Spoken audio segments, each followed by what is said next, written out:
Oh, that must be my cue.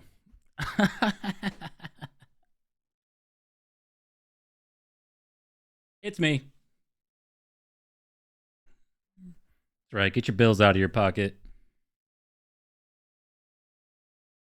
Hold on, I gotta boot up this game. It's the Spire. I just played it like last night or the night before. It's not even in my top played games right now. I gotta like go to the Steam list. You sexy thing.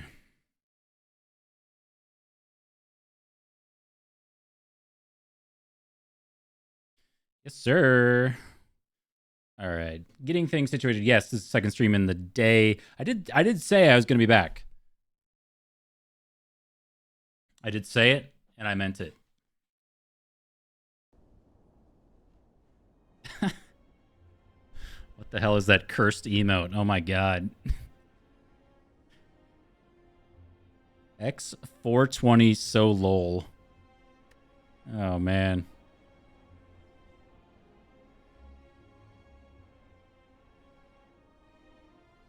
All right, we're back. Did we win last night? I think we won, didn't we? Of course we did. Of course we did. Yes. If you weren't here this morning, we did some balatro. That was fun. We got 2 steaks on the Nebula deck. If you're interested, I got those chopped up and planning on putting them on YouTube as well. But oh my god, kill the hot chocolate! It's so loud.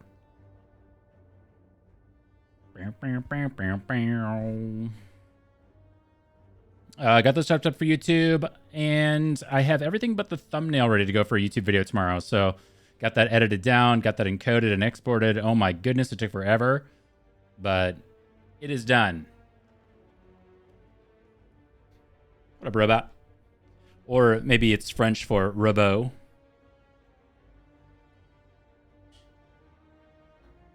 That's been pretty much my day. Went to the old Target to pick up some soap. Got a coffee on the way out, and the lady, I said, "Can I get a venti cold brew, please?" And she said, "Do you want it diluted with water?" And I said, "No, it was just straight cold brew concentrate." Oh my god, I could see the future. So good. But then I crashed a couple hours later and needed a quick nap. So, you know, the highest of highs and the lows of lows. And that was pretty much it. You know, since Bellaccio times. Oh, if you were here, I was talking about how I had this interview 2 days ago and I hadn't heard from them, and I was gonna email them. I did, and they got back to me right away. I learned this old trick during my last round of interviews that was basically tell them that you have job offers coming, even if you don't, and that makes them move a lot faster. So I did, and he got back to me within like an hour or two.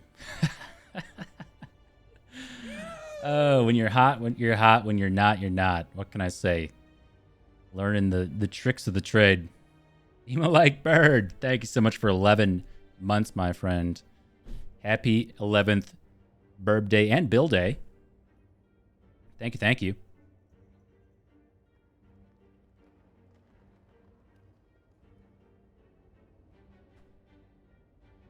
That's pretty much it. So that's happening tomorrow. Hopefully all goes well, and I don't know how many more stages can go. It's like the fourth conversation or something like that I'm going to have with this company.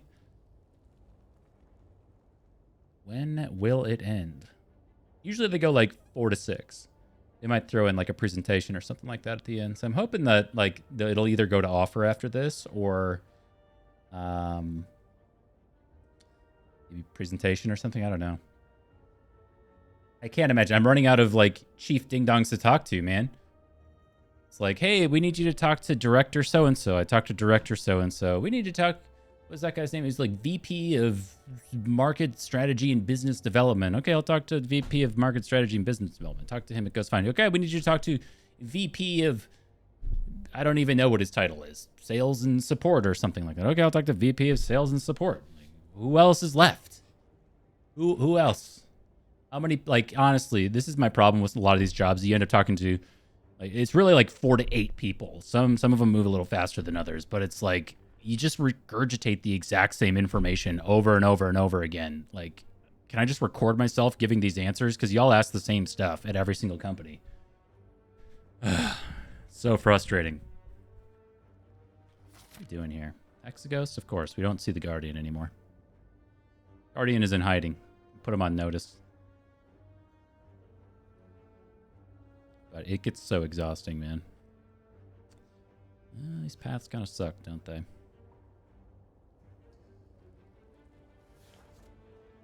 But yes, I agree. 2 stages too many. But yeah, you go through all these stages. So like I said, usually like 4 to 8. And it usually ends in some kind of presentation where you got to put together a PowerPoint presentation. And keep in mind to have these like high level conversations, you have to understand the business, you have to understand their company enough to talk about it, you have to understand the technology. So oftentimes there's like hours of work you have to do up front to like be successful in these conversations, to be able to have 4 to 8 conversations. Otherwise you're going to get weeded out really early. So you have to understand their tech, the market, the customer base. You have to understand all this. So you got to do all this reading ahead of time, hours of reading. Then you have hours of conversations, and then they want you to do a presentation. So you got to put together a PowerPoint presentation, which is going to be anywhere from like 15 minutes to an hour. So you put together however many, 20, 30 slides, something like that, which you have to custom make for all these different companies because it's different products and different customers. Let's get some panel, then you get some questions during the panel, and then it wraps. And I will tell you what, oftentimes, you just don't hear from them again. So you put in all these hours of work, all these conversations, and they don't even let you know what happened. Sometimes they string you along while they're interviewing other candidates, and then they pick a different one for whatever reason, because it's been 2 or 3 weeks since they talked to you, so they forgot who the hell you even are. So they just have some recency bias, and then you never hear from them. And you're like, hey, did I get the job? And they're like, sorry, we've decided to move forward with other candidates. I'm like, okay. Well, I put in like a lot of hours here, so it feels a little disrespectful. Anyway, whole point is I learned the tricks of the trade to help speed up this process, to sift through the bullshit. So if you put a little heat under them, you put the fire to their ass, then they don't have the chance to interview other people, and they have to make a decision faster. So if you just say, hey, I got another offer on the table, or do you want to offer me or not? Even if you do or don't, you just kind of say it, and then they're like, oh shit, well, yeah, I mean, a bird in the hand, right? You just kind of go with Chief Dane here. And that's the way it goes. So yeah, I basically told him I got offers coming in, and I don't. But it would be maybe. I mean, maybe it could happen. You never know. Just letting you guys know, because we're tight like that. I can trust you guys. Don't tell them. But it's a struggle out there for sure. My other frustration was that last week I had 6 to 8 conversations, either with recruiters or with like the hiring managers directly. And every single one of them, literally every single one, was a replacement role. So they had fired somebody and were looking to replace them. It's just such bad business to fire people and replace them thinking you're going to find someone like that much better, instead of doing some like training or like, what could we be doing better here? None of them do that. It's like bad economics happen, and then they just start firing people. But it's never the people in leadership positions. It's always the people like as far down as you can go to, push responsibility to the side. Give it to somebody else. Well, they must suck. Let's just get somebody else in here. But it's just bad economics. How many of you ever like DAE heard about the economy? I mean, it's so stupid, man. Like the position I was fired from in November, I still don't think they've filled that position. At least as of a couple weeks ago, they had. Maybe they have by now, but I don't think so. Stupid. So you're just going to leave it open for 5 or 6 months. Whatever. 95-cent raise. I won't ask what percent that is, but it doesn't sound good. Oh, man. Yeah, I used to work at a not-for-profit, I guess you'd call it. It was a medical center, and my annual raises were like 2% or something like that. I mean, it was just nothing. And you go up to them, you're like, hey, this isn't keeping up with inflation. And they're like, well, what else are you going to do? So you just got to job hop. It's so sad, man. If only everyone wants to blame like the millennials and younger for not wanting to stay at companies or whatever, but it's the companies that don't want you to stay there. They want you to leave so they can pay somebody less. They're paying you $25 an hour. They give you a 1% raise, and then, I'll move on. So you leave, and they pay the next person $23 an hour. Stupid.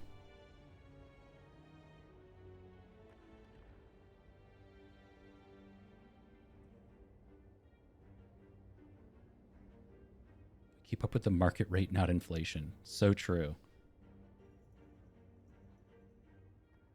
Drives me insane. Drives me insane.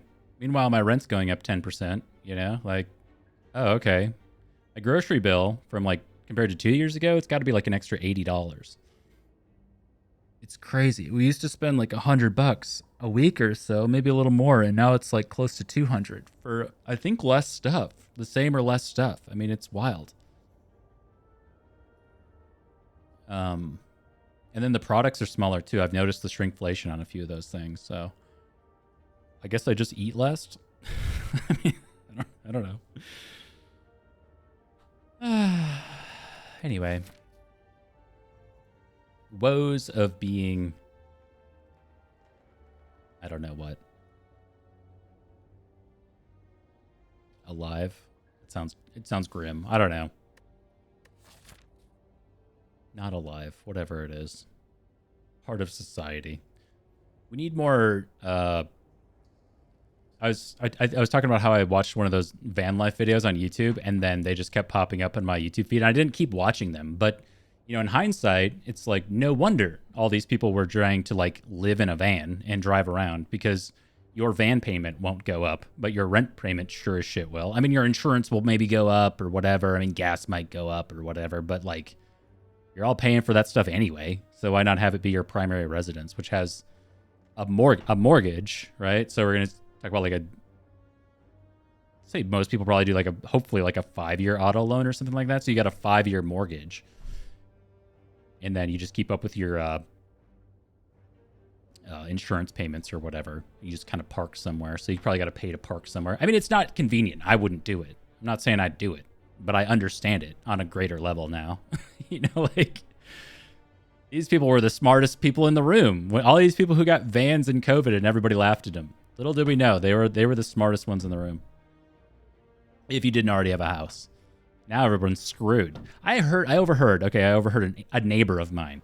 So I had my window open right here, and I was just doing whatever throughout the day, and this was just like yesterday, I think, and whatever. It's a woman, and she's got 2 kids, and they were getting into their Tesla outside my window here because I live in an apartment. And the young girl, she was like, "Mommy, how much was our new house again?" Because I guess they're getting a new house or whatever. And she said, you know, a little bit of a back and forth, and then she said, "Just about 2 million."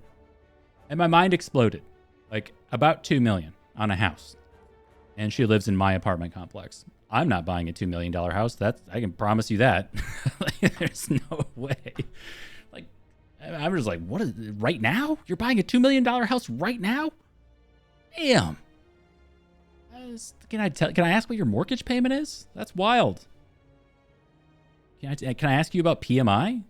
You have a 20% down payment? Anyway, if I had $2 million to throw down on a house, I would just move somewhere cheaper and retire. That's my mood, not their mood. Ooh, I'm going to be sipping for a while. I got 2 cups of tea here. A Discord notification was decaf tea. It was morning coffee with Dane, and then it's evening decaf with Dane. Anyway, I just felt like rambling for a little bit. Thank you for coming to my TED Talk. Stop boring you with talks about mortgages and PMI. That's for olds.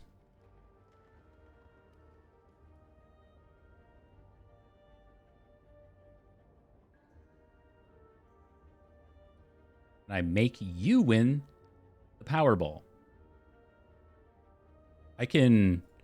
I'll improve your odds of winning the Powerball by not playing. By some sort of gambler's fallacy.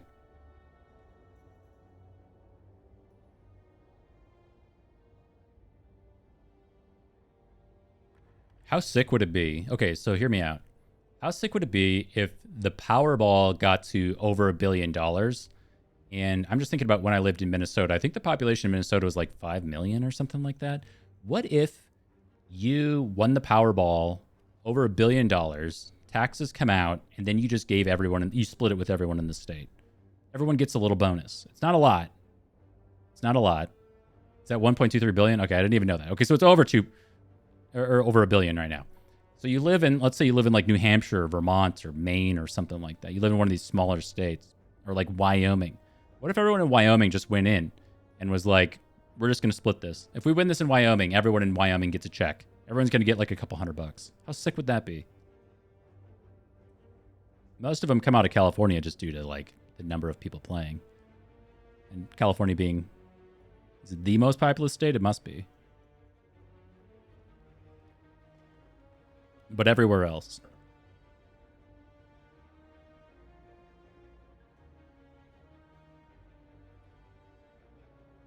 Everyone in Minnesota would get $104. How sick would that be? Honestly, it doesn't sound like a lot, but if every minimum wage worker, this is everyone, right? We did like an even split. So this is every newborn infant, every teenager, everyone in their college years or just after struggling to start. $100 going towards groceries, right? Like that. It's just like, oh, that's nice. You find $100 bill on the ground, you're not just leaving it. I think that's sick. And then what if we excluded the people who couldn't play the lottery? So those are just kids.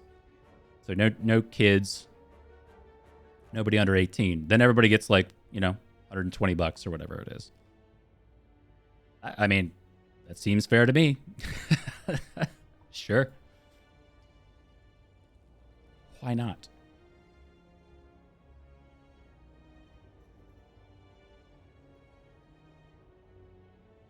For people like me, for the unemployed, that goes a long way.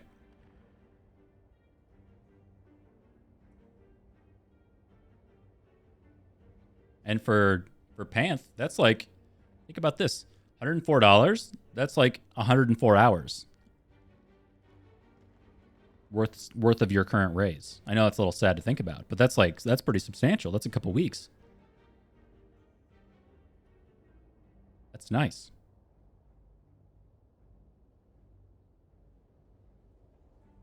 Anyway, simple math aside, we got some not so exciting options here. I wish I could re-roll.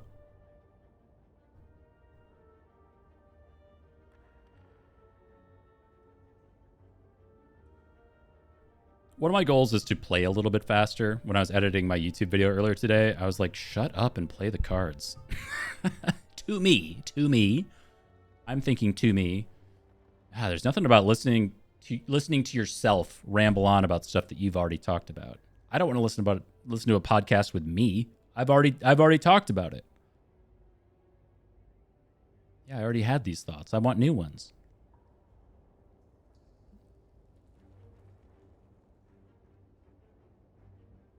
But who knows? I get in trouble when I'm just slamming cards. We saw that earlier in Balatro, where I was kind of like slamming cards through, and you make little mistakes every once in a while.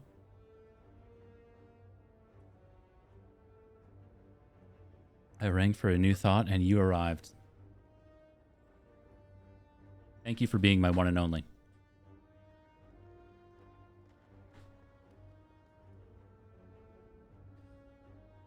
Ugh. All right. I gotta play the game or I never will.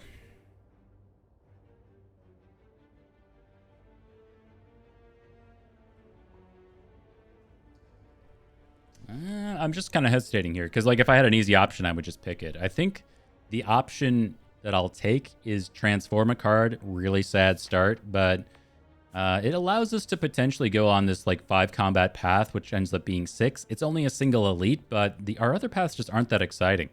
I think we'll have a decision to make here, where we could go to this shop if we get some really good stuff through these combats, or from the transform shop, empowered elite. We'd have to get potions through here or be committed to buying a potion to be able to take something like this, but then we get 2 elites and a bunch of campfires, and that's a little more exciting.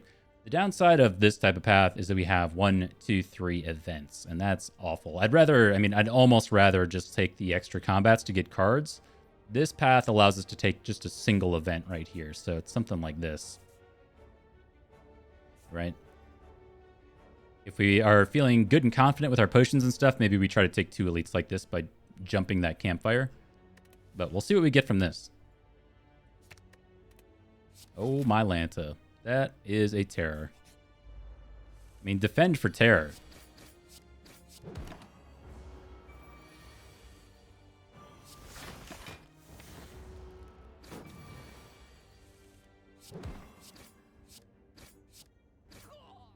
Not too bad. Get a Blessing of the Forge, Noxious Fumes, but it's up against a Predator with the Terror already in the deck.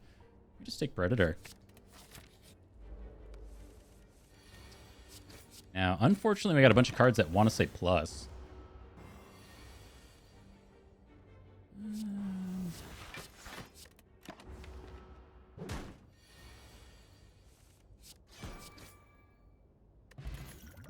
Holy potion luck. We just take the thing that says 9. Sneaky Strike with Terror is not bad, but we don't really have any activators. This is like, I mean, that's 2 combats. I don't know if we say no to this Empowered Elite. Like, look at our potion belt. It says 15. I see it.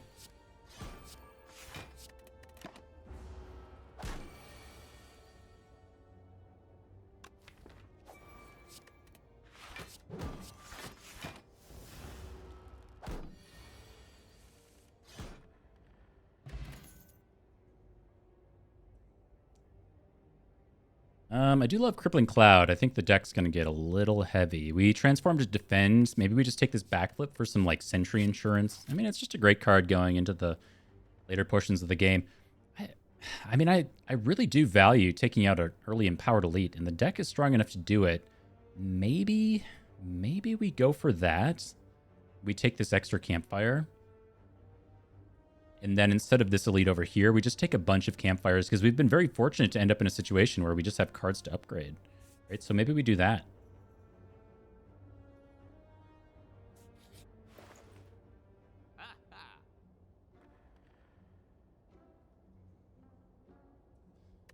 The Fumes is on sale. I don't think I want it. I mean, I want it, but I don't want it.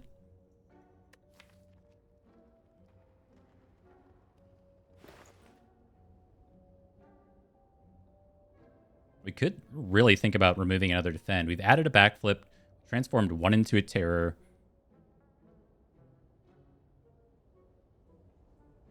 I tend to like over pivot and just do strike removes. Oh, my favorite Squatcher. What up, Drog?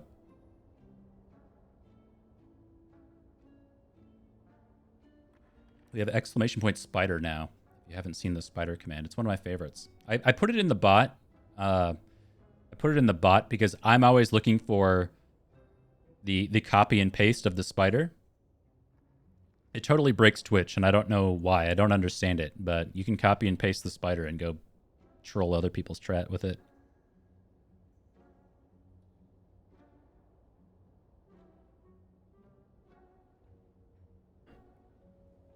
It's one of my favorites. People call it like Spider Narwhal. I don't really know what it's supposed to be. Anyway.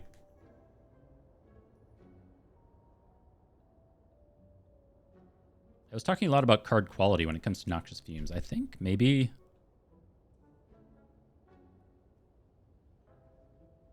we'll just like slam in and remove a strike. This, oh man, this Fumes though. This is really, really tempting. I'm gonna skip it.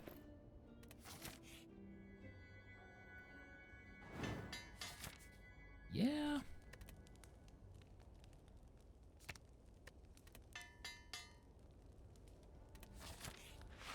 Egg.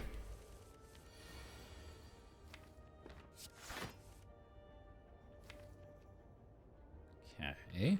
So I think we're going to use a single potion this combat. It's going to be this Blessing of the Forge. I would have really liked to upgrade Backflip, but that's all right. Upgrading like Predator, Survivor, all this stuff is going to help us get through the rest of this combat, yeah. Just want to get Terror in play and then open. This is really not a bad open. If we Predator, we actually shuffle the deck. We play Terror for free. We know we're going to block for 13, and we have Weak down. Yeah, I mean, maybe we just go here.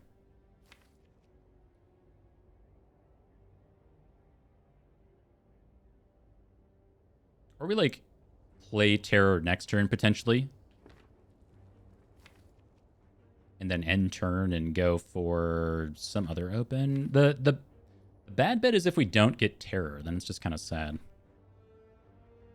Yeah, I think I'm going to wait for Terror. Just because we can.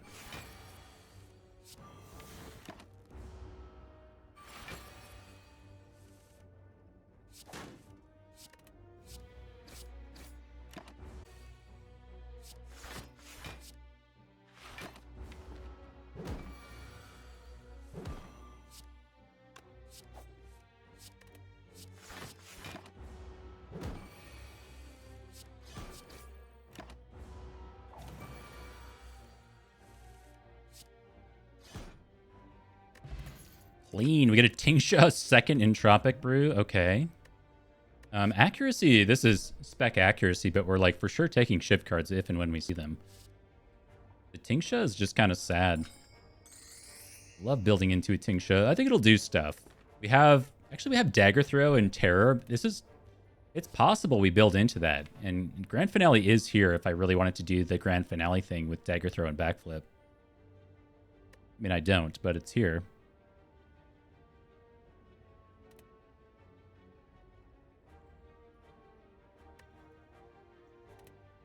I think a braver soul would pick Grand Finale there and just try to make it happen.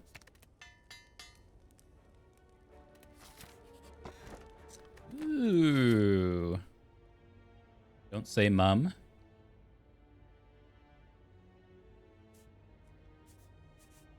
We're definitely strong enough to take another elite. It costs us 1 combat. And one of these definitely could be a combat. I think we are just going to go this way.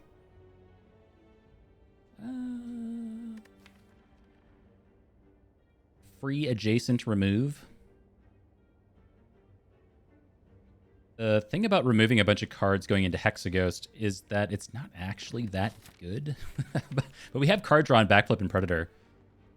Good afternoon, good evening.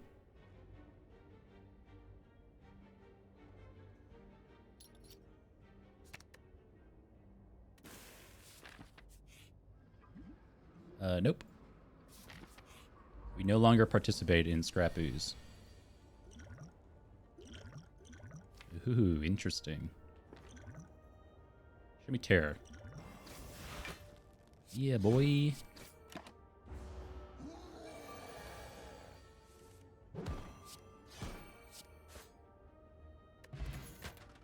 Centennial Puzzle for some free draw. Backstab? Backstab's not bad to add. We are definitely a thin deck guy, so adding in this kind of like innate card isn't so bad.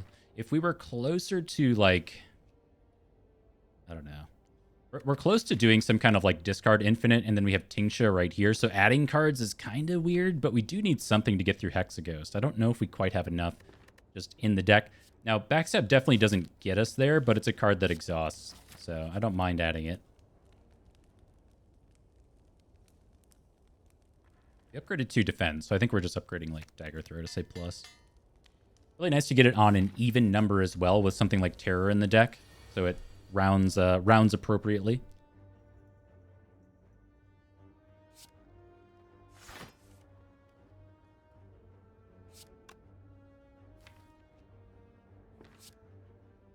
This is going to go here, even though this is guaranteed to attack us next turn.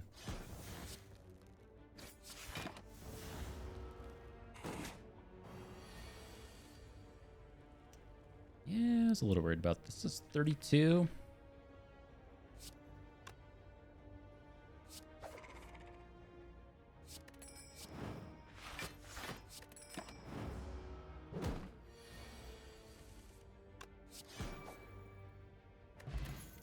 A Flex Potion isn't so bad. Finisher's not really the thing we're looking to do right now with this deck. I don't actually know if we beat Hexaghost as is. We gotta upgrade some pretty serious attacks here. I guess we're doing Neutralize. Like, not so much for the block. Well, it's kind of for the block. Yikes.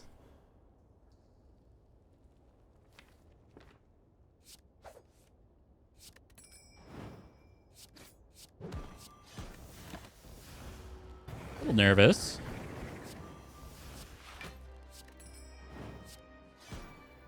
We're going to look for a good turn to Flex Potion, and then we're going to look in the Entropic. I'm hoping it's after Centennial Puzzle. Yeah, like, this isn't bad. Let's see where we end up. We are doing a lot of damage. Especially this turn.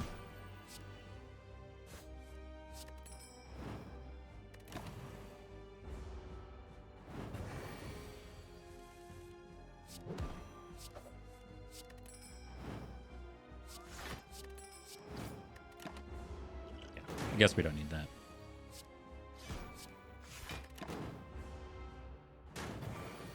More so like right now, when we get all these burns in the deck and stuff.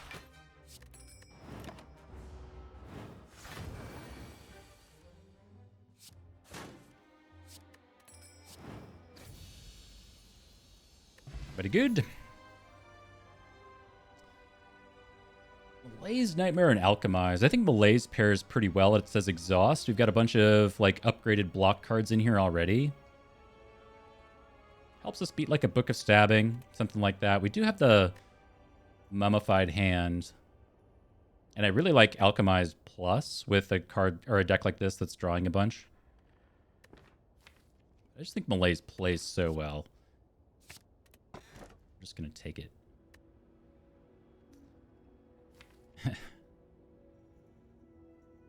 Okay. So we're given the option to Astrolabe. This is so close to being a really good infinite deck on 16 cards right now. Just don't add in cards. Just Astrolabe away all these strikes and slam in. It's really tempting. And then we have Energy and Mummified Hand. It is up against a Coffee Dripper, though. And Coffee Dripper is just Dripper. It's tough for me to say no to. Yeah, I think I'm just going to drip.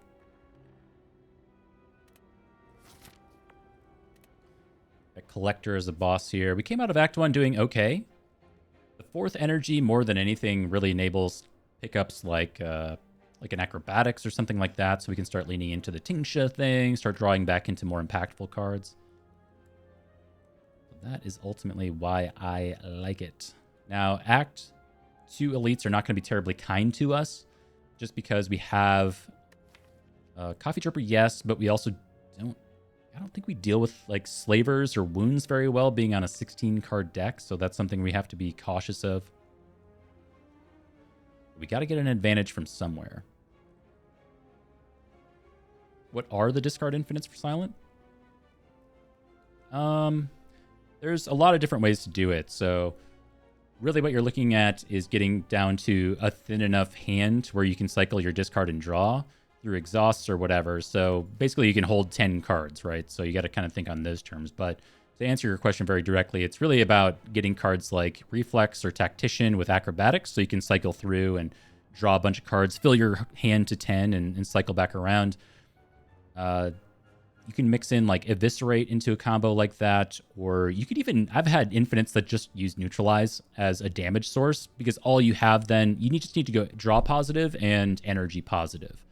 So if you have Acrobatics plus Tactician and or Reflex, you can just go infinite that way. So let's say we get down to 10 cards, we can actually just backflip and drop to a full hand, Dagger Throw to redraw the backflip and you know, kind of do it that way. So really just think about draw, discard. And then we have actually, if we just went energy neutral on an infinite and we could keep drawing back into our stuff, Tingsha would actually be enough damage for us. Because if you're truly infinite, then it doesn't matter how much damage you're doing, right? And then eventually you have to think about being block positive going into Beat of Death. Oftentimes those decks struggle. So like the Abacus, when you're shuffling your deck, basically every other card or every card, allow you to go block positive in the heart fight. Okay.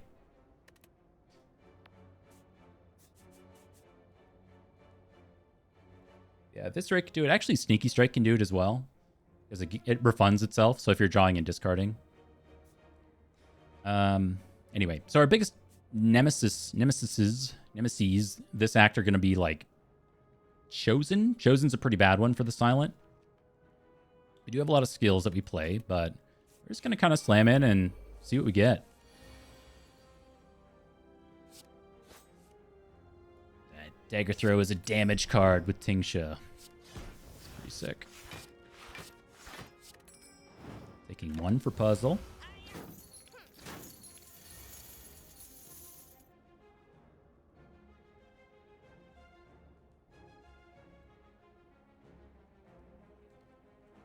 I think we draw first here.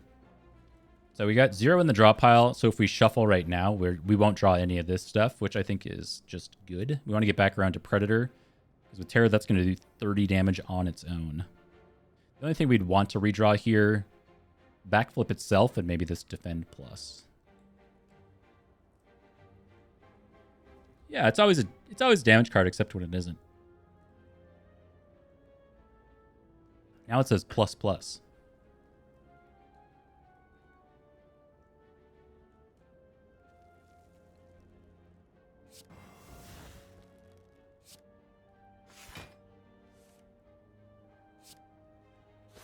Watch this. Damn it. Would have been sick, though.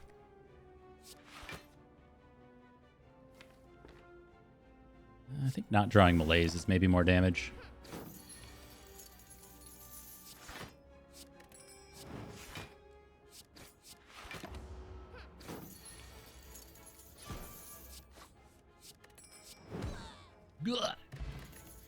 Get our Monhe back. Prepared is also kind of like in this infinite thing and is an extra damage card with Tingsha. It's really nice when it says plus and discards 2.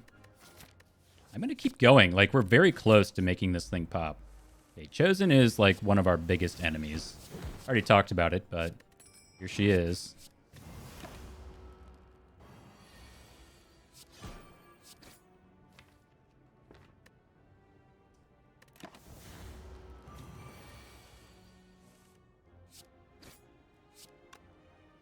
Wait, we got to pad the stats on Tingsha. That way at the end of the run, if and when we win, Tingsha's going to look like even more amazing. Oh, there's the reflex. Okay, we're starting to game. It is next to a Whale Plus. Notable Whale. We've already removed 2 strikes here. We are not going to add in more cards. We are trending infinite.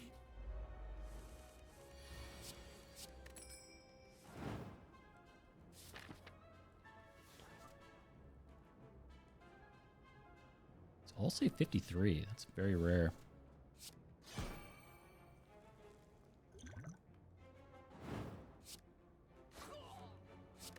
Actually, that was not correct because this does 11.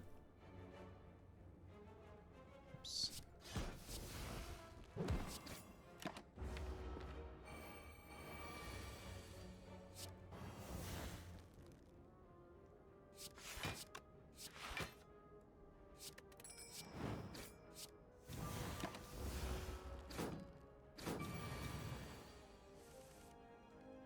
They're pissed. Go right here, please. Yes.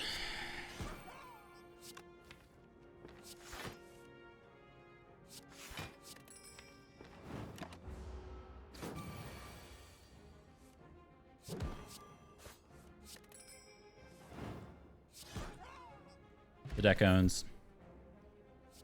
We now don't want any of that stuff. Dagger Throw again already comes upgraded thanks to Tingsha, but it's not really what I'm trying to do. Ooh.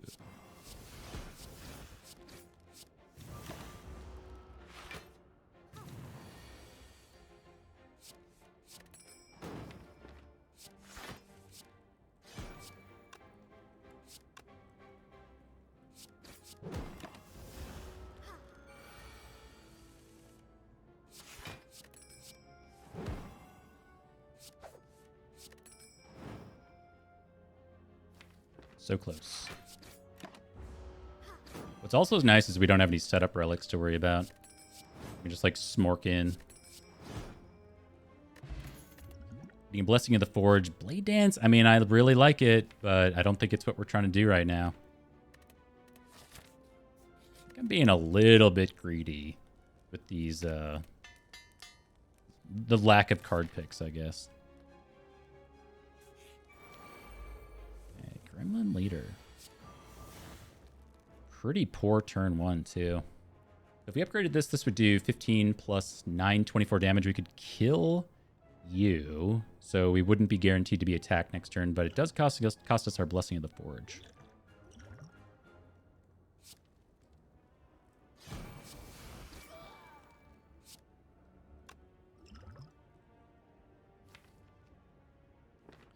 I just want to see what's in this Entropic Brew in case it's something meaningful. I don't think we need it for this combat, but it's just kind of been sitting there. How many hours for A20?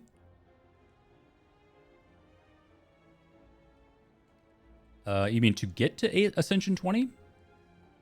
Well, if you want to do it the legit way and you don't know how to play Spire, it's probably going to take you quite a while. You may not even get there. I think the number of people who have the Ascension 20 achievement on Steam is like, it's one of the lowest achievements on Steam for Slay the Spire.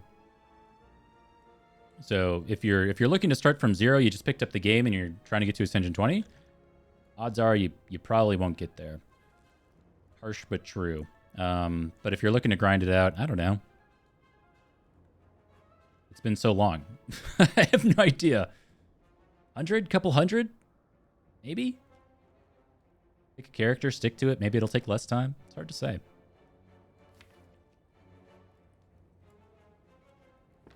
think we should see what's in here. Oh my god, we're infinite.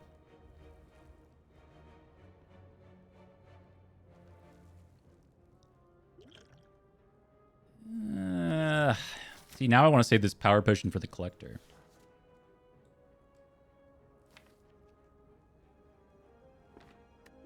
See what's in there. After image? After image is fine. Also, infinite blades is pretty good.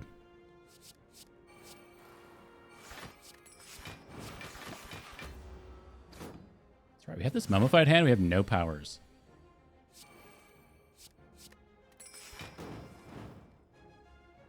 You were at 25, huh?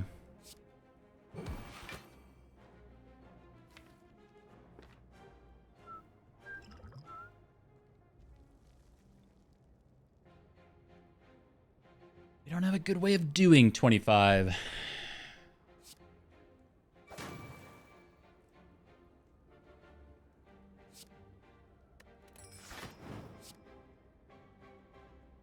Maybe order.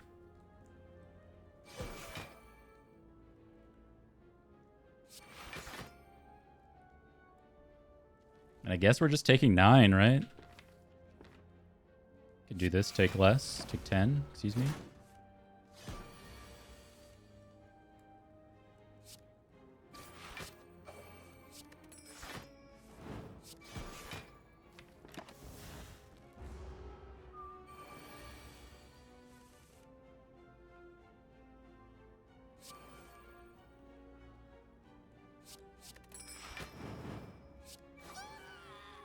Donka.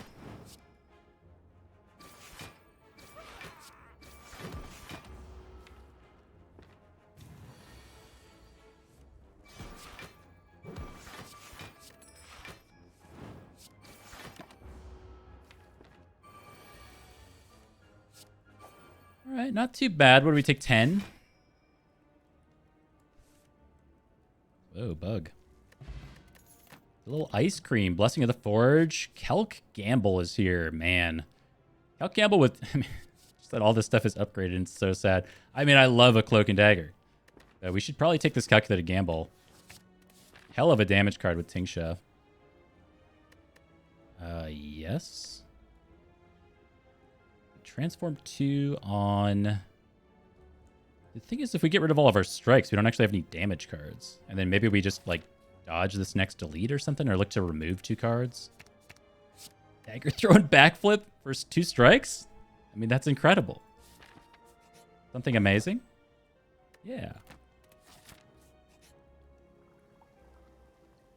No. Oh, God.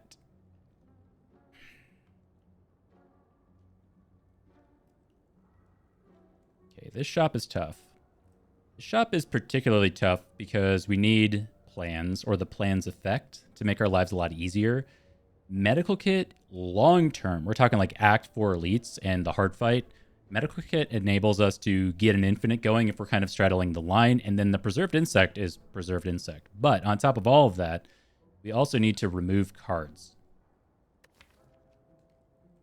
So like the plans effect, we need. We've got to have it. And then this is 209, so we can't afford medical kit and card remove. So I guess in the wake of that, we just do remove, because medical kit is too far in the future. We can't really think about... I mean, we can think about that stuff. It's just we need to solve problems now. And that's probably just like strike remove. Blur is also very cute, and so is something like Slice, but we're not looking to add stuff. So our card removes are currently 100. We are 3 gold off from being able to do this, so maybe we try to take 1 more elite. We do have the Malaise for Book of Stabbing, so we've got some stuff. We got 2 potions, 3 potions effectively for Slavers. Hey, we do get a combat. Not bad.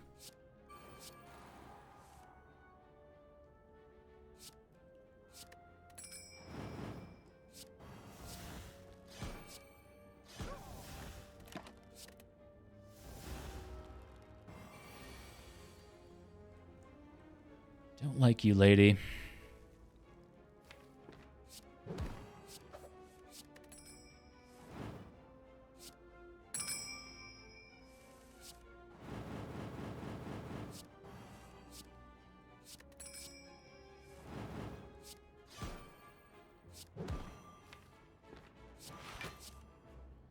We do have ice cream, so I think we can just pretty safely hold here.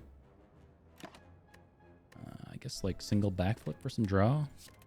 We don't have much card draw coming up, but we might have lethal. I don't really know with Tingsha. I'm not bothering to do the math right now. Oh, that's got to be lethal though.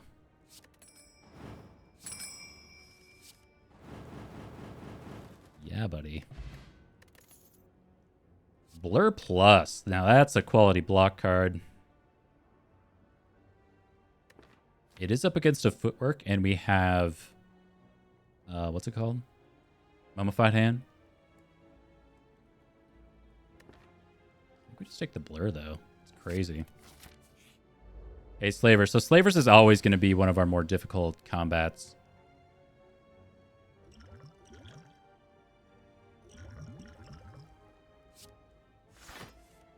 Now, that's in no small part because it affects our... ability to draw due to the Taskmaster.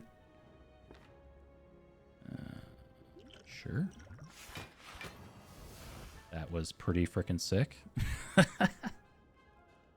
Nice.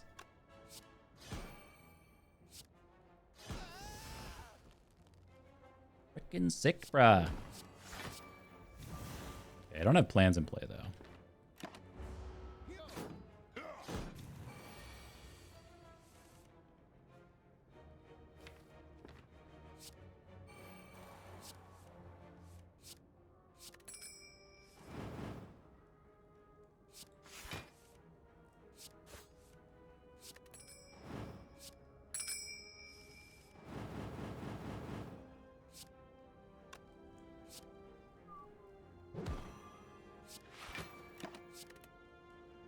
You made weak, but this is going to do 15 damage anyway. We're fine. We are straight chillin'.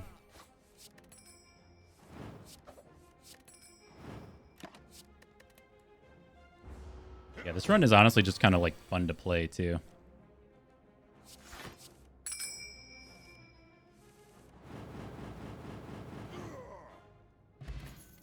Winged Boots, another reflex. I mean, we have 2 copies of Dagger Throw. We've got the Calculated Gamble. It's really not bad. I don't know if it's good, but it's not bad. And then we want to upgrade plans, of course.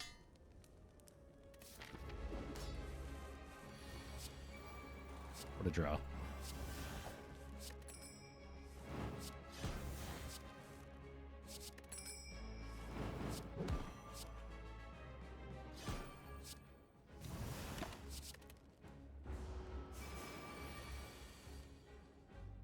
Opens Concentrate. Yes, please.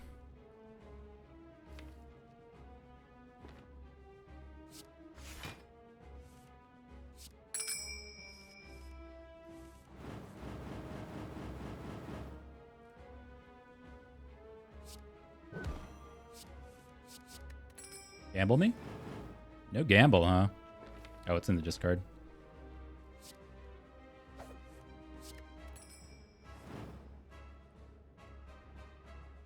That is the law. If you upgrade... Hold on. Sorry. Mind flooding myself. Ooh.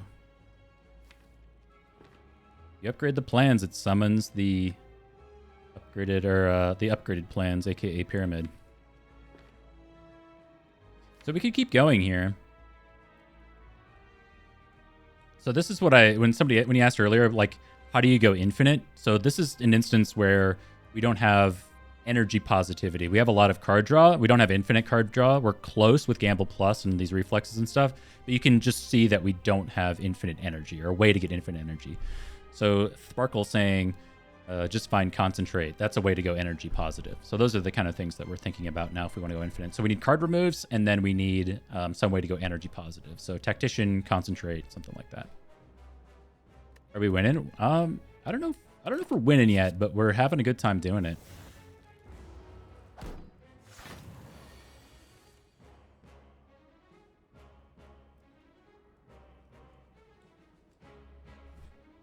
Now, in the collector fight, when it summons, the maximum number of torch heads available are 2. So if you kill this torch head, it summons 2 of them. If you don't, it just summons the 1.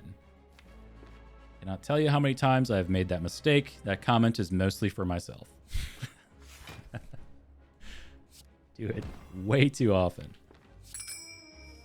Sundial will also do it.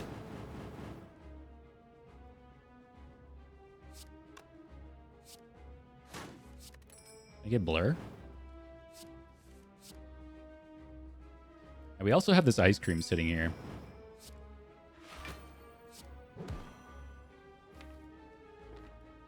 So me, myself, I think we're just going to hold the energy.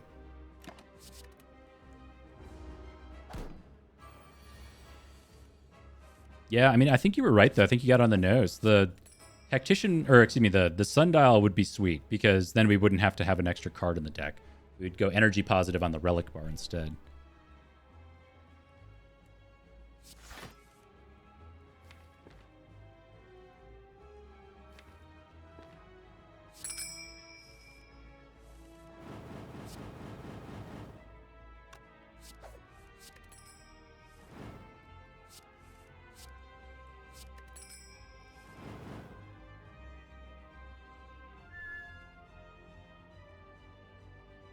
Really just want to see gamble here. Please. I don't have blur in play. I don't think I'm willing to take the risk.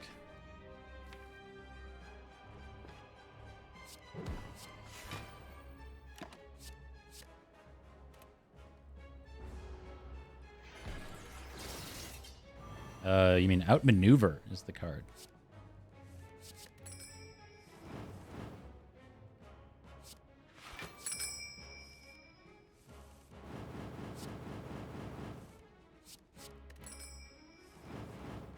I've never been a big outmaneuver fan.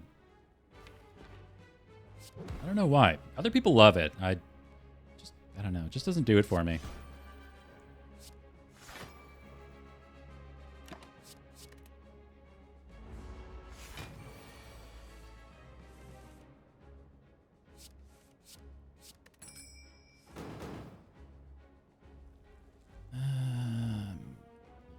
Once.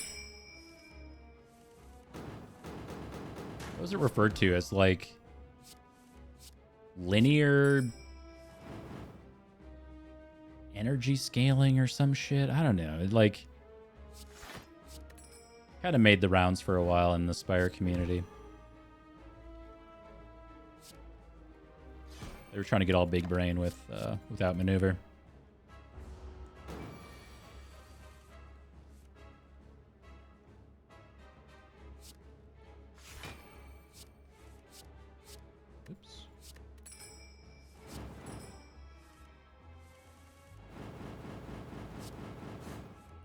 Tingsha owns. I wish I could get Tingsha more often. I wish the rare relics weren't so rare on the silent. Then again, if you got tough bandages, that's what I was trying to think of. If you got tough bandages all the time, it would just be too easy.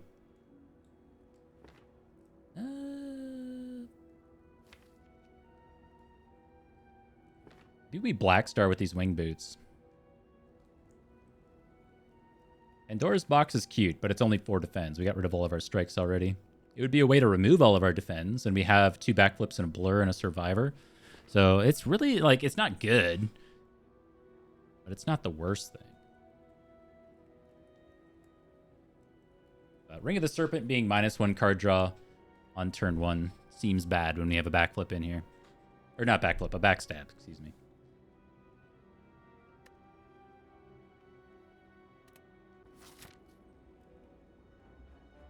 The Fun Eater, he saw we were trying to have some fun, decided to show up. He would.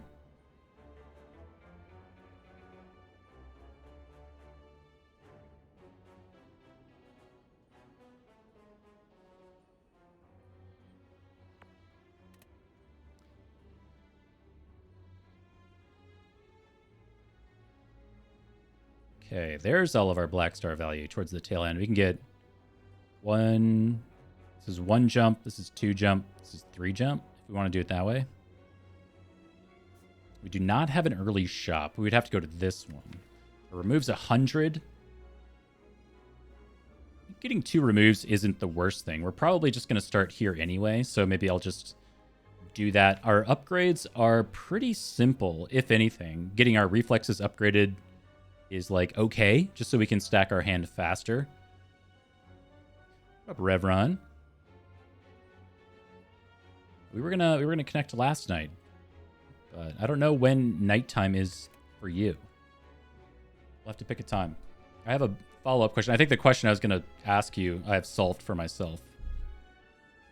But I have a follow-up question that maybe you'll just have to show me what to do, but it's pretty simple. When I download a video and bring it into Premiere, it's like 2 to 5 gigs, and then when I export it, it's like 3 to 4x in size. So like I was editing down a 5 gig video, and then I exported it today, and it was like 16 gigs.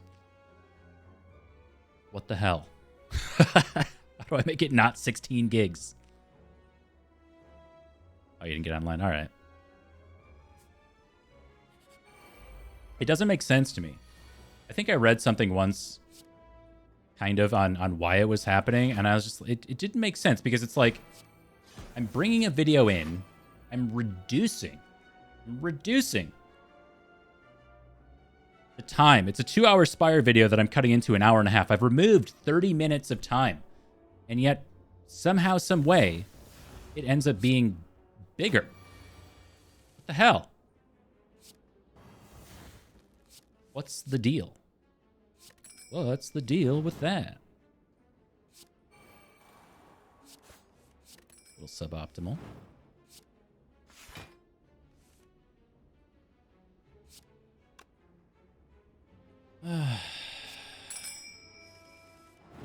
Rip it and rip it, you know?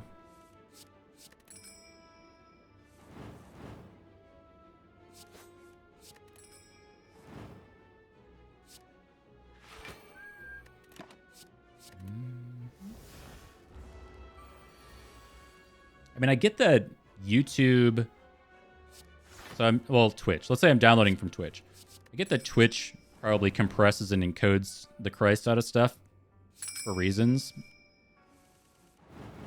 So I'm exporting it as like an uncompressed file. So that much, like, I'm like, okay, I get that bit. No. Parasite Bane, all I gotta think here for a second. That's definitely a no. No. Odds that there are 4 Riddlewith holes here. Next to 0.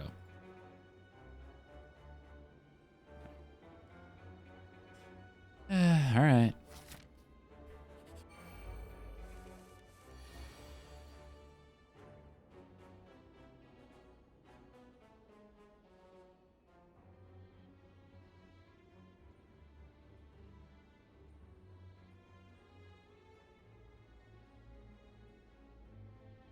Well, I guess that might just be what it is then, right?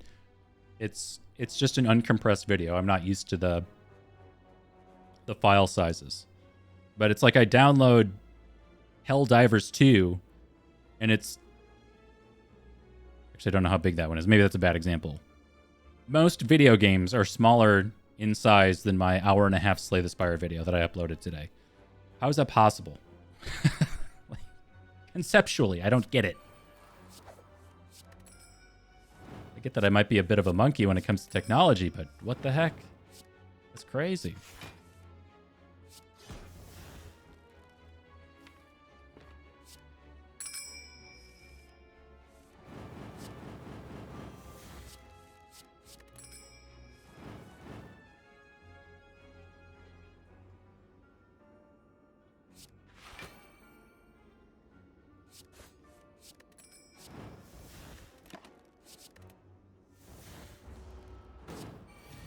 This weekend? Yeah, I'll be around. Energy potion.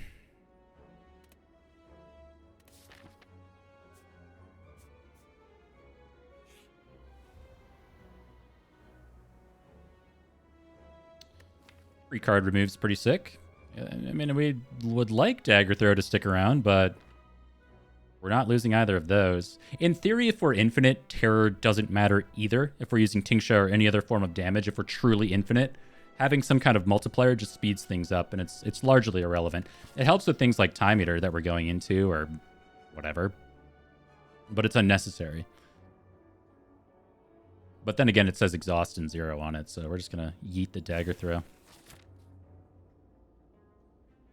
Oh, we got a free card removed. Now I don't know if I need to go here. Can keep going for Mind Bloom. Get our tough bandies. How early did I pick up this Tingsha? I don't remember what floor we got it on.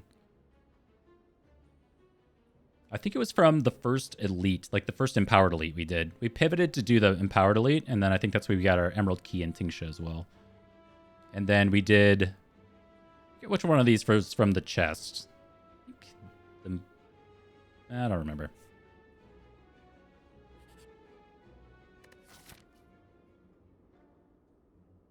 What the hell?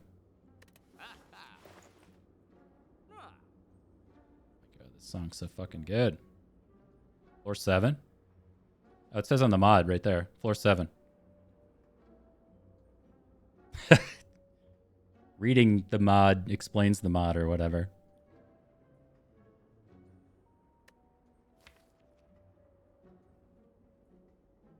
I don't know. I'm like kind of the mind that mods are cringe. You know what I mean? Don't worry, they're not here.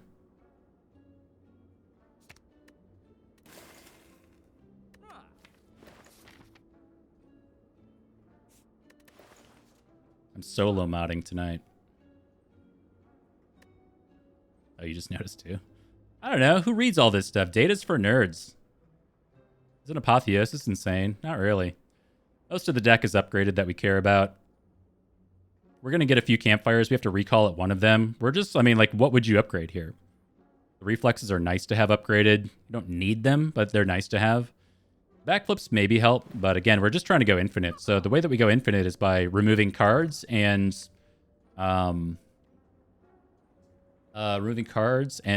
saving money to then remove more cards. And nib, don't need it.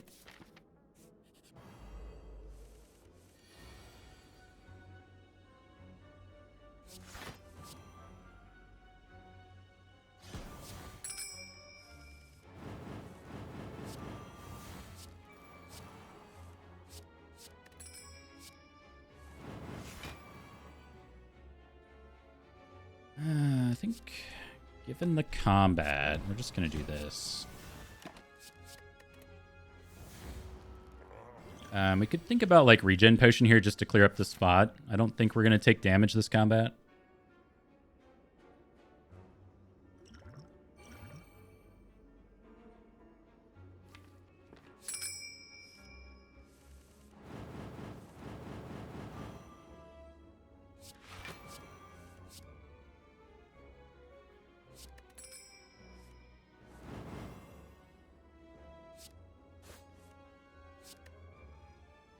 Should have played neutralize first. My bad.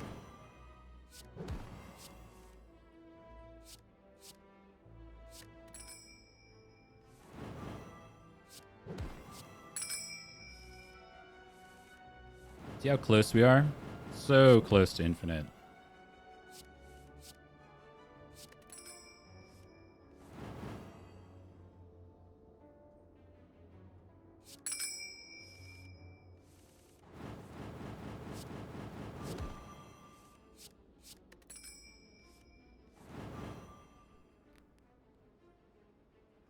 This right here is the bit where it gets awkward.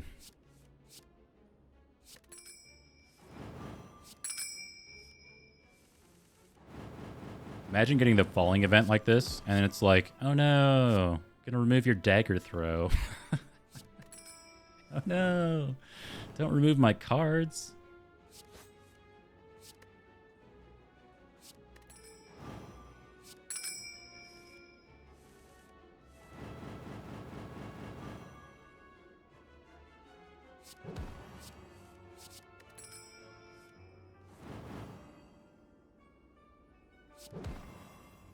All right. I guess the other thing we could consider here is that we should be looking to take more combats, because the more combats we take, the more likely we are to find a single copy of Concentrate or something like that. So I've been taking a lot of events.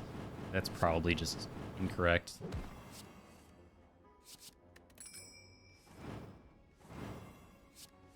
Oh, you love to see it.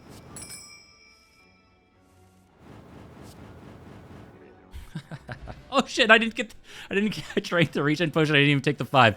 Baby, we got Sundial. We got Tactician. It's over. It's over. It's over. That's it. That's it. I don't even think we need Tactician. We just Sundial.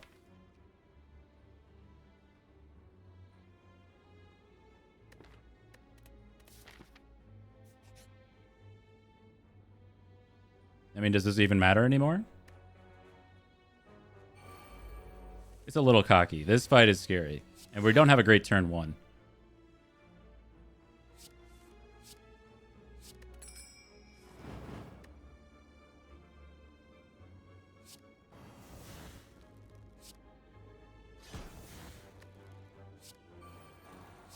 Sure.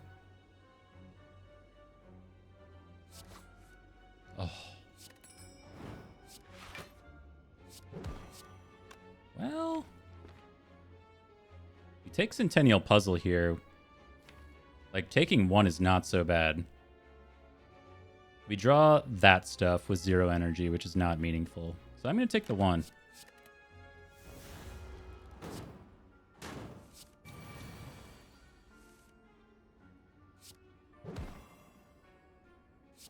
We return to Monkey.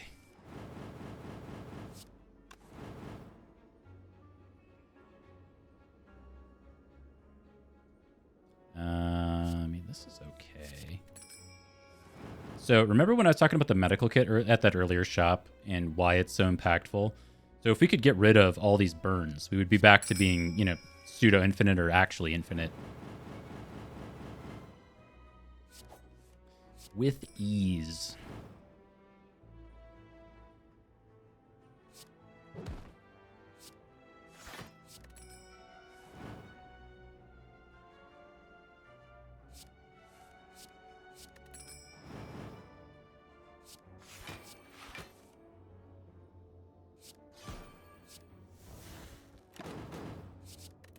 Oh yeah, I kind of forgot about that. Burns do damage at the end of your turn, FYI.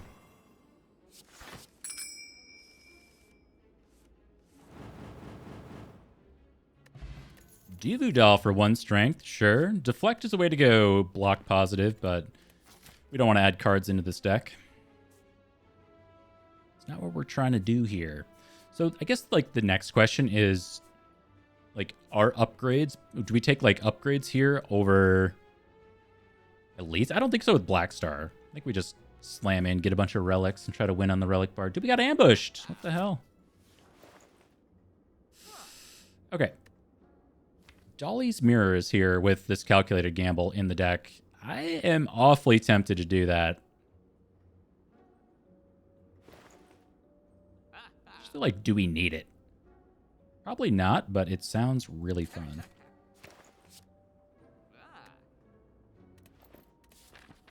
Okay, so this has to be our Sapphire Key. That's $70 though. What am I doing? We're going here. This is 1 jump. This is 2 jumps. This is 3 jumps. And then we get 1 more remove. Is there a better way to do that? We could take 1 more event. Or we go 1 jump. 2 jump. We get an extra campfire. 3 jump. So that costs us a shop.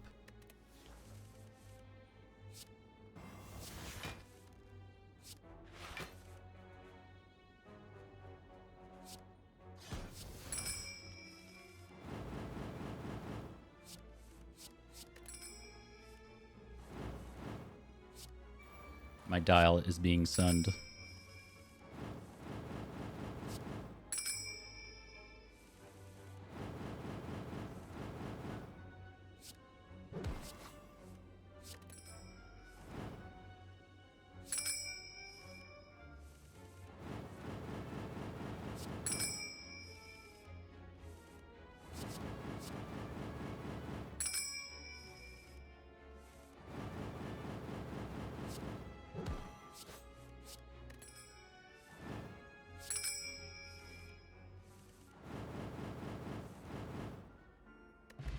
Get an incense burner for some intangibility. Captain's wheel for some block on turn 3.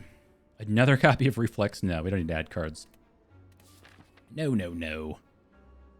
Yeah, so we could go... I gotta think about this. So we go, like... 1, 2...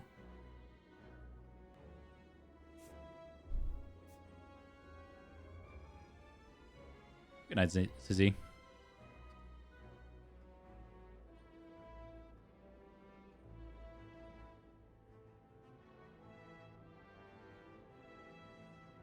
I don't really know how best to do the wing boots. I'm not sure that it actually matters, honestly.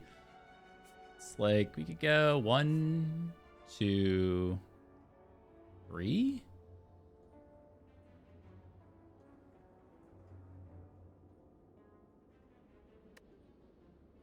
No, we should do shop after Elite just to make sure we have enough money for something meaningful. In case we see, like, tough bandages. If we could go block positive without having to, like, think at all, that would be sweet. I think we always jump first.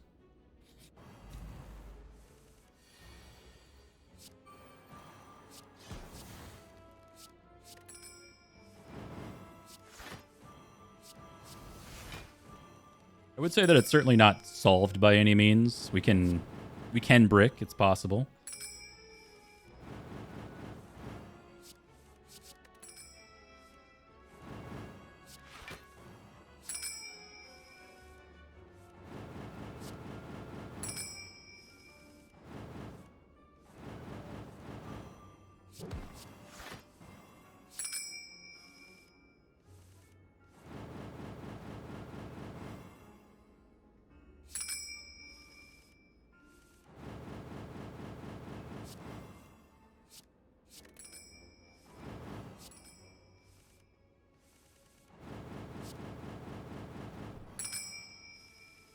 So I think this is actually it's a good example of mistakes that I've made in the past. So when we got Sundial, remember Tactician was on offer, and I've certainly fallen into the trap of picking cards that you don't need because they sound good.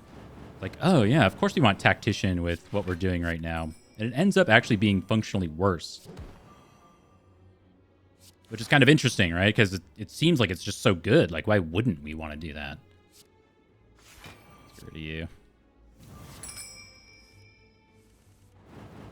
But if you start adding cards in, it actually breaks things in a meaningful way.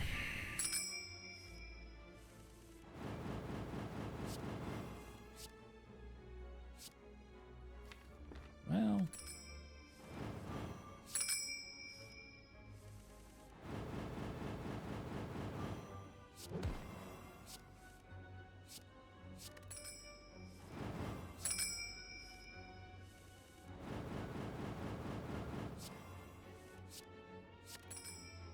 And it also goes to talk about the types of linear scaling I was talking about, or multiplicative scaling with things like terror or whatever.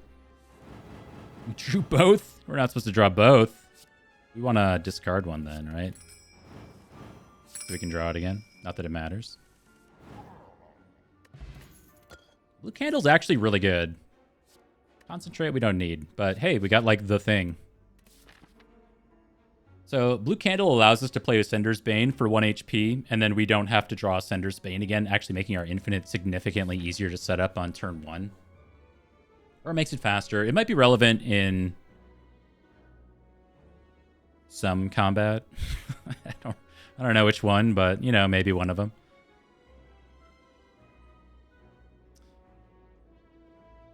I'm really stuck on this shop. I don't know if we want it. It's like we could take an upgrade here, but go here. I don't know if we need it. Like, what are we upgrading? Like, getting Reflex to say plus would be nice. Just in case we brick on turn 1. Removing a card would also be nice. But we're probably doing that anyway at some point. So I think we just go here. Like, here, here, here.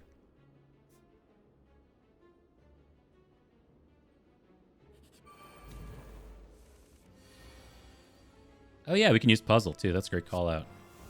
The puzzle proc. Right, make sure we yeet the gamble so we can draw it again.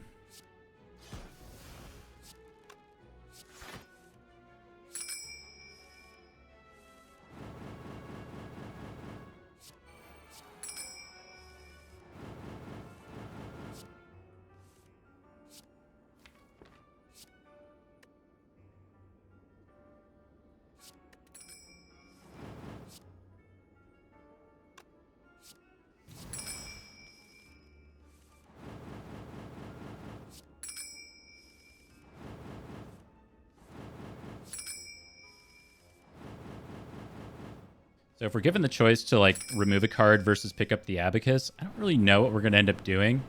When we go truly infinite, it won't matter so much. I feel like removing a card might be better just because we're going to end up in a situation like in the hard fight where we get wound and burn constantly cycling around. And that's a problem for us. Very minor problem for us in their Tingsha. Pantograph for some healing. Notable concentrate plus as well. $240.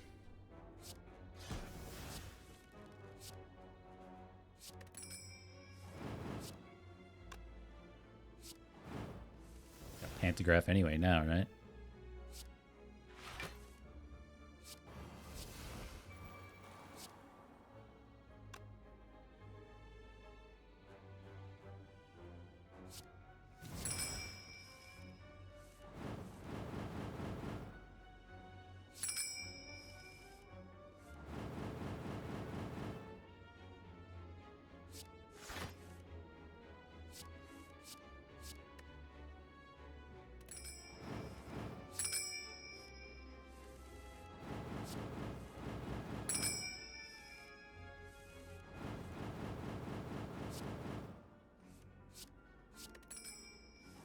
There's just that weird moment right there where we kind of brick. So I'm thinking about, like, when I see that, it tells me that we're like a card remove or two away, which means that we're more than a card remove or two away going into the hard fight. Now, if we picked up a copy of like Purity from our shop here, that would also kind of solve that problem for us. Okay, not Purity. Toolbox is here.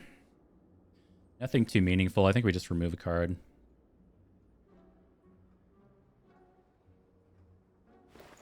Wow, I really wanted the Abacus or like tough bandages. So I wouldn't have to think about block going into the time meter fight. We do have malaise. It's just that we don't do a lot of like chunky damage. So it's a lot of just playing calculated gamble. Now, when we play calculated gamble on a full hand, that's like 27 damage, which is good for one card play. Can't really deny that. Let's get rid of you. Oh, we could Nightmare calculated gamble. That would be so sick.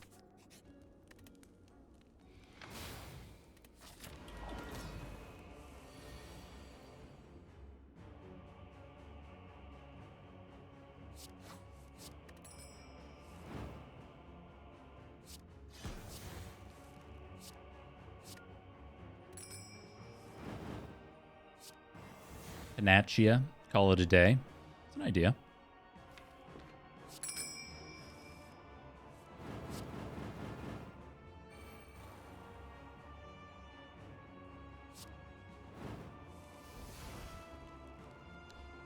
All right, what are we doing here? I think we would like to end with malaise, but we got a few more card plays to go before we can get there.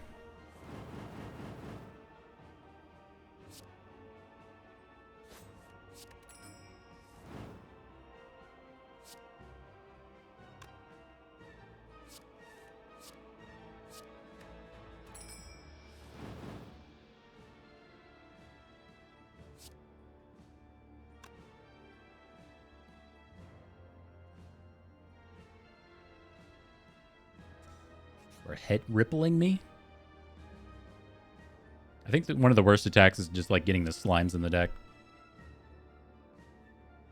The thing is if we sundial here, we could potentially just redraw malaise. And that would be so much better. It is a calculated gamble after all.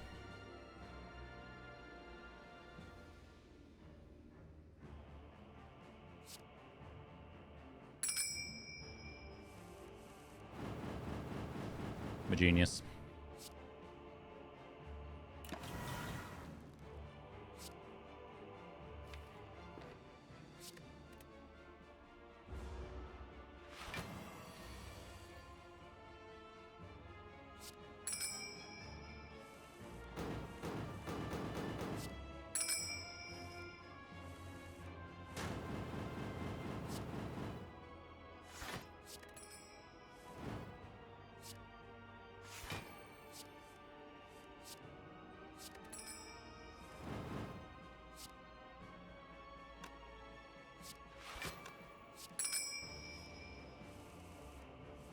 Yeah, our block package is not the best. But we got Panagraph. We just want to get this guy below 240 this turn.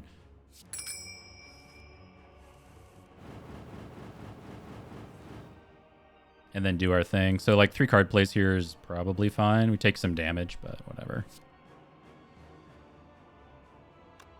Just like block it out, yeah?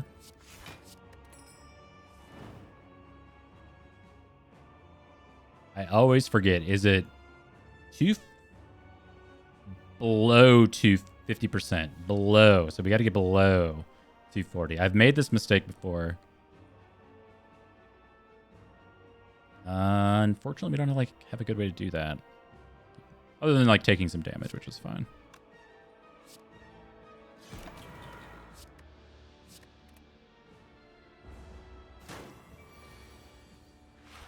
Nice, cool stuff.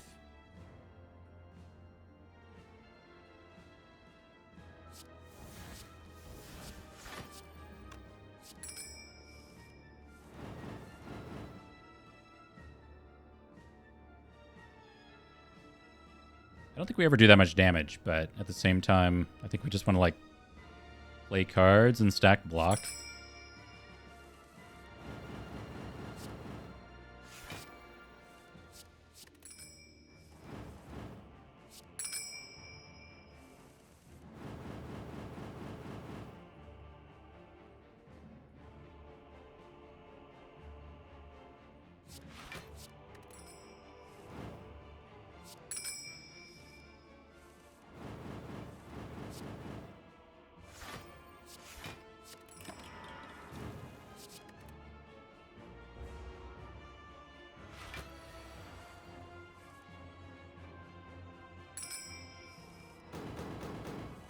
All right, we just do the thing.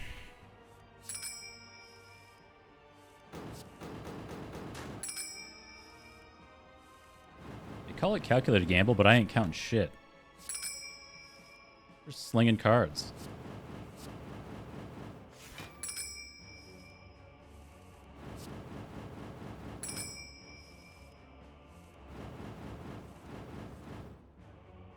Come on, man.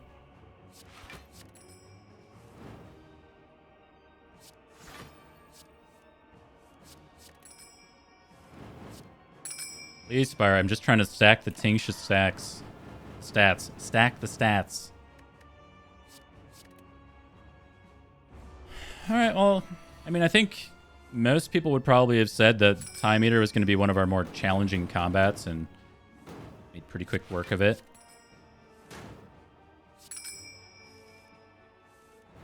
Whenever this kind of infinite is limited in its card plays, when it tends to fall apart.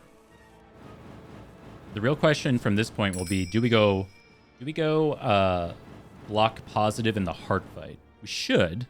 We have +1 dexterity and we got some extra block around, so I'm not terribly concerned about that. But that's like the next line of thinking. Do you go draw positive? Do you go energy positive? Do you go block positive? Do you go damage positive? All this stuff.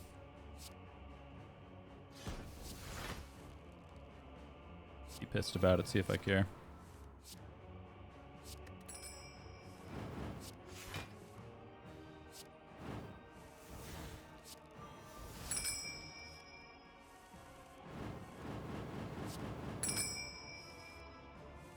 Oh.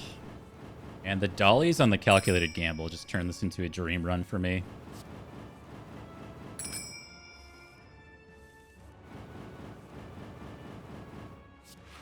The real question is, do you call this infinite? Like, yeah, I think so. I don't think we have a possible brick. The question is, like, do we ever brick on turn 1? And do we ever brick when we have status cards in the deck?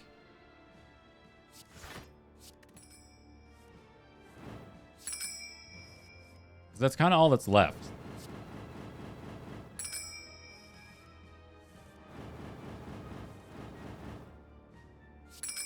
I'm going to play this malaise soon.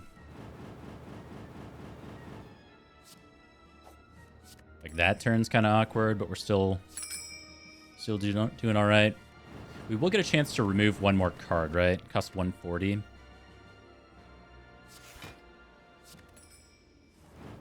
I should play a blur just before I forget.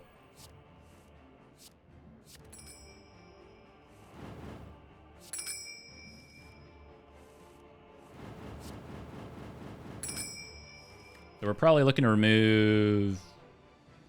Like, Predator's actually pretty bad.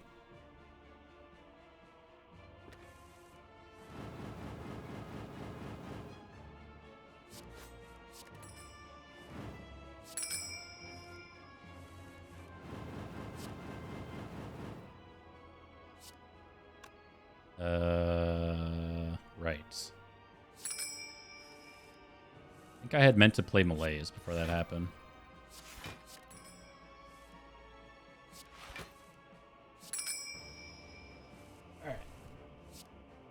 We want to hold calculated gamble and a reflex.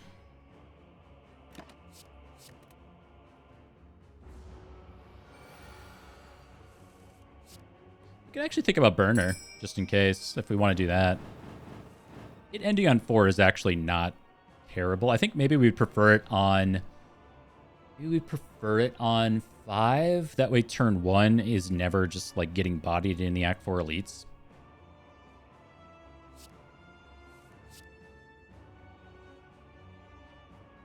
I just sincerely doubt that this deck can brick on turn 1.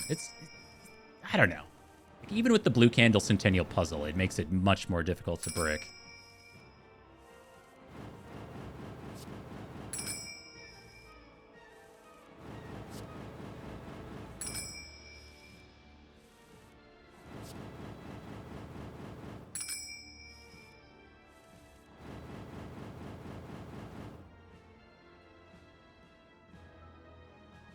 Oh man, what is my current streak? I think we're on a humble 1 streak right now. I think I lost it.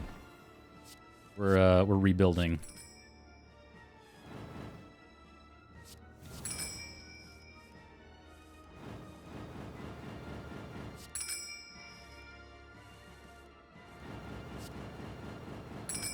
We might have won 2 in a row. I can't remember. What a panhandler. Always good for a pog and a laugh.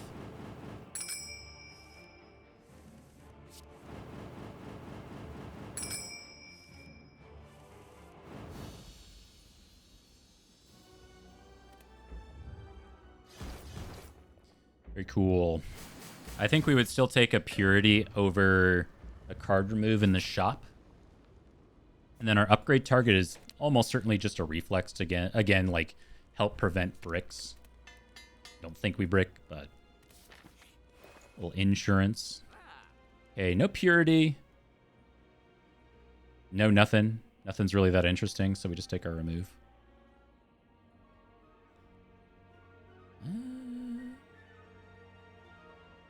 I honestly don't know. I don't think any of this matters. We just yeet a defend.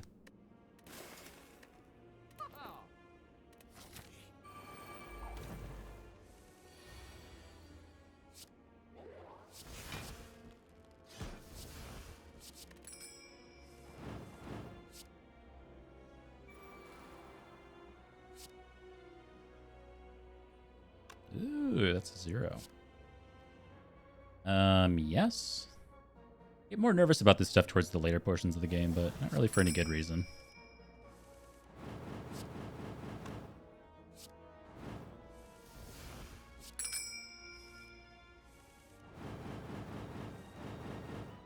No, I didn't track my win rates for so long that now that I am going for some kind of win streaking, I should probably actually update the streak mod.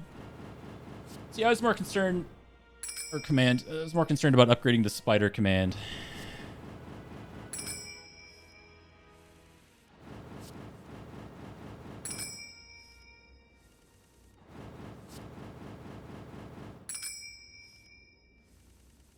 Pretty nice distribution of damage here from Tingsha. I think it's owning the spear significantly more, though. And the question is, like, what do we want for our incense burner? Because we should set this up. We should do something about this.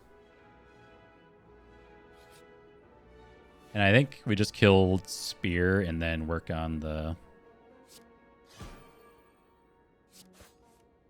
shield.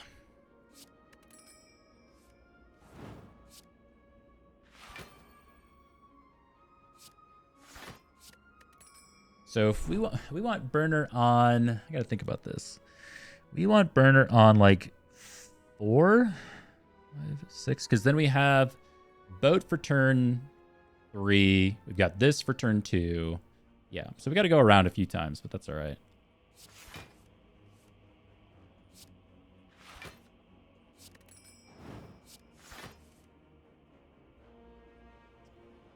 I'm gonna need you to block.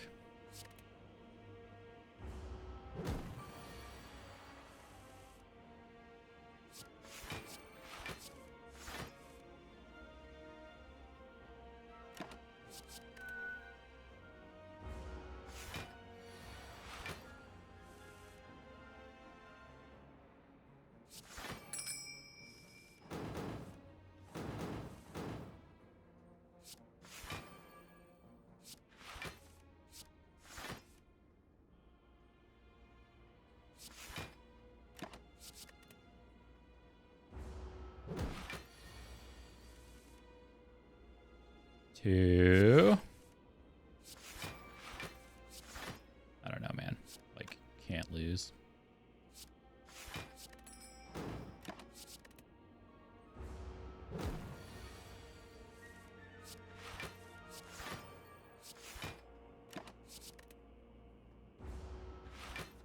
Okay. This is our moment. We go in.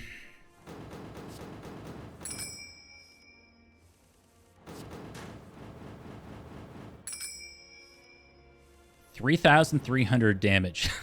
Tingsha. Hey, we get Straub and the Specimen.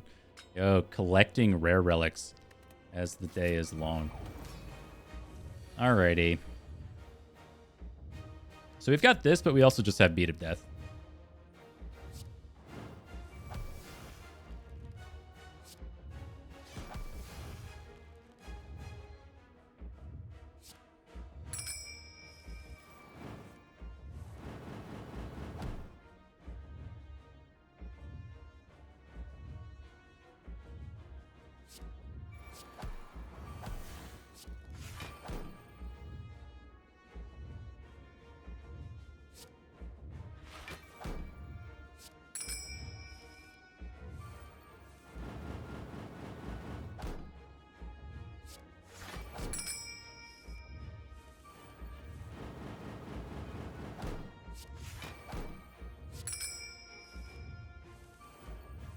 Pretty good, man. What can I say?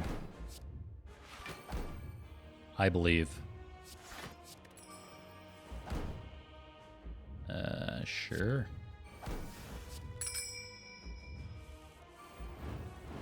I think we got rid of everything, right?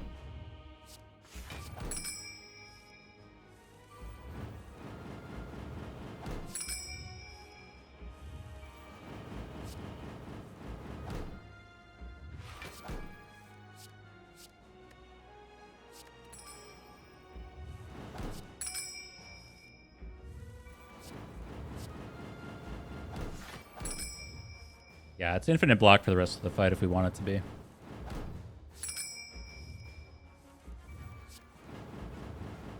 AKA, how quickly do I get bored of playing Blur and Calculated Gamble?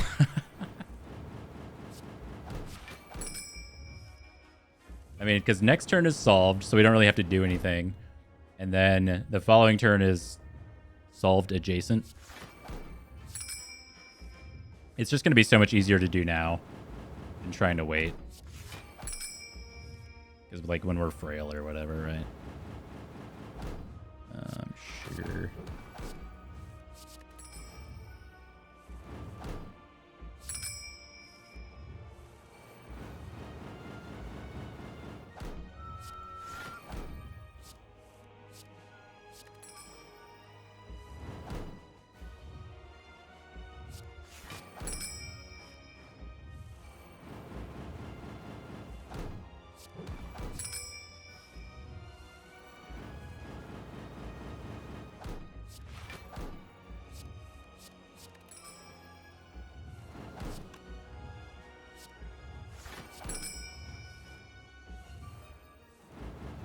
And then in order to go just like stack energy, we could just play gambles a couple times. Yeah, I mean, it doesn't matter. Because next turn we're not taking any damage. I think we just end here. I would like to have this other better reflex in my hand though. So the like next problem we have is that we're gonna like cycle a void around a bunch. So we're just going to be... We'll be intangible, so it won't matter. But we're just going to try to damage cap and, like, play slimed or whatever. Hey, it's the big attack, too. Just a little goofy.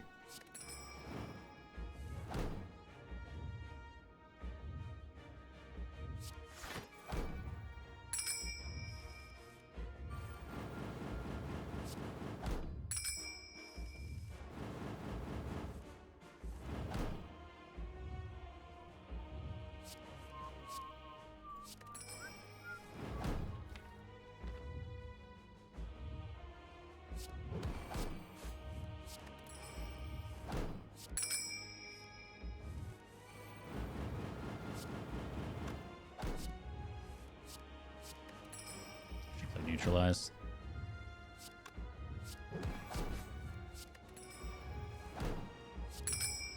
All right, 66 to go.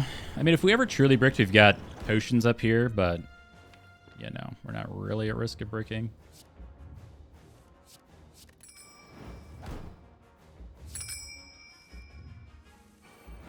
Hey, have a good night. Thanks for hanging out.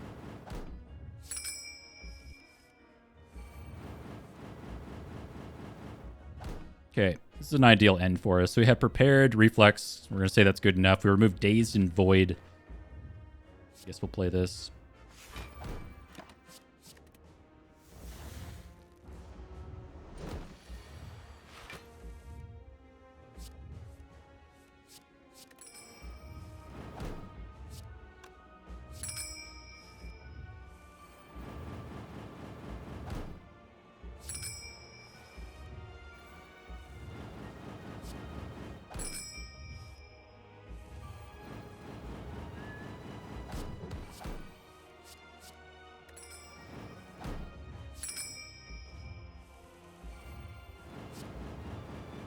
All right.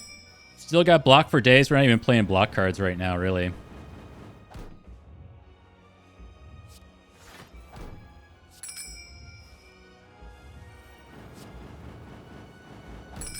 Kingsha is almost at 4,000 damage. It will get there. I don't really plan on playing any block cards. Or excuse me, damage cards. Sure.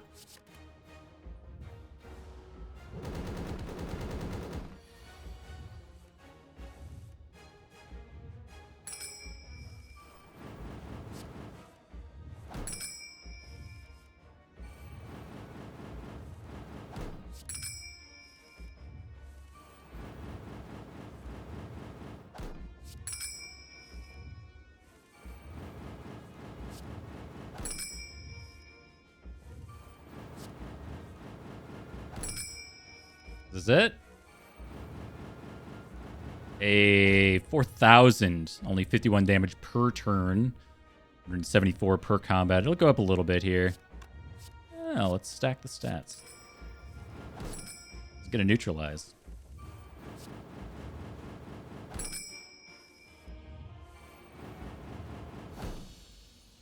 Very nice. And honestly, for an infinite that was relying on Tingsha for damage, it went pretty quick. Hour and 39 minutes.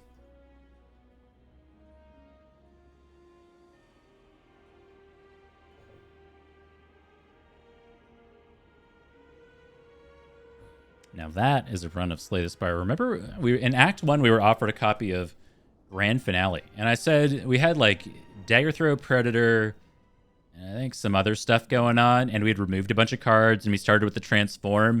And I'm like, somebody could piece together a Grand Finale Infinite. And I'm still confident that somebody right here, when we picked up this Tingsha on floor 7, could have turned this into a Grand Finale Infinite. I just wasn't feeling it. We decided to go Infinite another direction. The Relic Bar is pretty good. I think Courier actually helped out a lot, allowing us to remove a few extra cards potentially after we got like ambushed here at an event. And then, did we get ambushed twice? 3 shops in Act 3. We removed cards at 2 of them, and we purchased this Dolly's Mirror. And the calculated gamble just made this so much easier. I don't know if we I don't know how the run looked without it, but we just got to turn the brain off at that point. Because remember, we had like 2 reflexes. We had the calculated gamble. We had prepared. Getting the Black Star ultimately did not allow us, or was not the reason why we got to Sundial, but still nice to have. We got some extra stuff in here. I don't really know. I mean, we got like 5 extra relics. So like 1, 2, 3, 4, 5. So like these guys didn't really need them, but it was nice to have. I think Oddly Smoothstone was probably the most impactful of the Black Star relics. But yeah, otherwise, nice, good, easy run. No problems with Coffee Dripper. Black Star was sick. Stand by it. Definitely wasn't Pandora's Box or Ring of the Serpent over those options. And the Wings Boots got us a couple extra relics. So all in all, it was a good one, man. All right. Take a quick break before we jump into the next one. That is, I think it's just a 2 streak. Yeah, just a 2 streak. Tied to freaking Transient. So we'll be going for 3 in a row here. A humble 3 streak in a moment. Is it Guardian?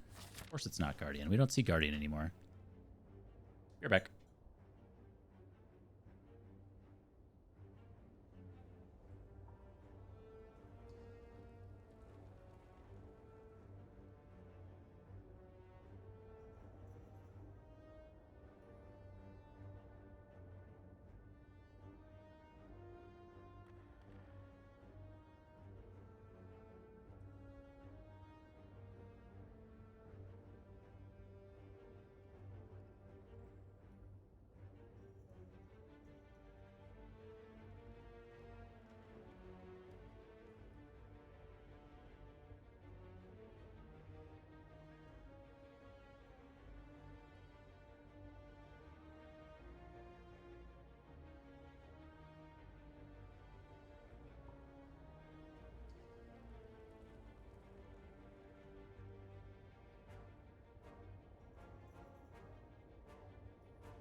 All right.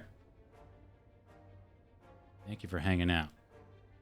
Ugh, during a quick break.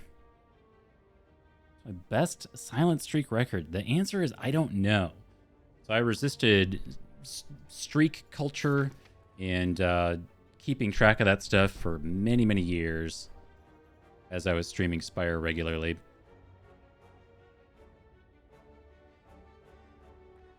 But I'll tell you this year, I think my longest streak is only a humble 3 streak. So it's not much.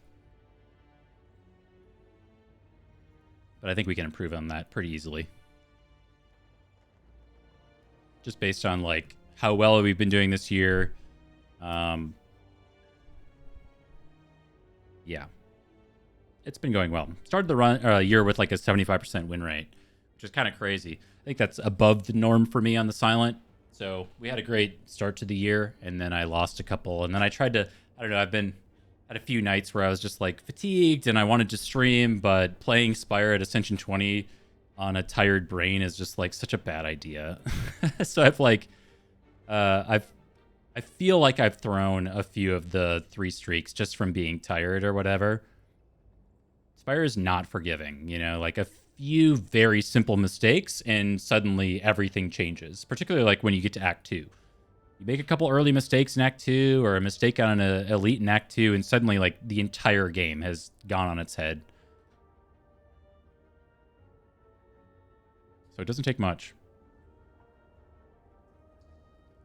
Hopefully you're getting into more runs like our last run where you can just kind of slam cards and have fun. I wish there were more of those. But oftentimes you got to like think.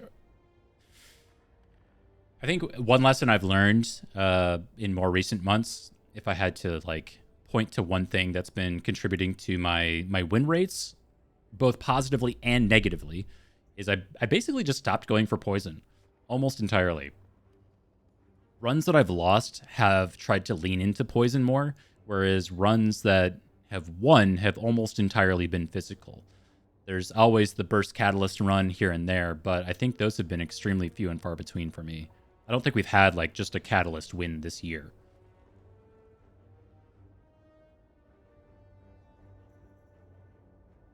So that's something. But at the same time, like when things like that happen, you can't just like put that in your brain as like, well, poison's bad, because it's not always going to be bad. Sometimes it will be the optimal choice, but figuring out when that is tough. Like I think when I was streaming this like 5 years ago, I would probably pick like a floor 1 catalyst because I'm like, all we need is 1 deadly poison and catalyst to say plus, and we're going to the moon. But that mentality has changed. I don't think I would probably ever pick like a speculative floor 1 catalyst at this point.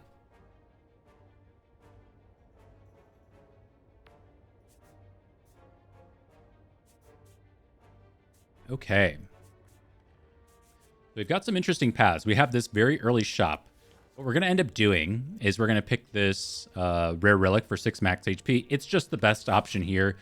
There's a world where we try to like snipe this empowered elite very early, and then we can continue on. Like it's actually not bad. It's just that we have to take so many nothings to get there, so many events. And the other thing that's contributed positively to my win rates this year is just taking more combats. Combats are so important on the silence. So I'm not going to do Niao's.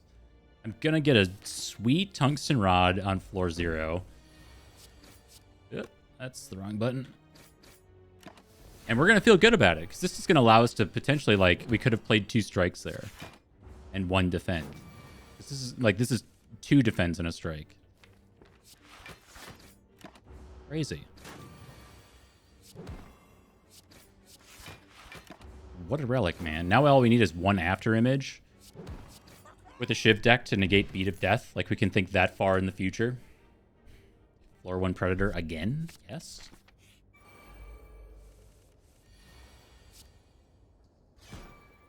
Watch this. Oh my god, a mistake. Why don't you just play Survivor? Oh my god! Oh.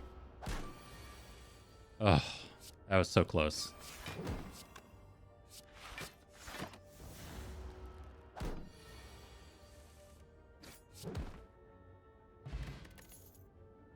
It's the same run. It's the same run. But better? I don't know. Oh, the Abacus is here, man. Well, there goes our block positive infinite or whatever. Stressed you out? I'm sorry, man.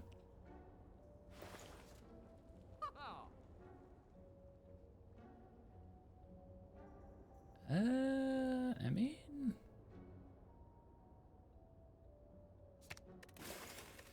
I think...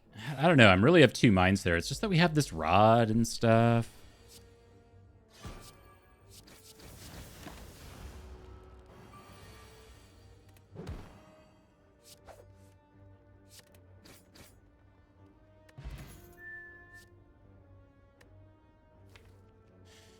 Backflip? We could just take backflip and it's like the same run. The difference with this run, though, is we have like no potions. The good news is that this event was actually a combat, so we can take one more combat before our elite. Just kind of decide what I want to get here. I like deflect. Backflip is probably better for Laga, etc. So we're going to take that.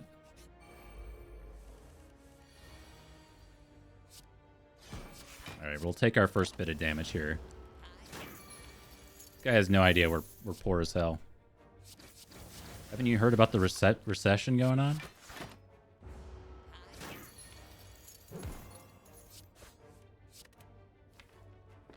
Show me Blade Dance.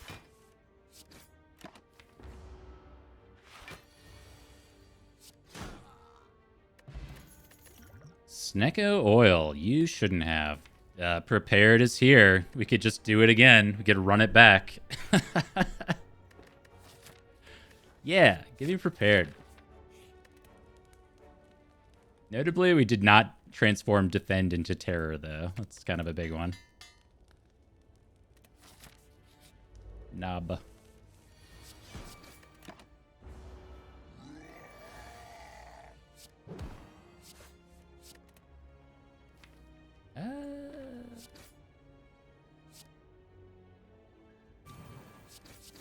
It's got to be worth it.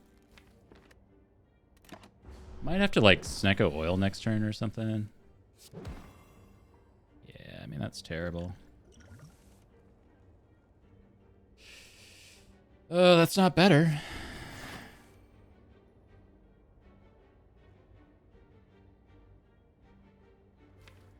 What a jerk.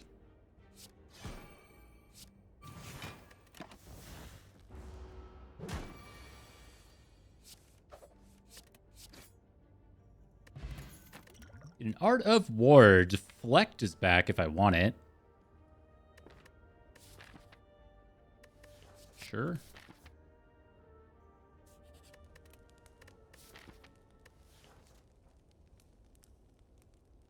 Are we upgrading here? I feel like we're upgrading here. Like upgrading Dagger Throw or Blade Dance.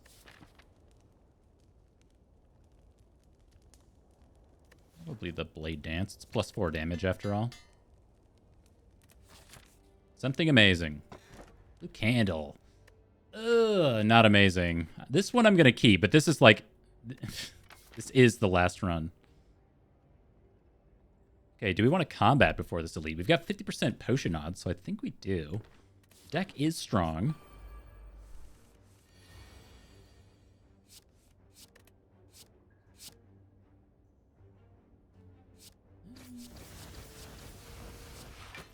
No.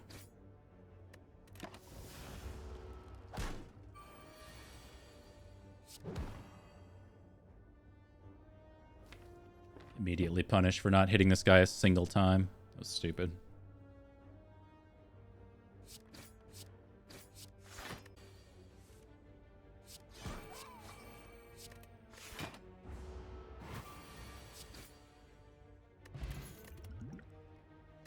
Holy fuck, this song is so good.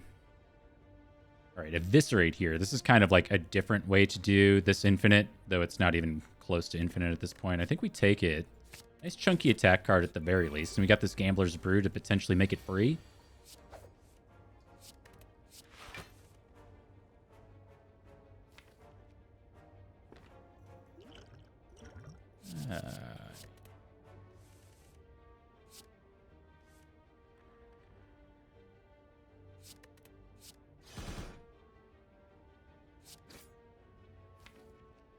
That is a shiv. That's what that is.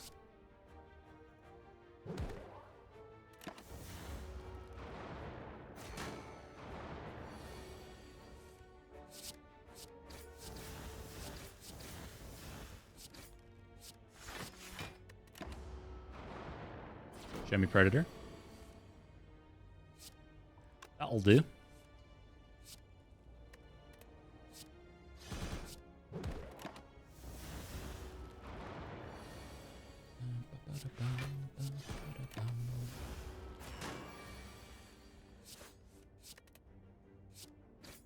Okay.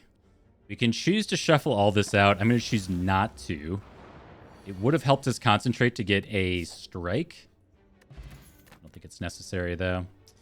Ginger's here. Second Eviscerate, and then we have this Concentrate. Concentrate is a little weird because we're not block positive yet, but that puts us like a single reflex away. I'm going to choose to skip it because it's pretty bad for now. But it is notable.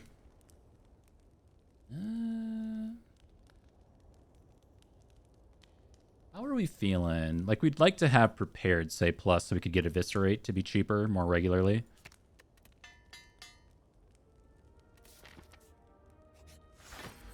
An egg.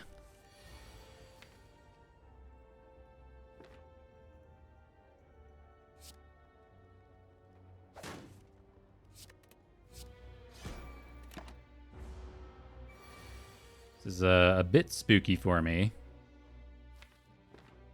Show me prepared.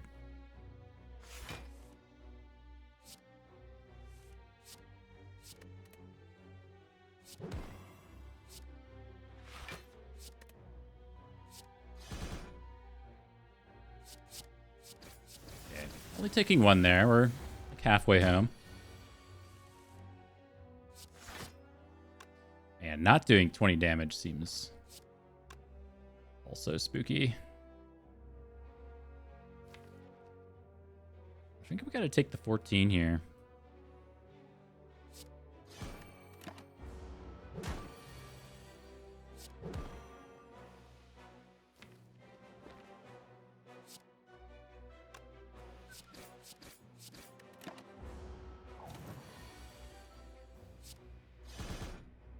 Okay. Get an Omamori for our troubles. There's a copy of Terror. That's pretty sweet. I've got 152 bucks. And 9 HP. Choices, choices, choices. It originally planned to go to this combat. I think the deck is like okay. And we have this Omamori. Maybe go here. Nope. Good old waste of a floor.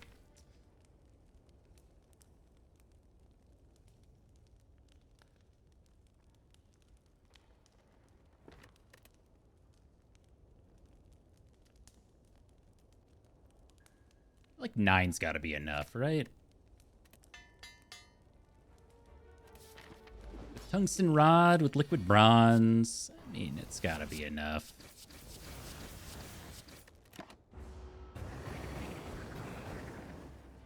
So currently taking no damage. Just doing this.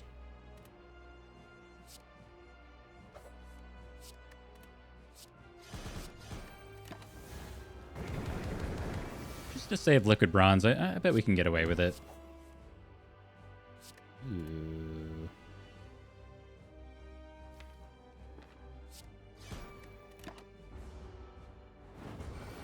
Gives us some birds insurance.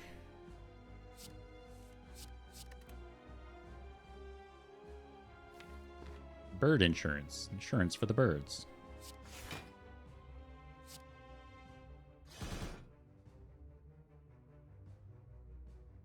We are shuffling here. I think we want to shuffle the Blade Dance. Block for 9. Take 2.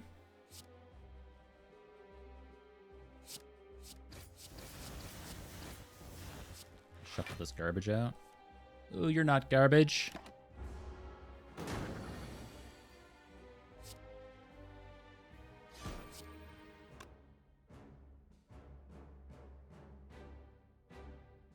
Wait.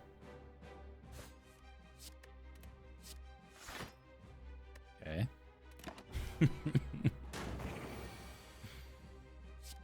Okay, we get there. Swift potion after image with our tungsten rod. I do like that.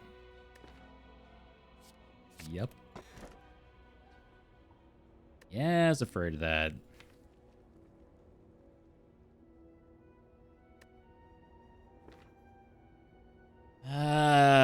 Man, this is not a Black Star deck.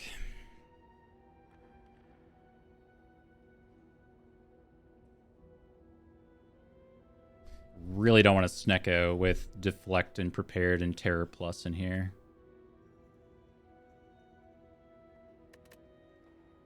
But it's definitely not Busted Crown either, so I guess we just Black Star.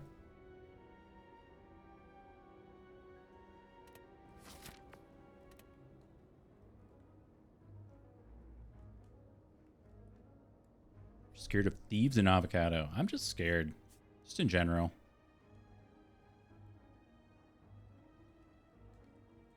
Go to this early shop. Early shop, make some choices.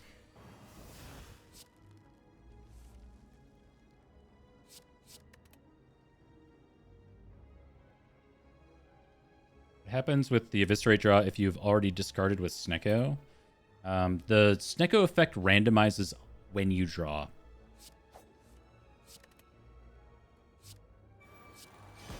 So it'll be re-randomized.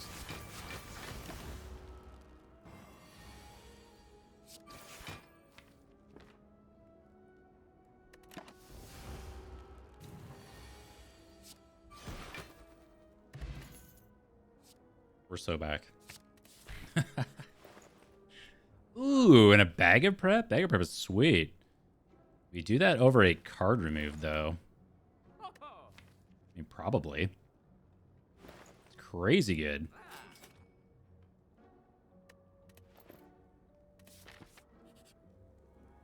Cringe. Take 20. AKA 15.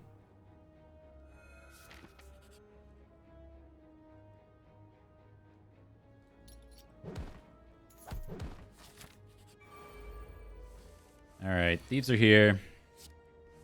They've been summoned.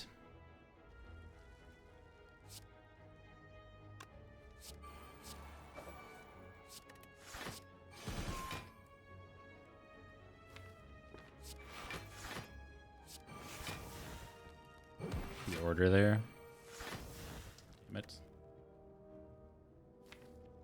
Really just want to deflect. I mean, I don't think Swift Pot's worth 5 block here.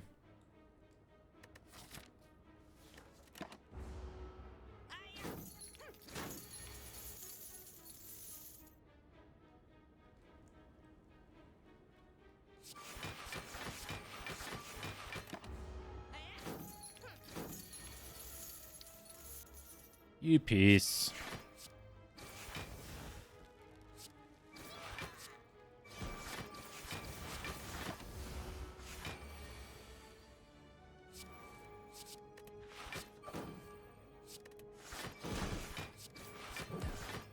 Nice, we get there. Get our 80 bucks back. Distraction, I mean, Distraction's a card. It says 0 on it. It's not good. It's here, it's upgraded. Escape Plan's also here with, like, after image and stuff.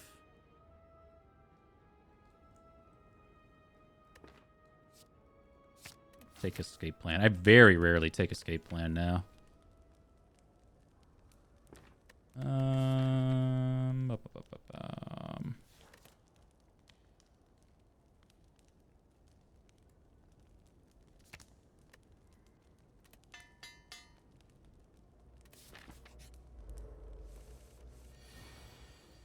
Yikesing.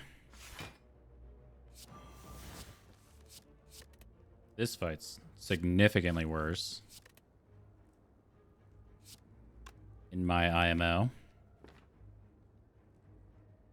have too much to do here. I don't think I can get away with the after image on turn 1, but we really need it.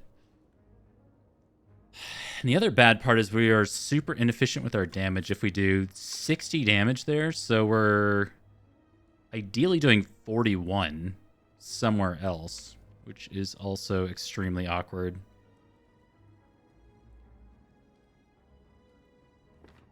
So we might have to potion this combat.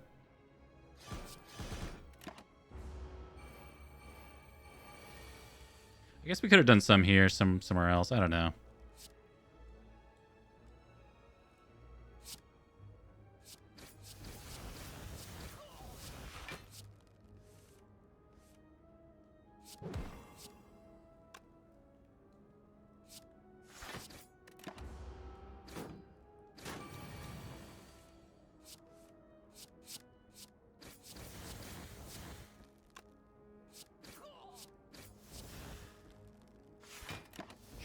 Take our 5.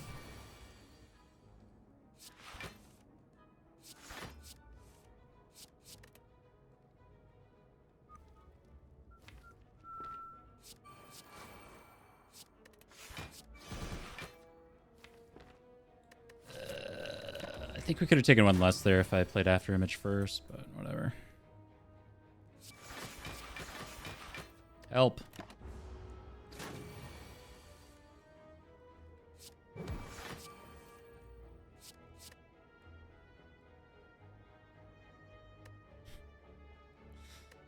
Help.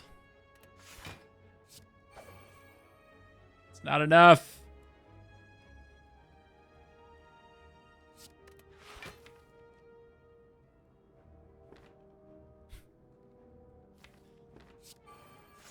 Oh, it's so sick. Save me my Swift bot. Backflip plus? My Lanta, it says plus, man. We take it. I mean, Acro's here too, but... Oof.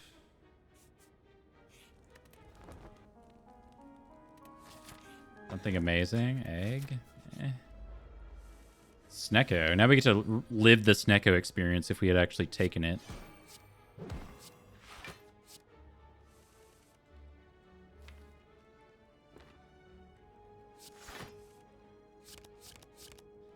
It's looking for terror there. Oh, this is gonna suck.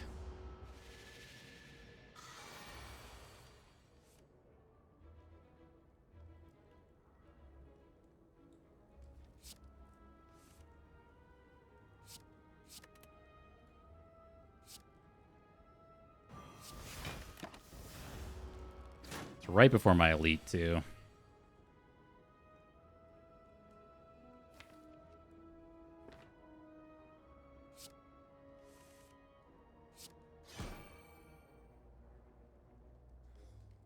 Ah, it sucks so bad. Sure.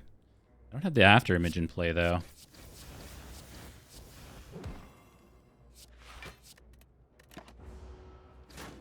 This should be the pain here. Yeah.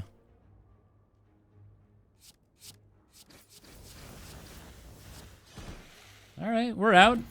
His Snecko oil potion. Right on brand. Acro plus next to Catalyst plus. What egg did I get again?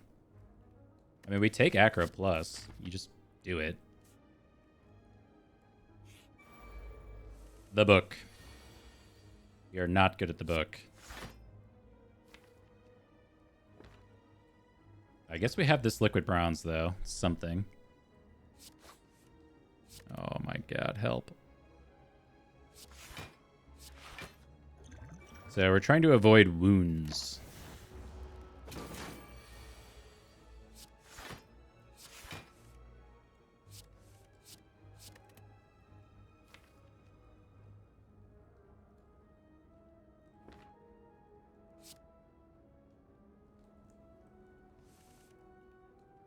Okay, that's like perfect.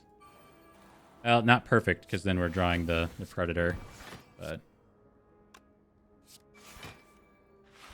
Oh.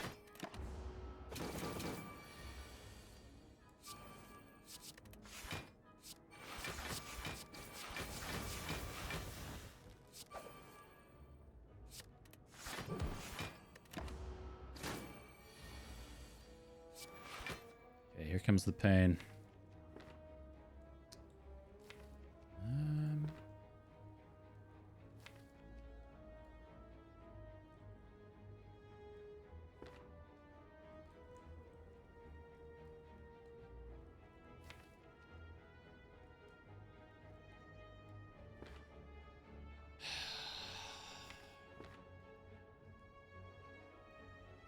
Snecko Oil here does not feel particularly good. You'd have to get a lot of zero costs. It's that, or we just block. If we block for 18, 21, 22. We take 12.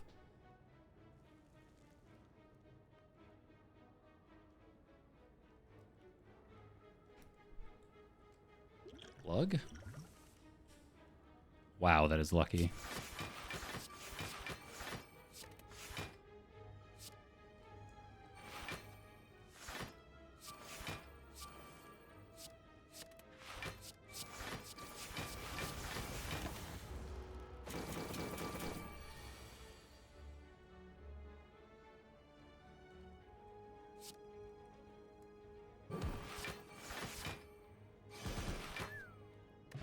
All right, two potions. We get a shovel and a Darkstone Periapt.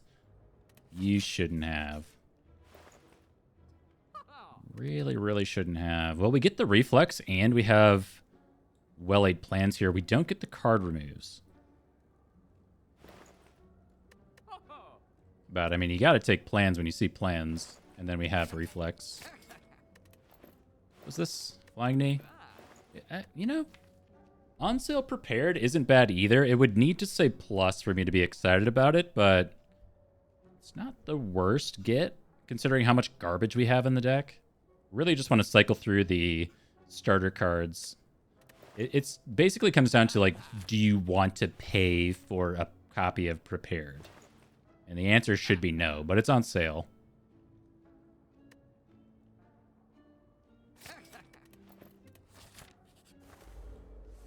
Wow. Normally pretty horrifying, but we do have the Tungsten Rod, and we got well-laid plans in our opening hand.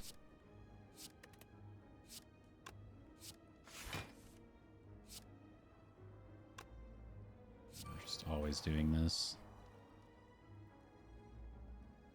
I think we should not play a strike so we get Art of War value.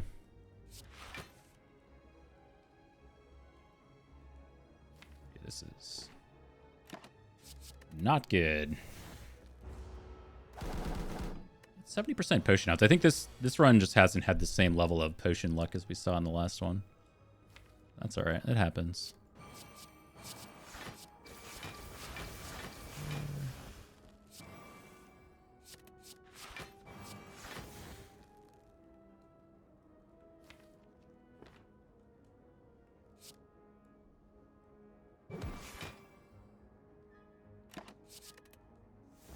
We're just going to gamble right away. We'll see.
That's pretty good.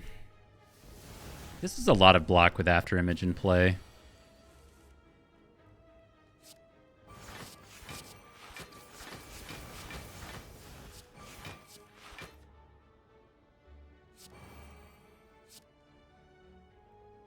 Oh, that was our non-upgraded one. Oh. Let me see.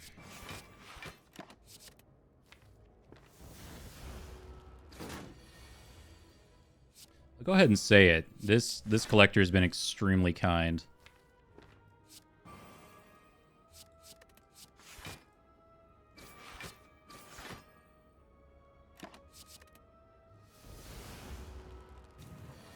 Like, it's gaining strength, yes, but at the same time, it is not making us vuln and then slamming in for a ton of damage.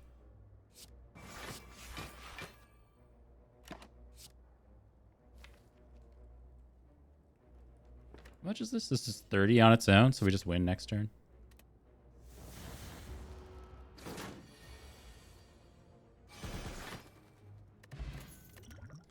Cunning Potion is sweet. There's the copy of Prepared that we, just bought. That's why I hate buying common cards in this game. Piercing Whale with Well-Laid Plans is pretty good. Since we're nowhere near, like, infinite. Take the one copy. Go for one more, man.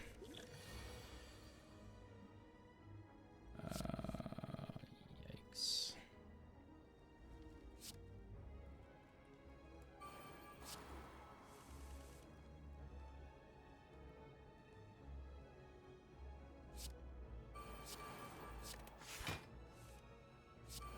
No Eviscerate? I was digging so hard for this Eviscerate. Dagger Throw? No! Oh my god. Oh, I'm alive. We are being made weak, so I guess we should probably Cunning Potion this turn.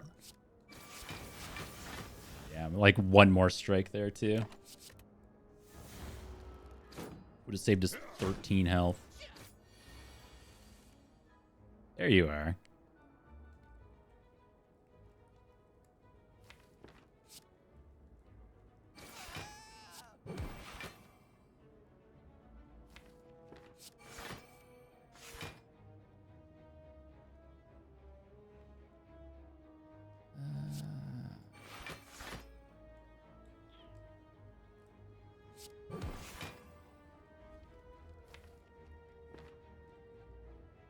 Oh yeah, we have Ginger.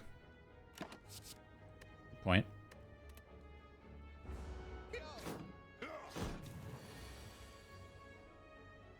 I don't think it matters, so I was like getting Cunning Potion anyway, and it saved us 3 health. But yes, we have the Ginger.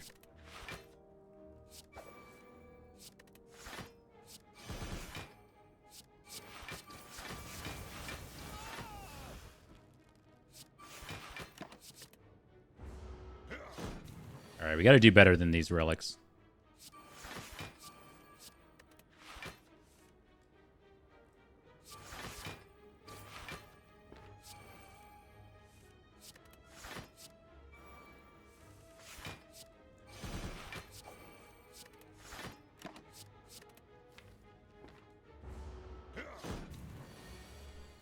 Got a little bit of wound dot deck going on.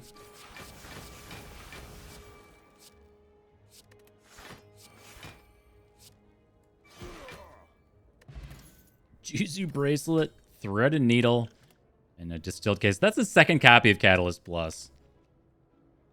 Not going to go full conspiracy theory, but I was just talking about that. Concentrates here. It's kind of awkward, because we're going to have to rest probably before Automaton. I don't really know how we're beating Bronze Automaton. I don't think Concentrate helps us. It's just with the Well-Laid Plans, it can kind of game. But without this saying plus, I just feel like it's just going to get in the way.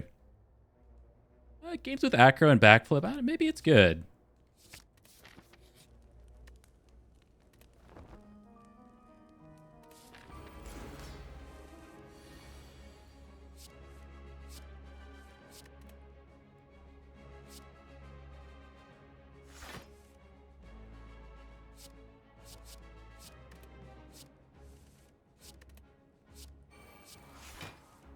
Look at that. See, not bad.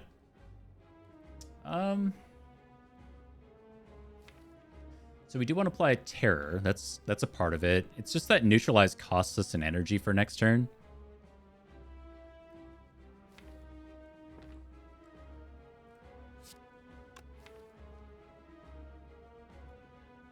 And we don't have a way to break it. I think the energy for next turn's too good. I will toss the Whale. And probably hold, like, Blade Dance. Dagger Throw or Survivor? Probably Survivor.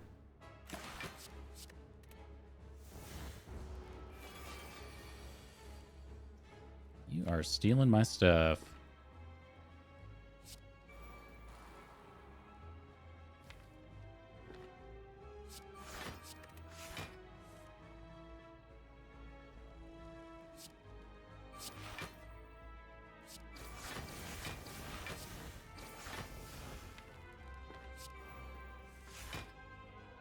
Okay, so now they are stealing from my discard pile. I don't think that's better.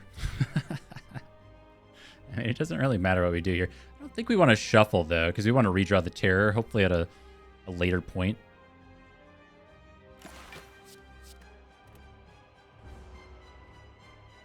Okay. Gamble's more important than the Predator.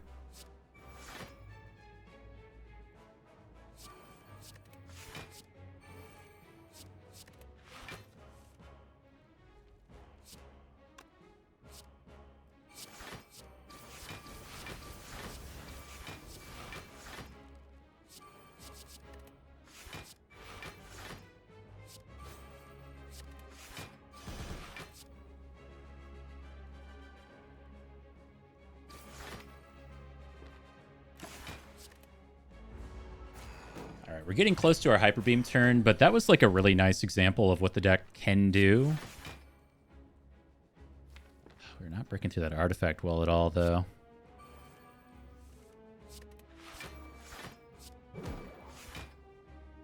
Yeah, and this is another example of what the deck can do. It's just not much. Let's rip this. Not great. Taking 0, though. I mean, that's something.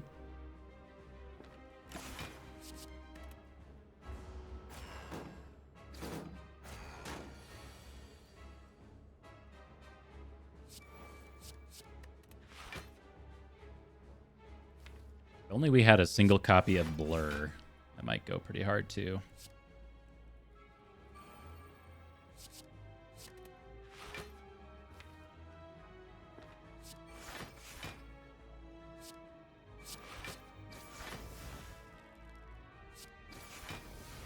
Yeah, so holding Gamble for next turn is pretty sick.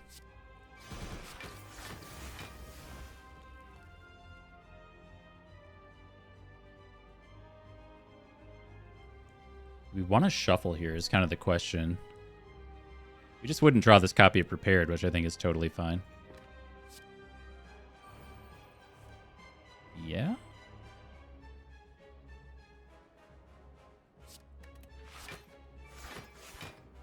Yeah.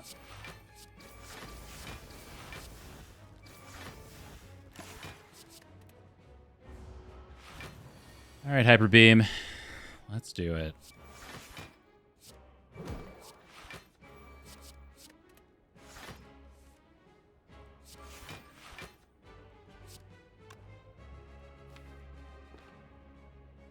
Really need this copy of Acro.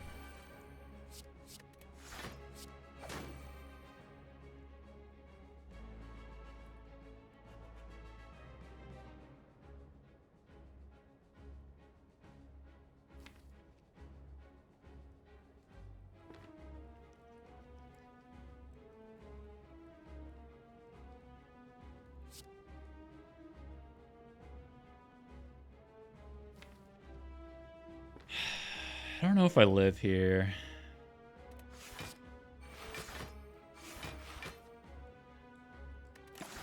Yeah. Pretty close, I guess.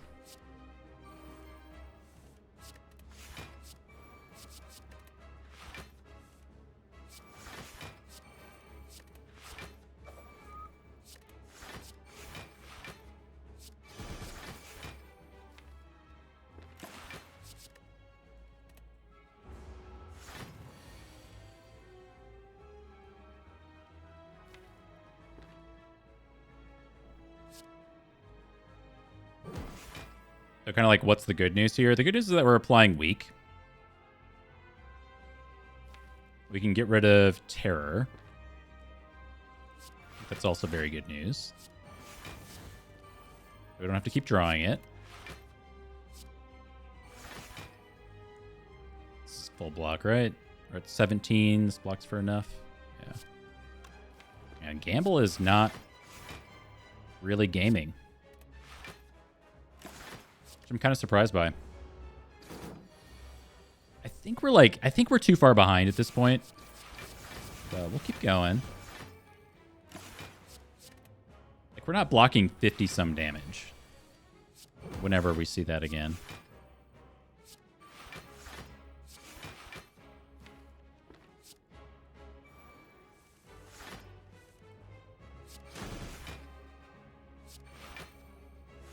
Unless...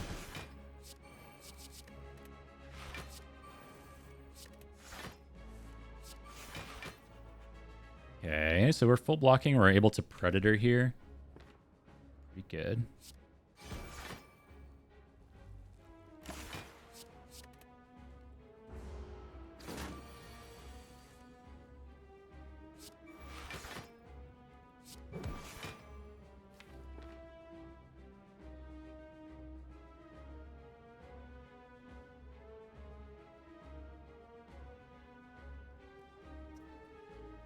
Thing is, I really want to hold on to this stuff for next turn. Like gamble and then get to reflex somehow.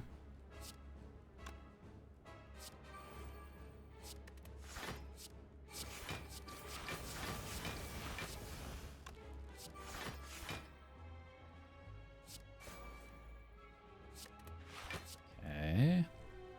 So we have weak for next turn too.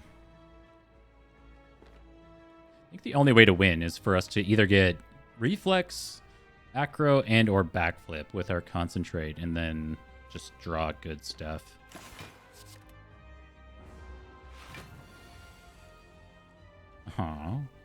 Part of it.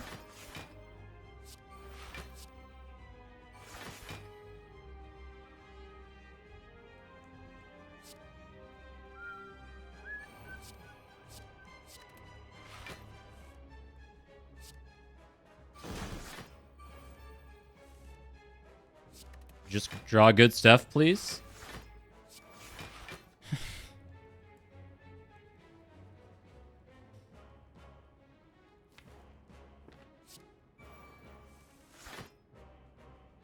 Uh-oh.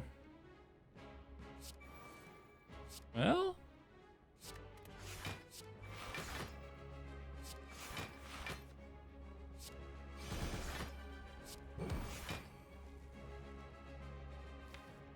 Well, okay, so this is an extra 5 block that brings us to 51. That's enough.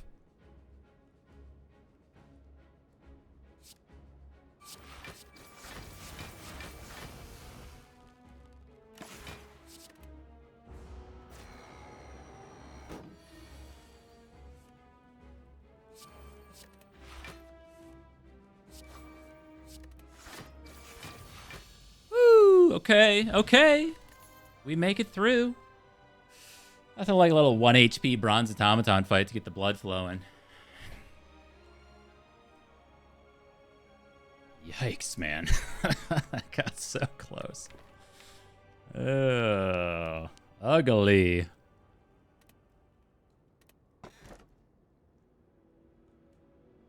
Speaking of ugly.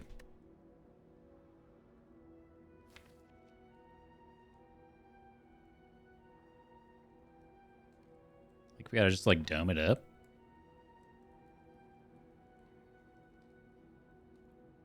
I am not a dome enjoyer, I'll tell you that.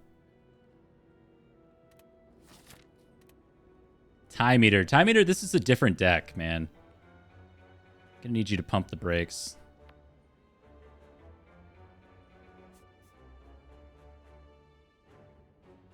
Astrolabe and Prey was a reasonable strategy.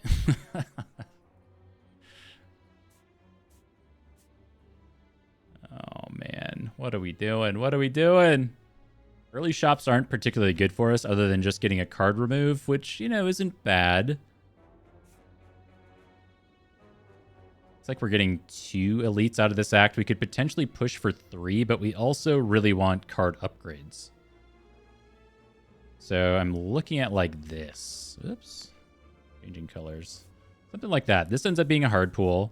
The other option is to take this elite here, and that's after 3 events, potentially Mind Bloom. Like, not bad.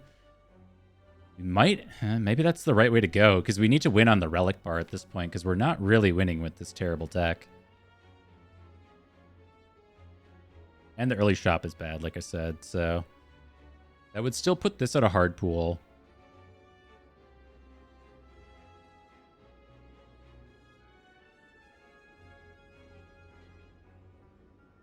Yeah, I think that's it.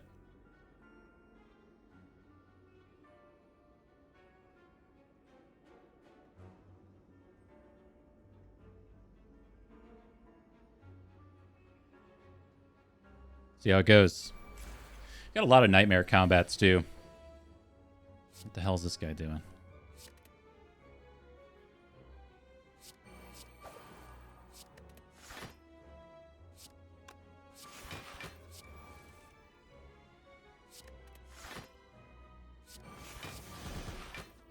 Just kidding. He's doing 11. We backflip first? I mean, we're already full blocking.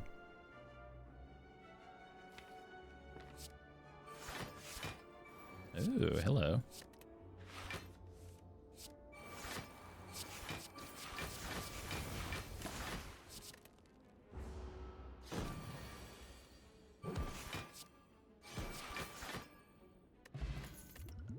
A dexterity potion, backup whale. I mean, the problem is that we're just not doing damage, but I guess we'll take a whale. Spiker boys.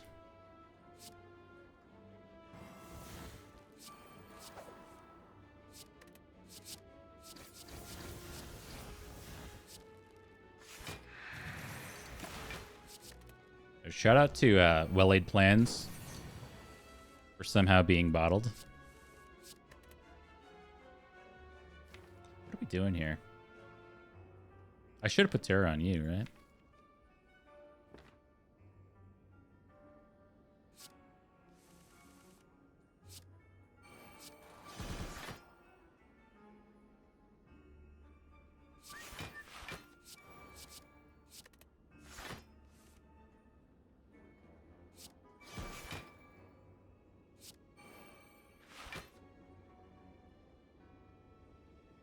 You only ever attack for 9. I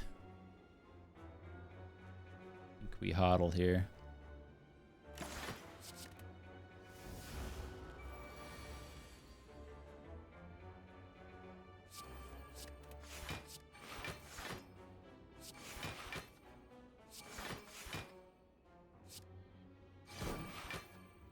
I mean, we're basically just waiting for Predator to come back through again to do 20 a turn, because we can't really eviscerate this guy. We can't really Blade Dance this guy.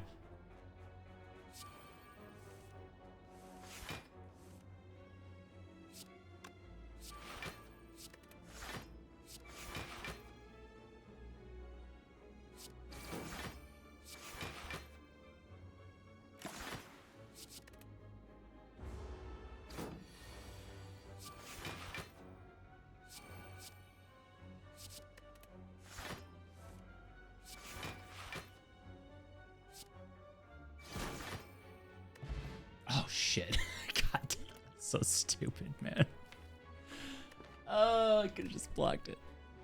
I mind flooded myself. Don't ask. Don't ask. There's no reason. Oh, this is such a nightmare combat for us, man. We barely killed one of these guys. But we got 2 potions. Right? We got 2 potions.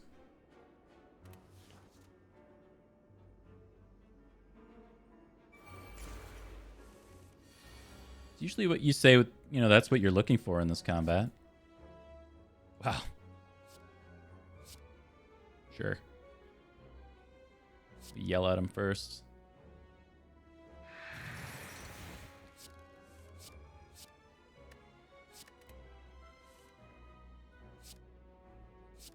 Yeah, look at this concentrate pickup go. It's been so good.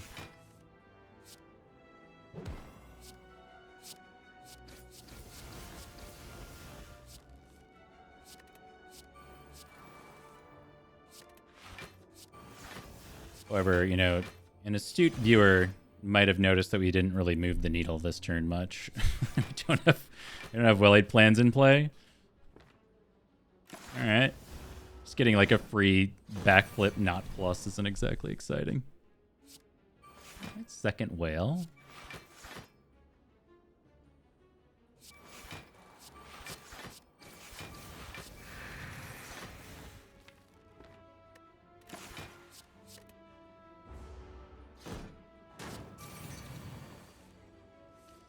A perfect calculation.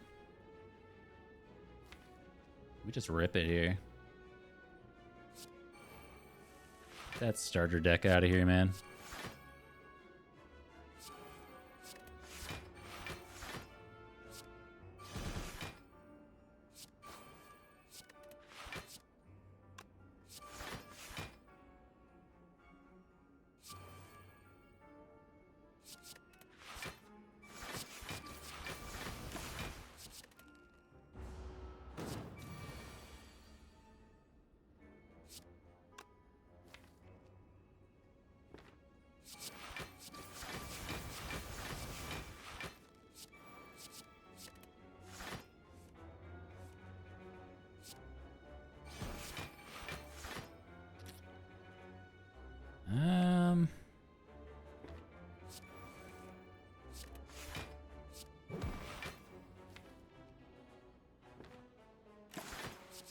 Like we hodl, it's weakened.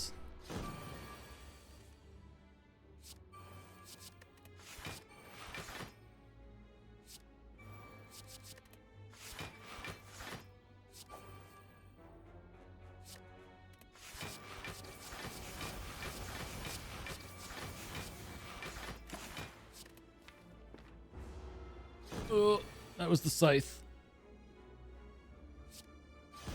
All right, not too bad. I don't even know if we took damage that combat.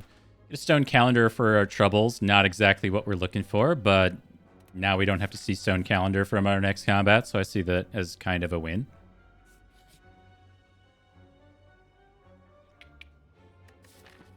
Can we survive to a shop? Can we get to a shop? We can't get to a shop? Oh my god.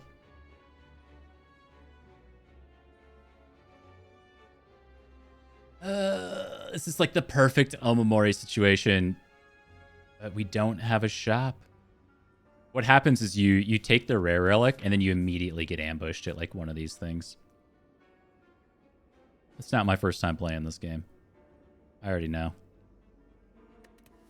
I would say, actually, notably, it's not a bad upgrade all either. But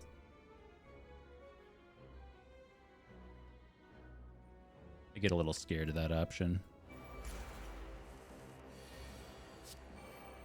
And afraid to admit it.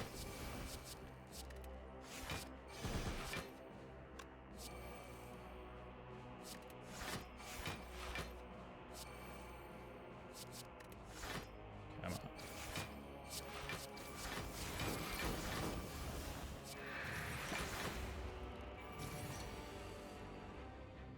What's this guy doing?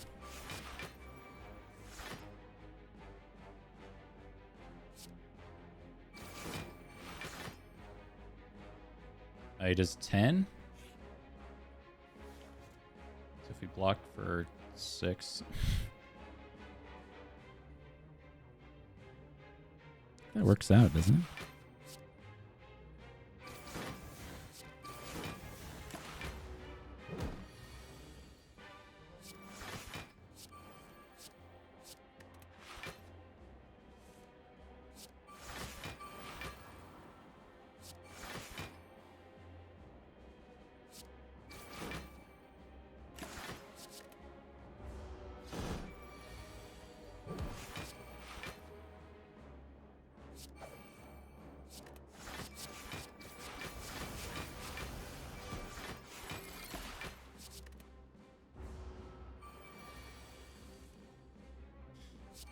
To think. We could have just, like, been on to our next combat already.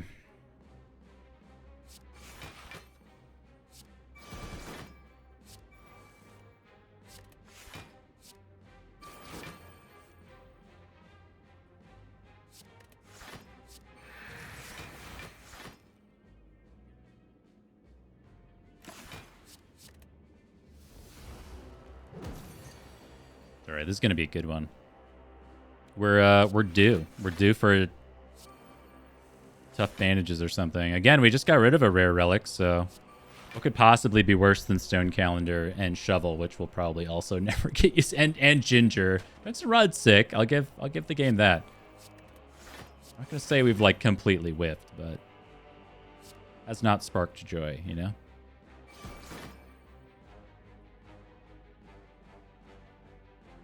What is this? 16?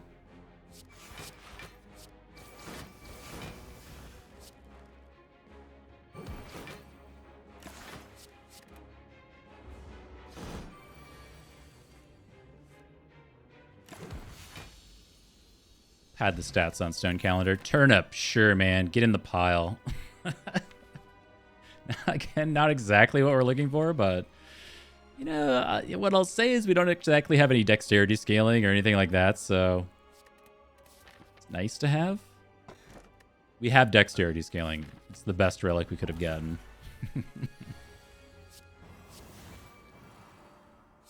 Sometimes this game's funny, man.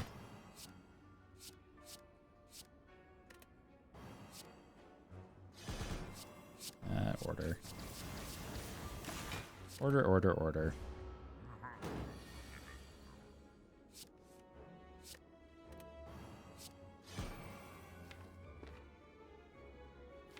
I mean, this hand do be sucking. Ugh.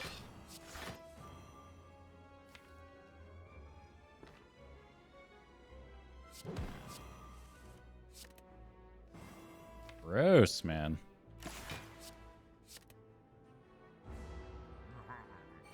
Idiot.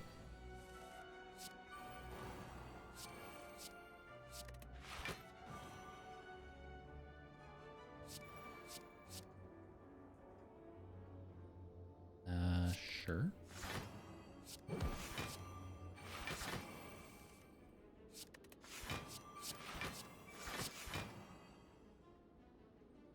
And I guess we do kind of have the Shiv thing going on. If we can get the kunai or the shuriken with our throbbing black star, we'll be in a much better place than we are now. I mean, this is not amazing at the moment.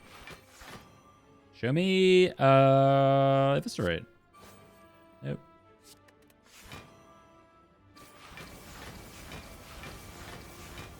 We are admittedly a little behind the curve, though, in this combat. And we just went through most of our, like, combo-y draw stuff.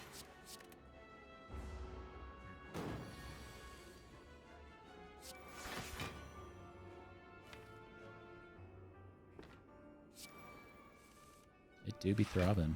I mean, I don't make it up. Look at the thing.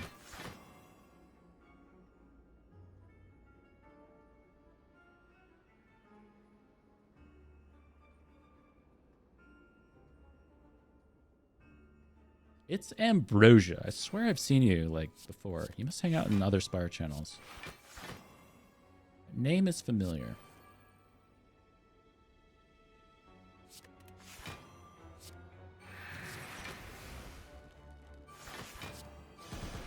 It's not weakened. Maybe I'm holding this dex pot a little too hard.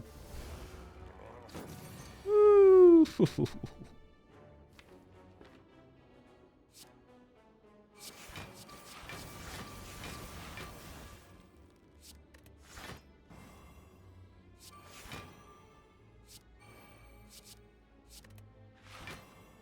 Do, but you usually lurk.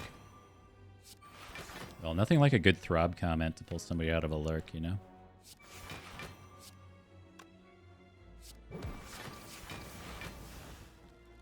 What turn is it? Turn 5? Oh, man. First 3 turns has stuff, and then it does repeat time. Turn plus 40?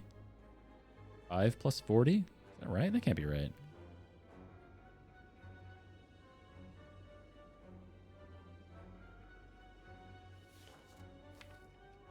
Dude, next turn Sucks. Next turn's so bad.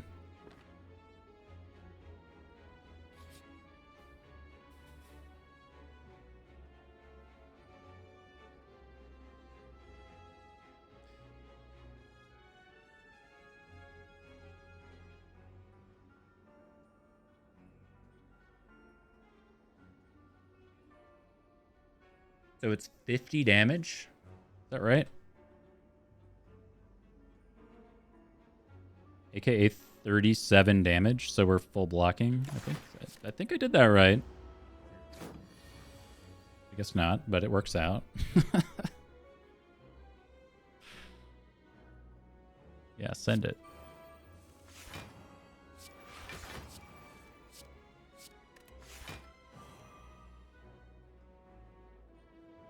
Ruh-roh, Scoob. Dagger throw's got to be sick. Give me like, we need like exactly acro or a backflip into acro kind of situation. Yep.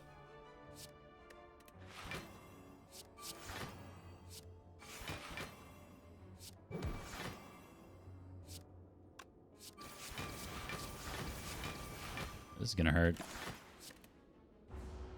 Ugh. My brother in Christ, we do not have card draw. Please give me aggro. Oh.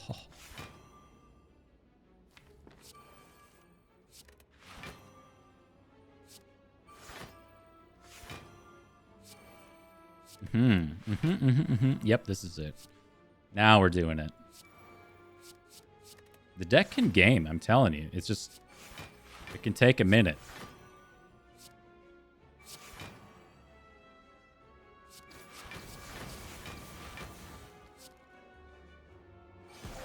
We had calendar anyway. Get a letter opener and an Oracle. I mean, that's not really it either, is it? It's Time Eater. I'm not really willing to take another escape plan. It's okay. It's okay. We still got more relics to go.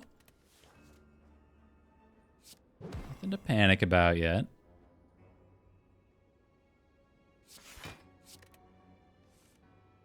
Yep.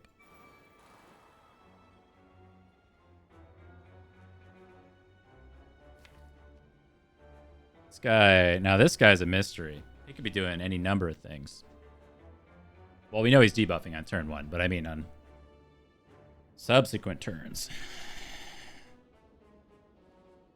Yeah, eventually we're just going to run out of bad ones.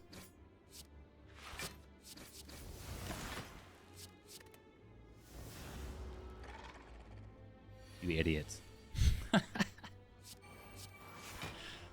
Oh, somebody should have told him.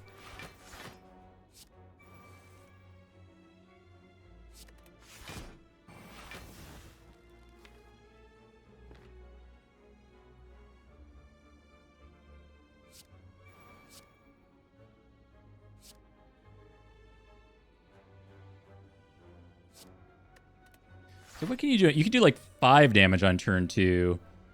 Or 50? Excuse me, not 50. 30.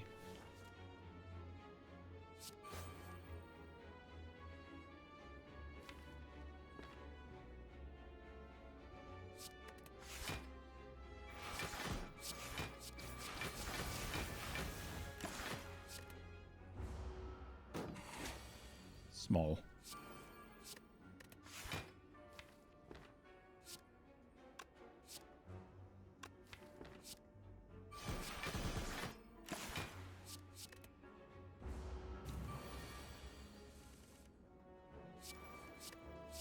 All right then, keep your secrets and all that. Give me a fresh grip of 9.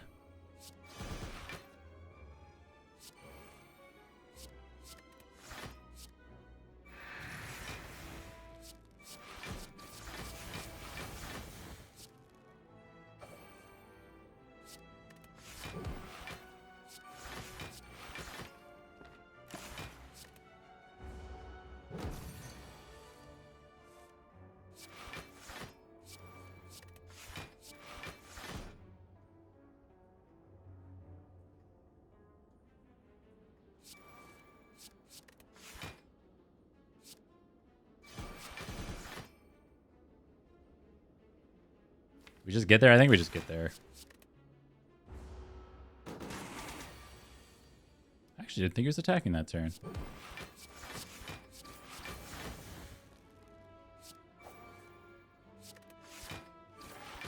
Alright. Alright. We get a fairy in a bottle. Another cloak and dagger plus. I mean, this could really come up Millhouse if we get one of the ninja relics.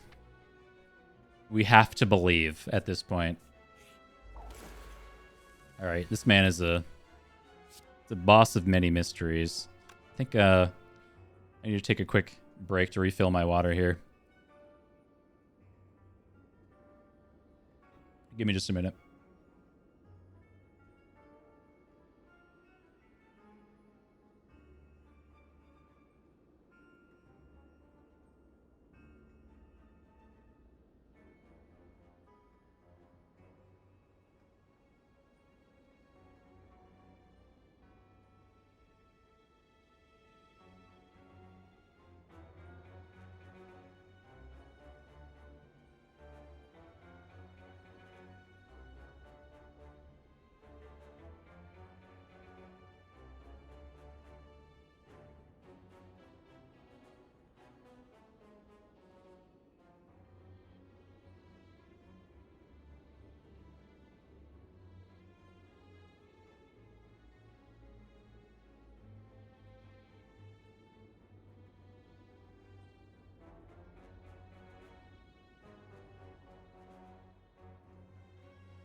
All right, we are back.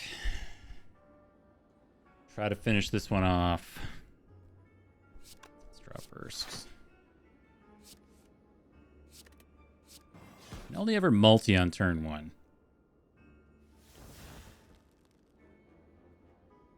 It's only ever for 21 damage. Drawing. It's only for 15 damage. Now, Predator's super important because we might get 45 next turn too. Okay. Afterwards has an even split between Burn, Multi-Attack, and Scythe. Except Scythe and Burn cannot be used twice in a row. Multi-attack cannot be used 3 times in a row. There's all these weird little nuances with these boss combats. It's like when you're in them and you're playing them, it makes so much sense. But then as soon as the numbers go away, you're just like, how does this work again? What does this guy do? Ah! We're good. Now, we know you can't do that again. So that would mean that this could be the big attack.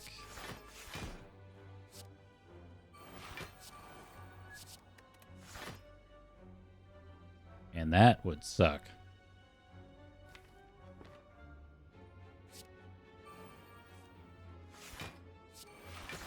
That would suck less.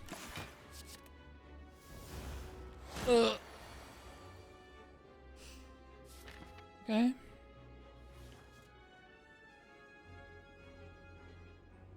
No fighting.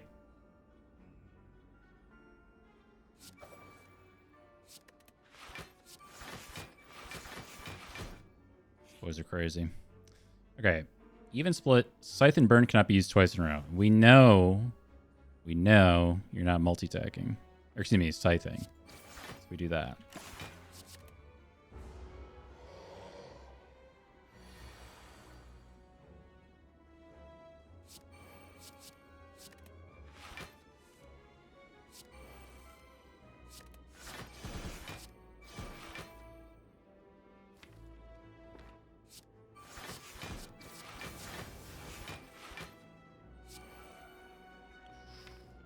We can get there if we get one of the other more meaningful things.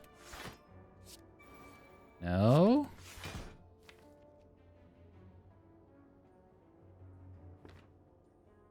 Can this ever be the big attack? Yes, I think this can be the big attack. So we should Survivor here. And then the question is, do we win next turn? We have to hit him a lot, but we do a lot. So maybe? Okay.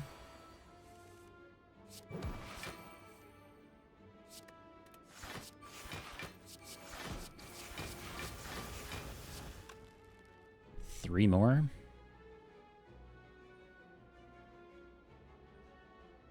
And letter opener is a 4th. I don't think we can ever get there now.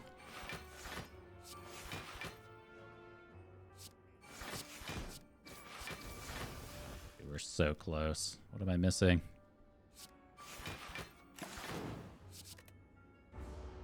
Okay.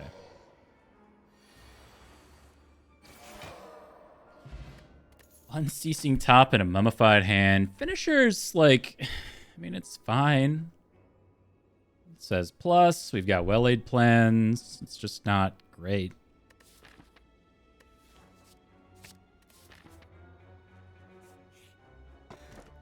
Bottled lightning.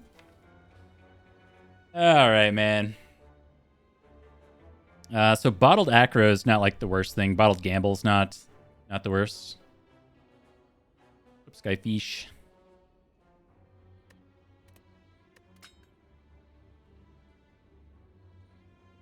We do have 9 cards on turn 1, so maybe it's just gamble.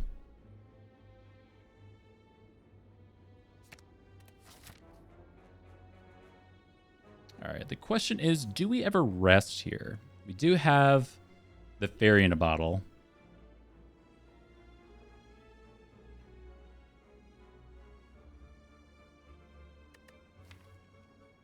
I think Mummified Hand will actually game a little bit. It's a tough call, man. We've got a lot of good upgrades here, too. So we're looking to upgrade, like, Prepared or Reflex. Concentrate's okay. But maybe just the Reflex. The deck is actually pretty sweet. It's just that we don't have scaling right now.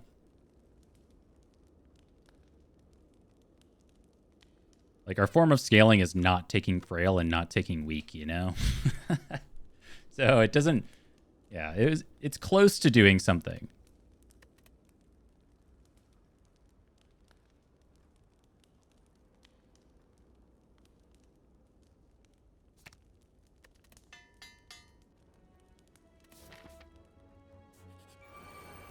Regenerating Repto.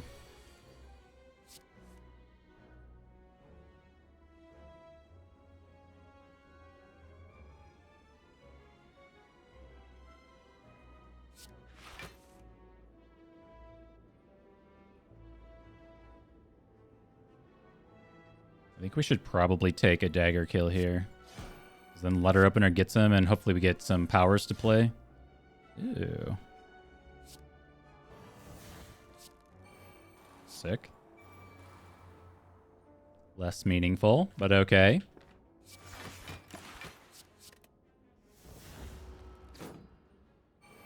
What the hell's this guy doing?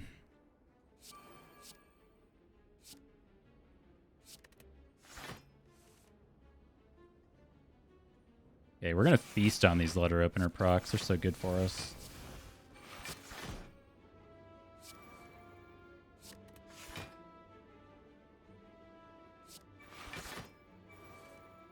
Oh, hello.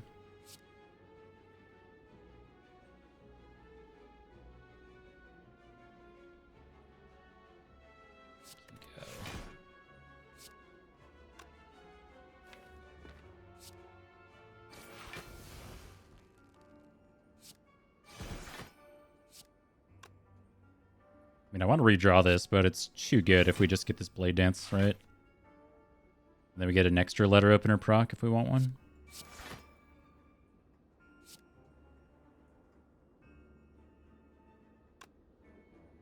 We kind of like it because it takes us below 12.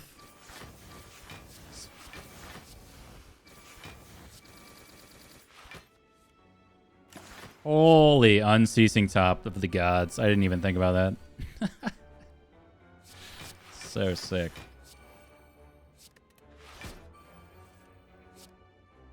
I say of the gods like it had a meaningful impact on the turn, but it didn't. It's just a pretty average to normal unceasing top. Actually, I think we had lethal there. I need to stop messing around. 30 plus 24.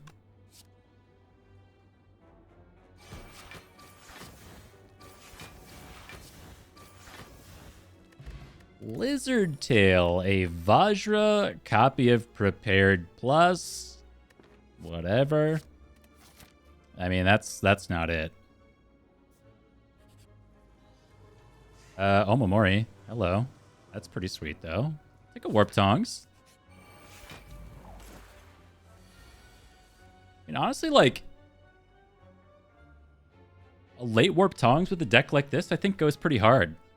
It does give us some form of scaling.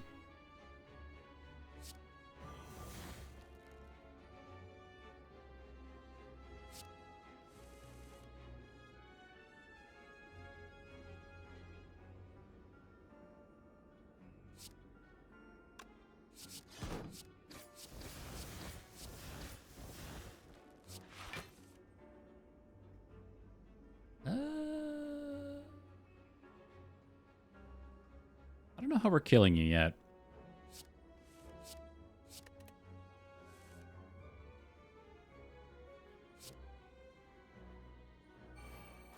Predator.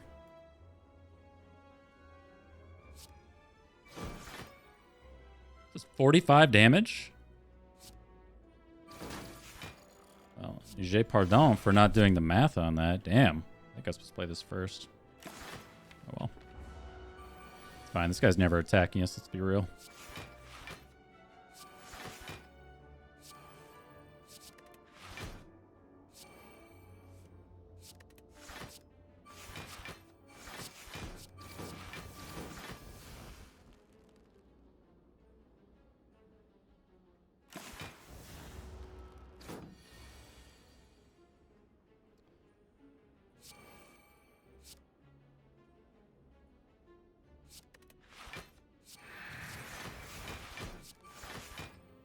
Unceasing top.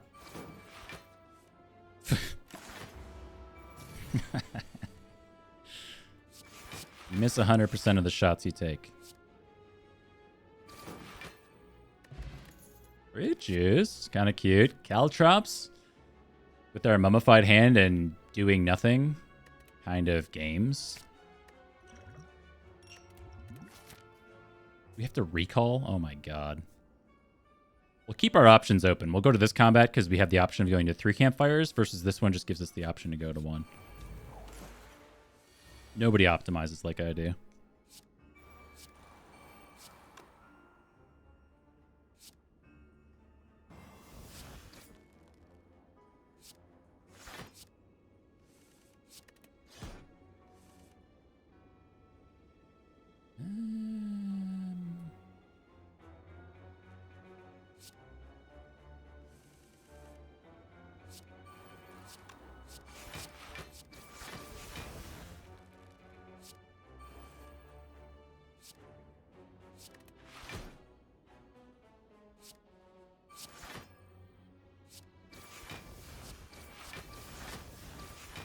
I mean, at most, these guys can be coming in for 26 or more. Okay. Saved.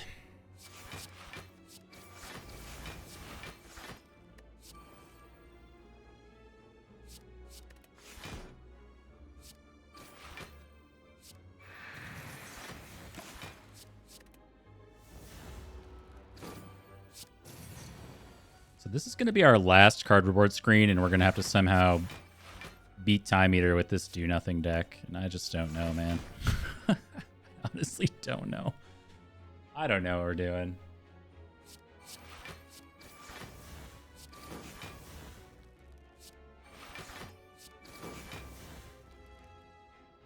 This is fine. Only ever hits for 9.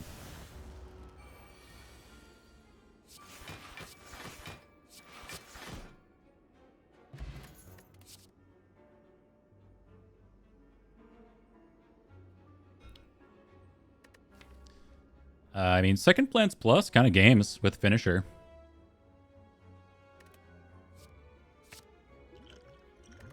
Take a little sippy. We'll recall. We do not have Pantograph or anything, and this is just such a nightmare. I have to like mentally prepare for this.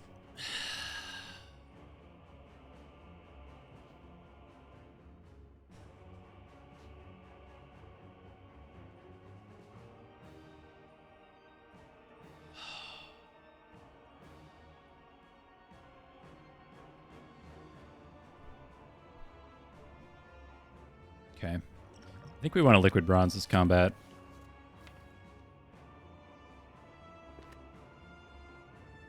And I really don't know how we're beating Time Eater right now without any kind of scaling other than Caltrops liquid bronze and then occasionally doing some damage incidentally.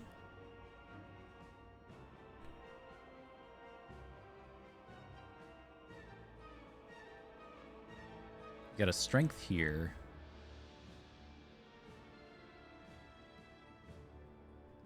I would say that most of these combats, other than Time Eater, should be... I'm not going to say easy. They're not going to be easy. It's just... This should be the worst combat. I mean, by far.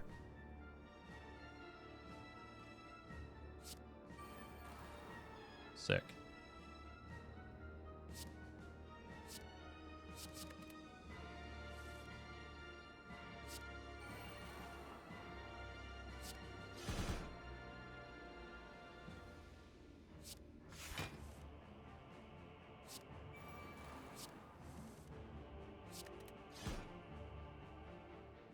Look at our little deck go. It does stuff.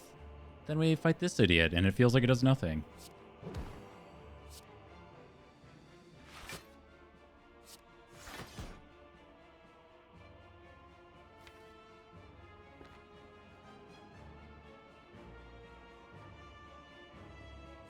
Yes. Ow.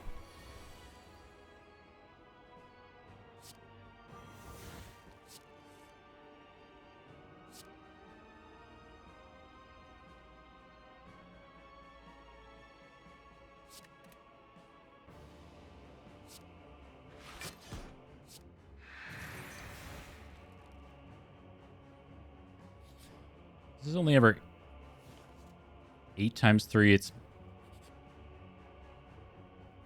Or it's like 12 damage, I think.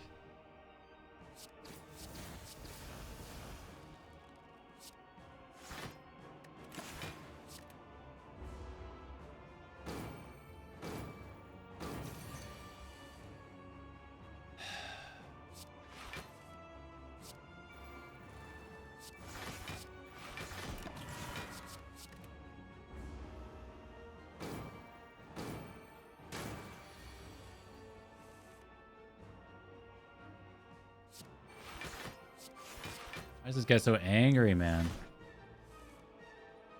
All he does is hate.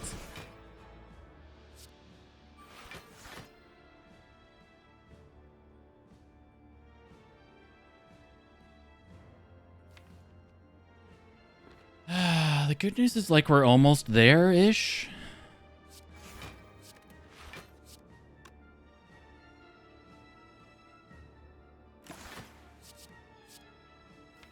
We're almost there-ish, kinda. Ow.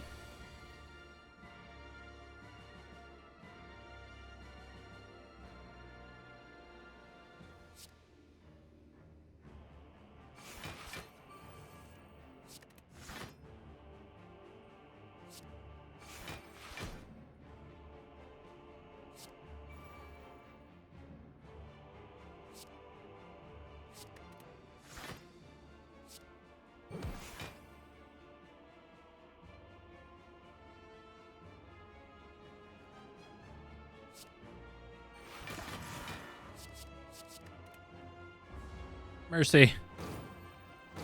Taking 0. Okay.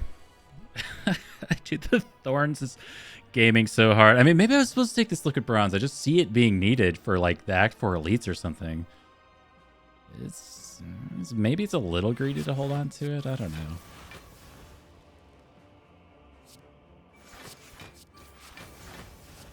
Okay, so that's enough. We never kill him because we don't have Pen Nib or anything. Next turn, the calendar does go to waste, though. So I wonder if it's ever, like... I don't think we ever go for it, because we can't see if we're being attacked or not. But having the free 52 right here, and then potentially being able to rip lethal off the top is pretty sick.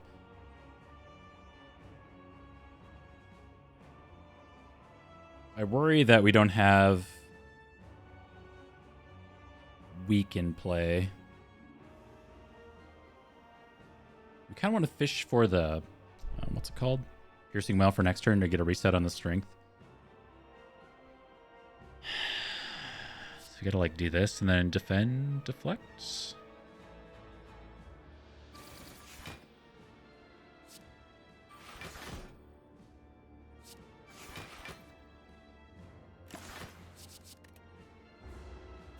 Ow.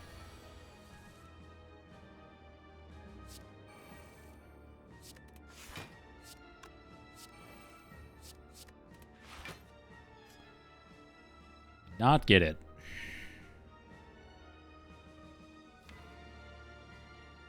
Well, my Monka is fully S now. Holy shit.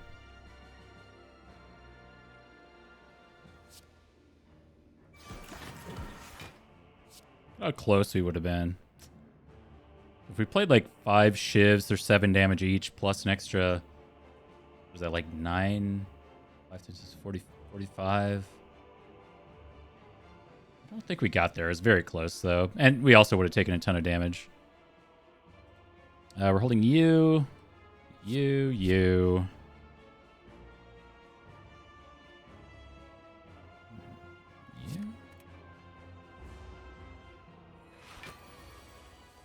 I know it's foolish, man.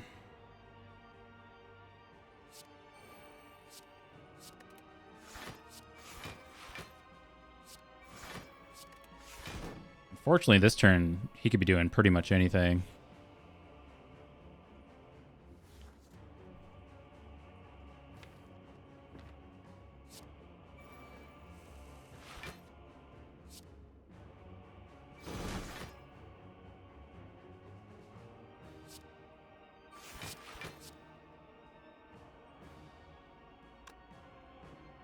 One, two, three. 4, 5.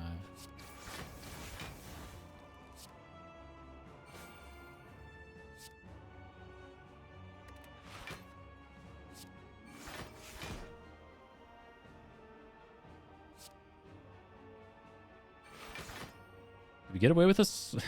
What's like the max you can do here? You're at 10 strength. Oh my god. 18 times 3. 48 damage. So we're full blocking. Let's play a slimy boy. Strike.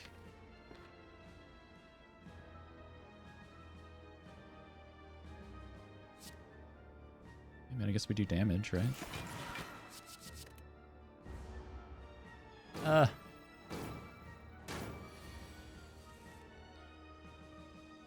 this guy's so spooky, man. He just won't stop coming at me. Miles, is that you? Are you scared of the time eater too? You scared of time eater?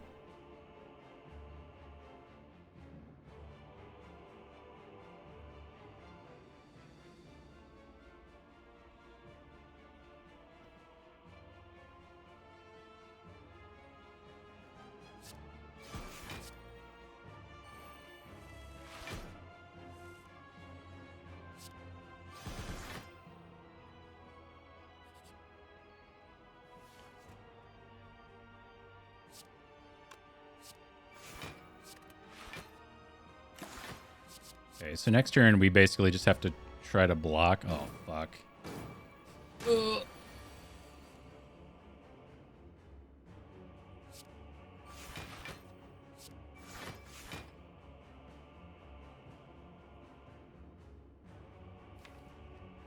Okay, well, you can't do that again.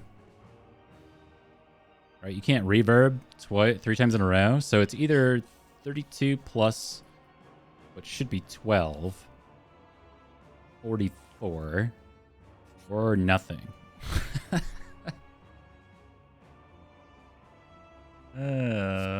guy's so cool.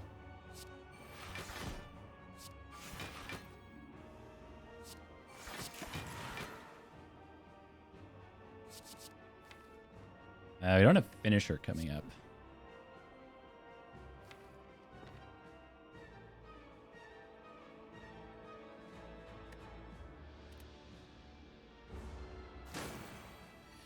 Jesus.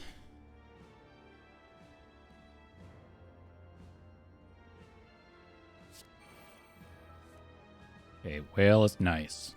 Very nice whale.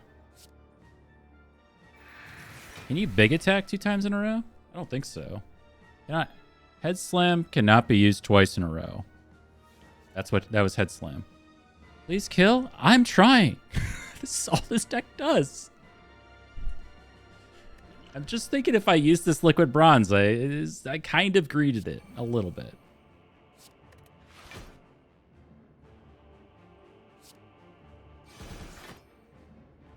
We kill? I don't think we kill.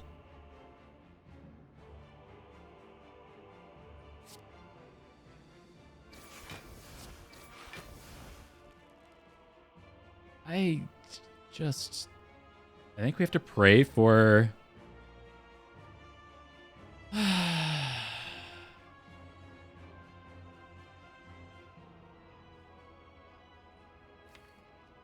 Pray for buffs? I mean, I think he's attacked every single turn, so we're due. We're due. We're so due. Yes. Wait, our draws were shit. No. Praying for big attack? Question mark? Please big attack me, please. Okay, gotta think about breakpoints. 14. So this is 22.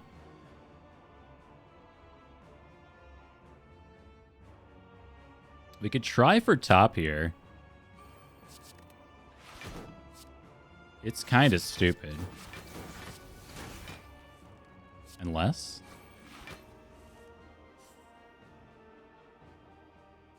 Actually so close.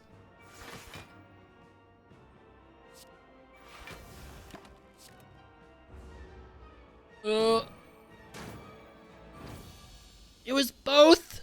Fuck. I should have used liquid bronze, man. Oh, no.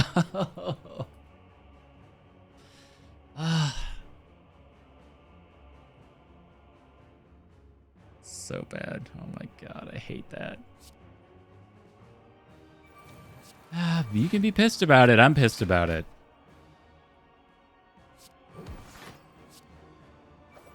Oh, I'm so salty now. I'm so salty. Jesus.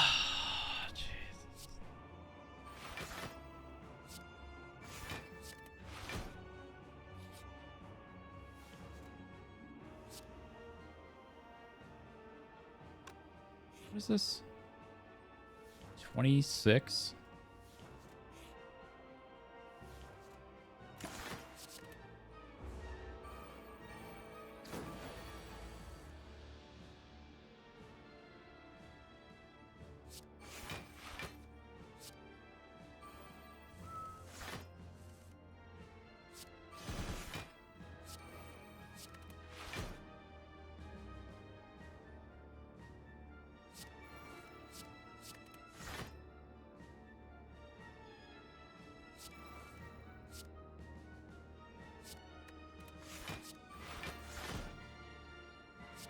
Well, we don't know if this is the multi-attack turn or not. It can be.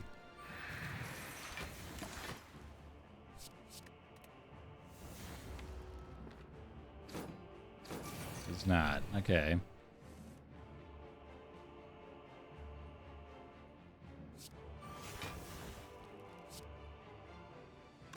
Kind of spooky.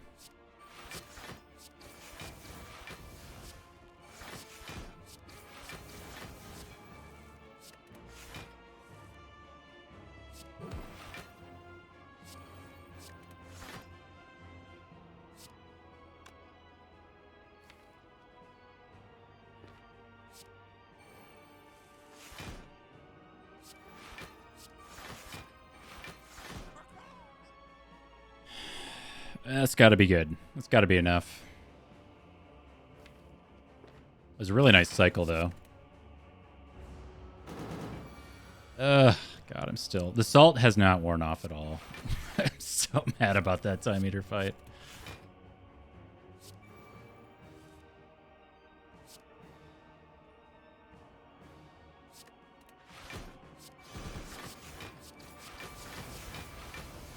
You know, this is also like why I usually don't take Runic Dome.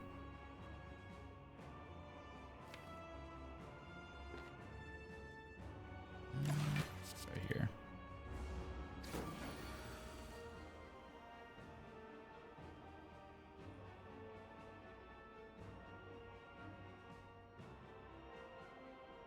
Wait, what is this? The multi?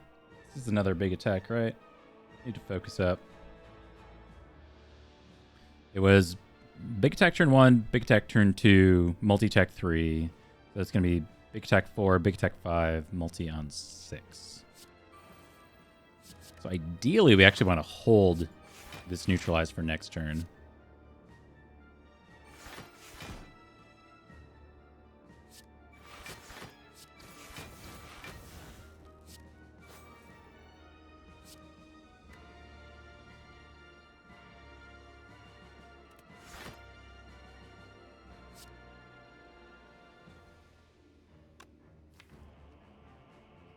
Wow, our draw pile is total shit.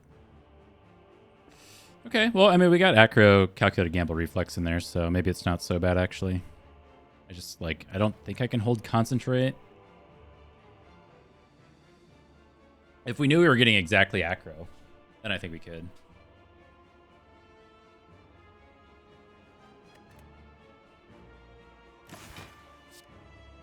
Maybe like this.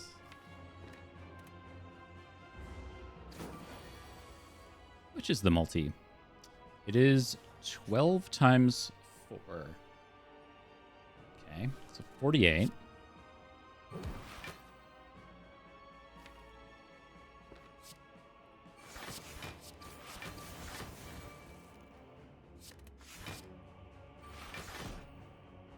Okay. 12 times 0.75 is 9. That's easy math. 1836 damage is what we're looking at right now.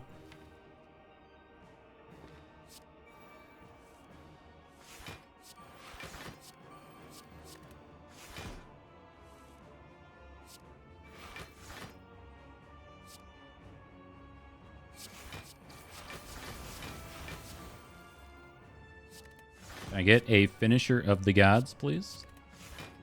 One finisher of the gods.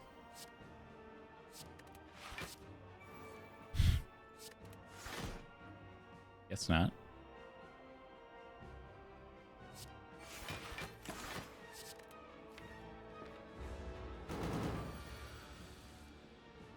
There was. It was actually pretty close.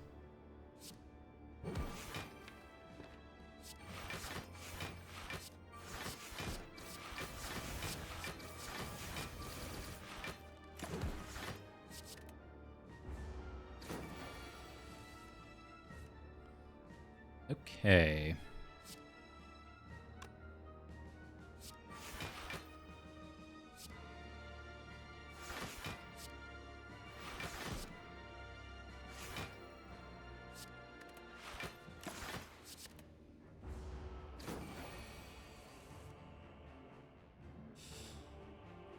Does it kill?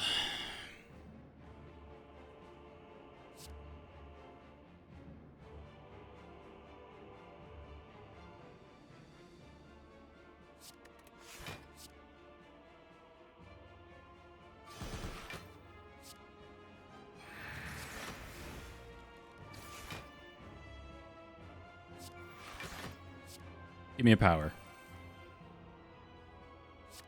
Power me. Well, should just gamble. Ooh.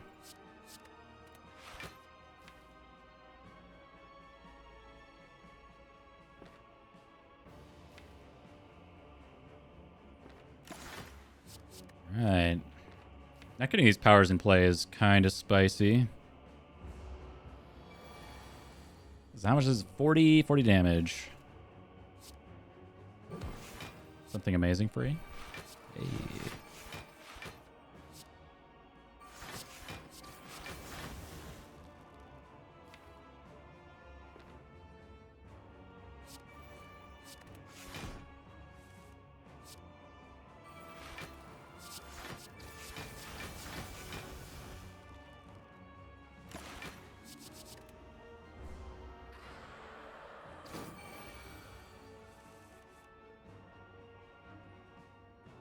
Oh man, I still can't believe that time meter fight. I'm just not gonna get over it for the rest of the night. It sucks so bad. Oh my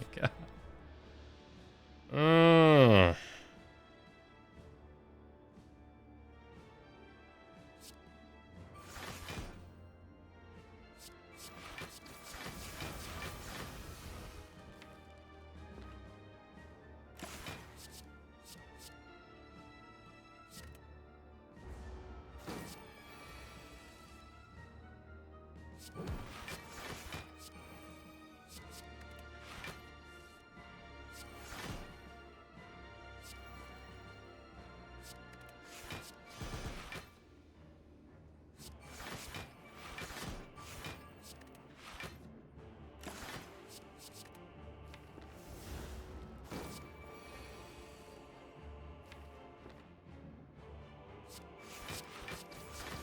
Okay, so ideally we were drawing last here, but we don't have a great way to do that.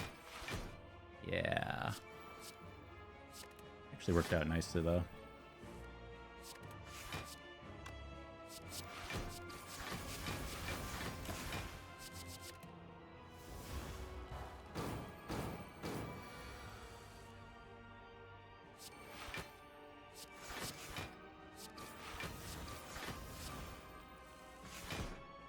Yamba. Oh, is that thing still not upgraded?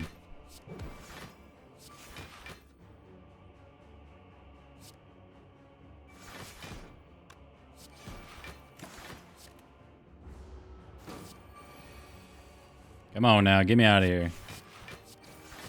Oh, it's taking an eternity.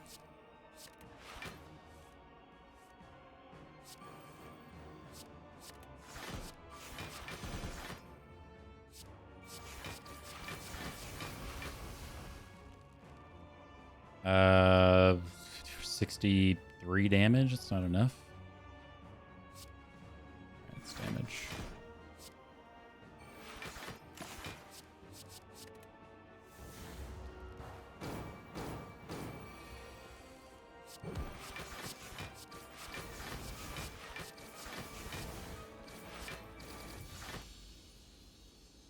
All right, well, Sans losing our Fairy in a Bottle and Lizard Tail on the last turn of the Time Eater combat.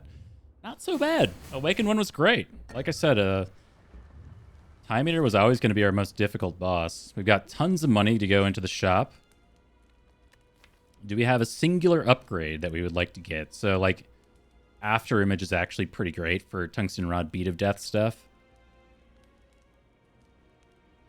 Or do we just dig? Because we desperately need, like, a relic to save us here. I think I'm going to dig. Can upgrade that After Image, baby. Oh, man. I think we just, like, bottle of plans, though. We have bottled. We have bottled Gamble right now. Yeah, we got to do that. Okay. Well, at first glance, I don't see anything too amazing. You could take, like, Medkit, Dupe Pot, Remove. Envenom is here, and it's upgraded. Let me see. Is this, I always forget. Is this alt click? If we do you. We only have 39 bucks left. So it'd have to be like Envenom over Medical Kit.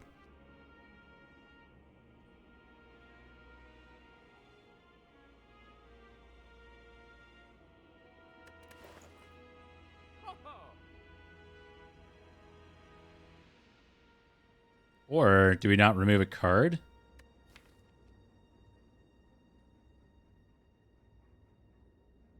I mean, I don't know. Our strike sucks so bad. So what if we clear that out? So it would be like you.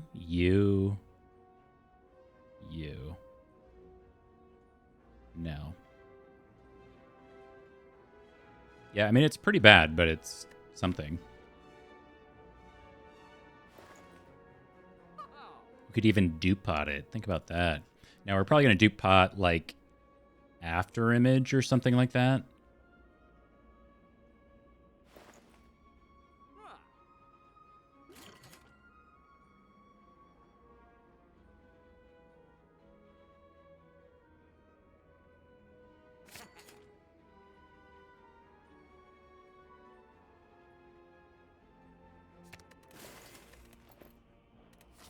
I don't know. I'm pretty nervous, actually.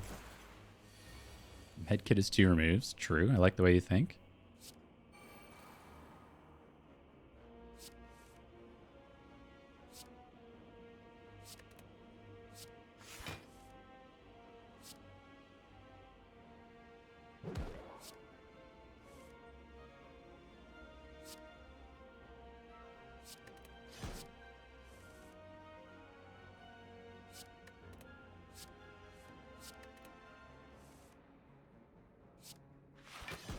This letter opener is the best. I don't think I'm playing this strike for 0. I don't care.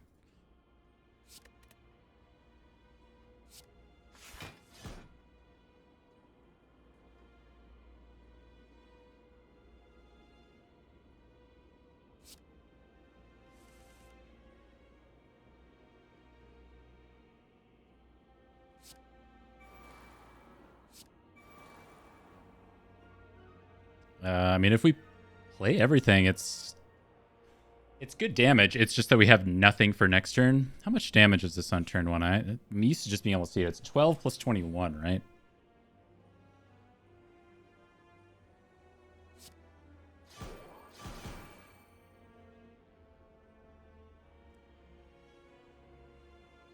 We get like a letter opener proc. We get tons of Envenom and stuff. Like, it's probably good.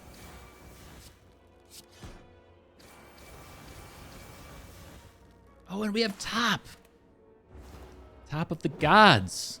Look at that. Full block anyway. Yes, sir. Turn 2 sucks, but we've got the Piercing Whale.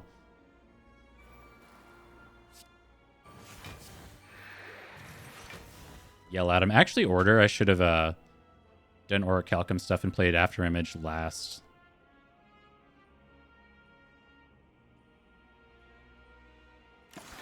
Actually kind of bad.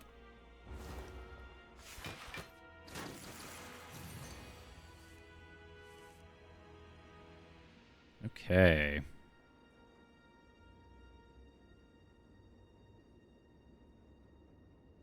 So we can technically play everything here.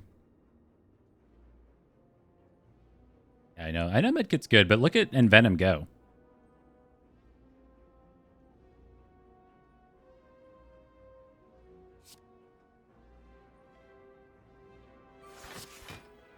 So I think we're getting hit, like, it's the big hit here, so it's 38. And then I think your Burn Strike Skewer has equal chance to Burn Strike, followed by Piercer, or Piercer followed by Burn Strike. So we don't know. Top med kit. True. I hadn't thought about that. I think we have to wail just in case. We don't really have a choice.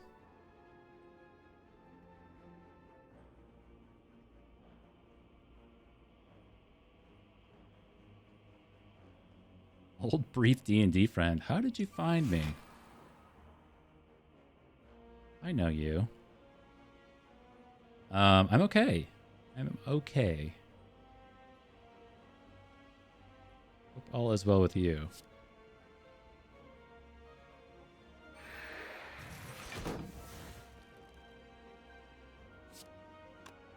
So what? Actually, we should hold on to these shivs, or a shiv, right? We use one to turn, and then we hold on to one.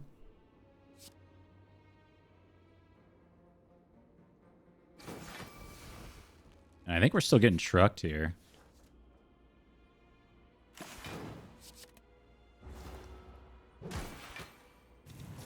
Oof. All right. It's my turn.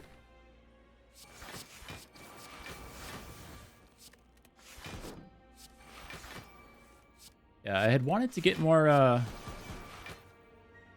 D&D in. But I think the group never came back together. Do this. It was a bummer. It's kind of a tale as old time with like D&D groups that fall apart. But like I left, and then suddenly my character was dead and the group fell apart. So, I mean, what was I supposed to do, you know? It happens. It happens. I don't think I'm ever doing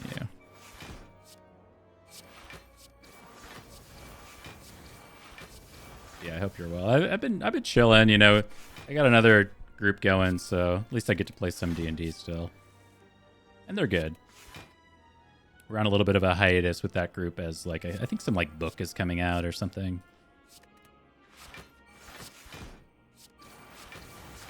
In May? What is it, April right now? All right. You know he did. The Centennial Puzzle, a pocket watch, a scroll bar, and a Wraith form plus. Ooh, baby. Ooh, baby. It's Wraith form.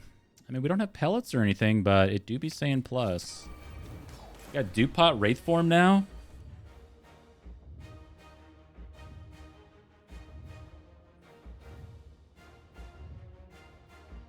Yeah, give me that comfort blanket.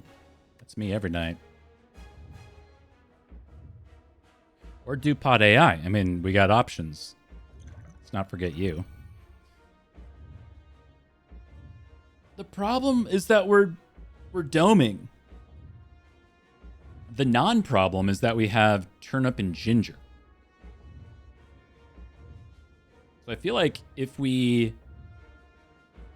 cycle enough right now, it's like, okay, so single after image, we still do tungsten rod. Like, we don't take anything from Beat of Death.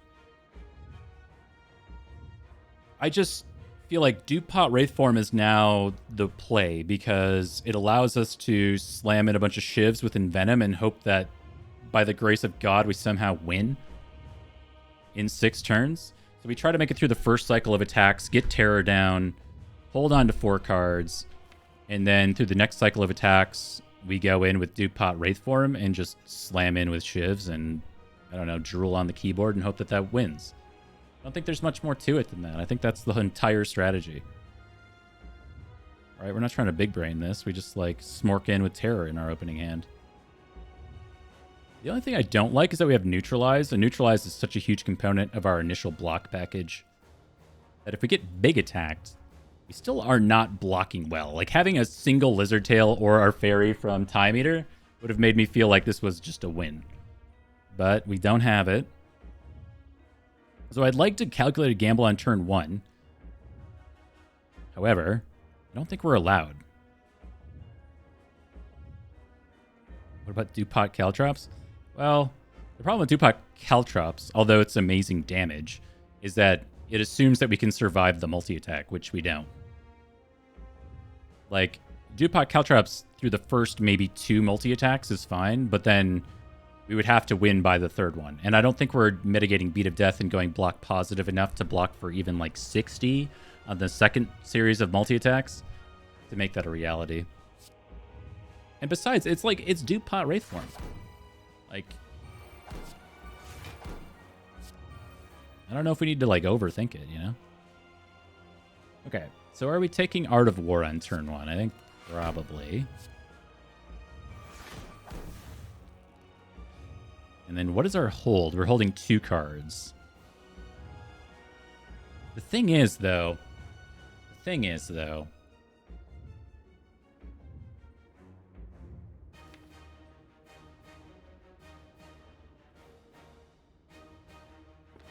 if we end turn, if we end turn, hold Neutralize like I want to do, I feel like we've just not moved the needle enough. I feel like we need to draw cards.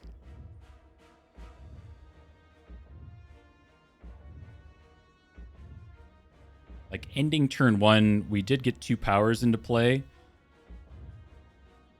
which is excellent. I don't know if it's enough. Like, the big attack is 67 damage. The big attack 67. We just never block 67, do we?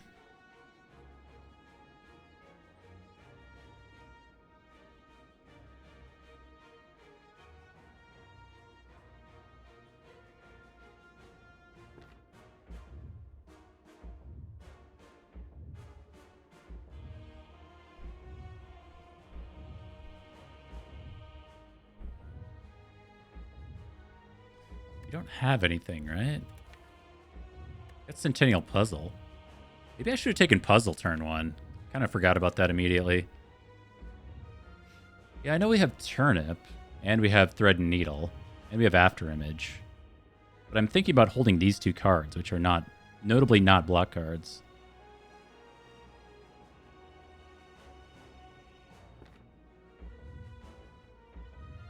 So we need to find basically both copies of Piercing Whale to get through the first cycle. So we need to Piercing Whale turn 2, Piercing Whale turn 3.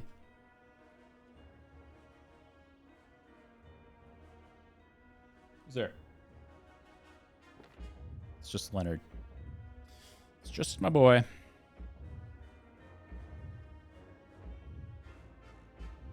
This is a tough call.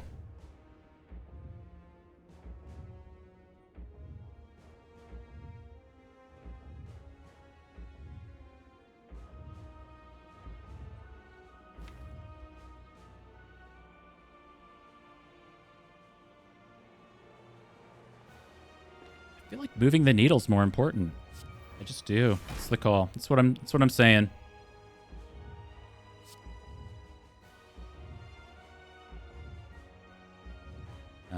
Yeah.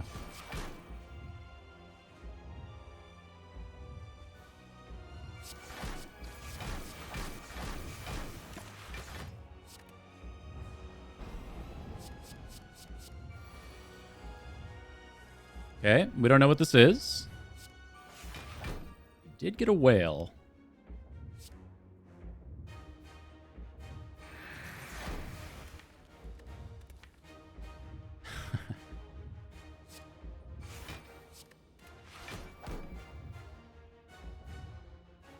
Okay, so we currently block for 1758 damage. You're coming in for -6. I want to take our Pocket Watch for next turn, but I don't think we can.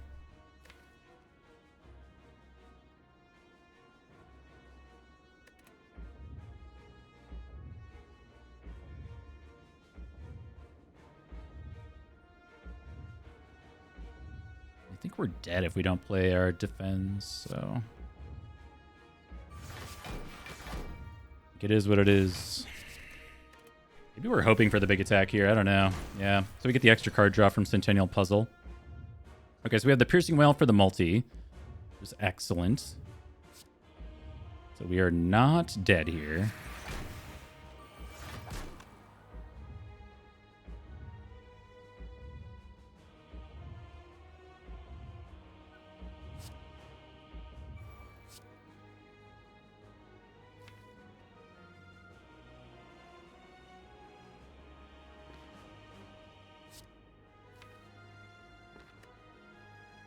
That's just a lot of Envenom procs, potentially. But it's only a lot of Envenom procs if we hold Cloak and Dagger and play both. I think it goes.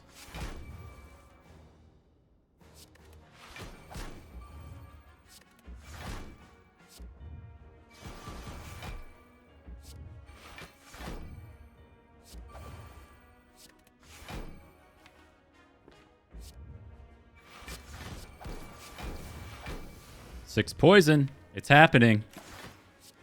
Imagine if we took one of those Catalyst pluses. It'd be all coming up Millhouse now.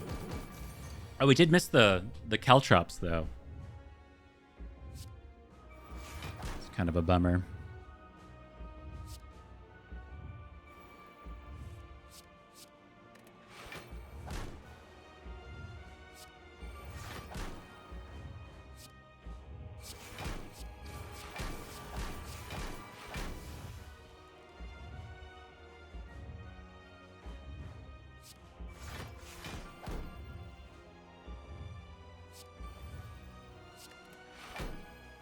Wow, are we gaming or what?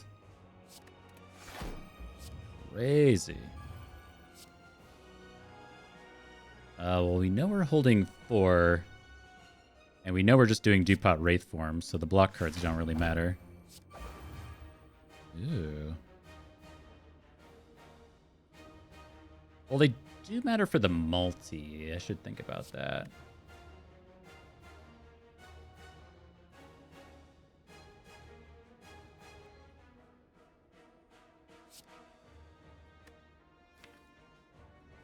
Really want that Predator.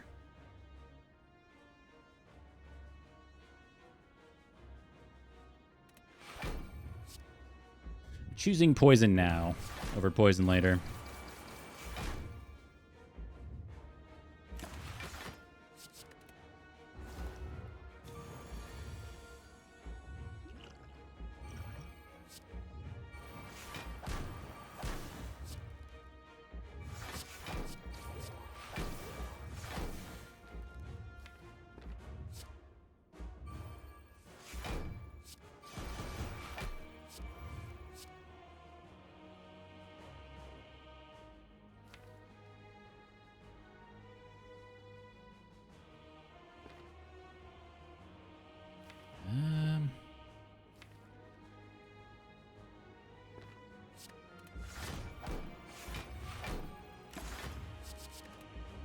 Okay, so even if that's the multi, it's a full, not multi. Notably not multi, but this turn is exactly what we were looking for.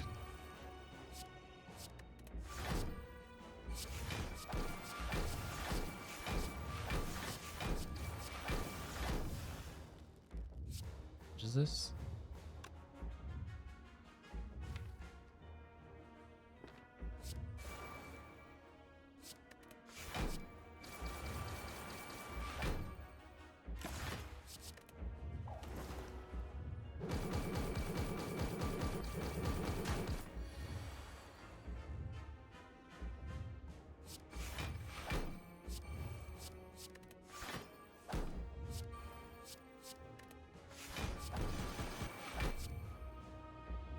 He's done it. Oh my god. I, honest to God, thought I threw on Time Eater. I thought I threw so hard. Oh. Oh, that was so good. Oh, wow. That run was so blurst, you know? So blurst. There's some good stuff. There's so much bad stuff. We even like Mind Bloom Omamori that we couldn't take. Just looking for like, just throw a guy a shuriken. You know, just give me the one. Holy smokes. Yeah, I mean, this entire run, forget everything else. This guy sucks. Time Eater, are you kidding me? So it turns out if I had used Liquid Bronze in this combat, we would have saved, I think, both Fairy in a Bottle and Lizard Tail. And I even said at the start of the combat, if I just use this Liquid Bronze, I might need to use this Liquid Bronze, blah, blah, blah. I was thinking out loud about it, but I didn't, and it cost me almost the run. You know, nothing else. I knew that was going to be our most difficult fight, even maybe more difficult than the heart or whatever. Like, you have to think about the heart fight if I use Liquid Bronze, if we had Fairy in a Bottle and Lizard Tail, right? So we had a lot of money. Something was going to come from the shop. So, like, exclude the Wraith form pickup because, yeah, Dupont Wraith form is just kind of whatever. But that was, like, the plan for beating the heart. So as soon as we lost Fairy in a Bottle and Lizard Tail, it's like, well, I guess the run dies at the heart then or something. I don't know. Anyway, that's all I got to say about it. 38 cards is a big deck for me. I think the Warp Tongs is going to be like the sleeper hit of the run. That thing, like randomly upgrading Deflect or Backflip or Concentrate every once in a while was just like so good. And I think that contributed, like, it's subtle. You're not going to think about it very often, but the Warp Tongs pickup was also pretty huge. So, yeah, man, I don't know. I want to say good run, but it was what it was.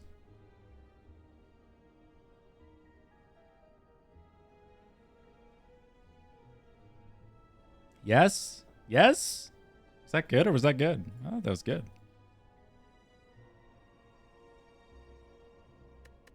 We're so back. We got 3 in a row. 2 dubs tonight. Ain't nothing to sneeze at. I think this run... So that was the end of the future YouTube video, but if I were to think a little deeper on this one, we also had to take the Black Star and only got like 2 elites in Act 2. The 1 HP Bronze Automaton fight, I forgot about that. Remember that? Remember Tungsten Rod saving the run on Bronze Automaton because the deck didn't do anything yet? Ugh. But yeah, man, any run where I gotta take Runic Dome, I'm pretty grumpy about it. I just don't enjoy playing with it. Even though, like, you can kind of intuit out what you should or shouldn't be doing. You can definitely run the numbers or whatever, but it's just kind of like, it just takes something away from a Spire run for me that I don't enjoy.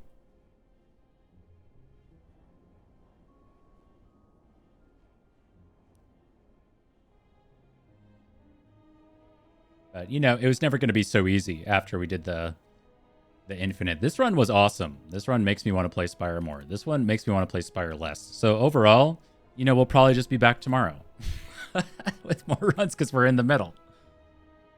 I don't know. It is cool. Like, what's cool is that we have Black Star and Shovel. And on a run that was, like, more powerful on its own, we were just slamming and getting tons and tons of relics. And we got the scroll bar, right? Like, that's fun to Inspire. It's just, I didn't feel like we got the big impact relics, you know? Like, Shovel itself does nothing. You got to think about Shovel like this. So, whenever you pick up Shovel, nothing has occurred. And then when you dig, again, nothing has occurred. Because all you've done is replace the Shovel relic with one relic that would have been in place of Shovel. So you have to dig twice before Shovel is even +1 relic.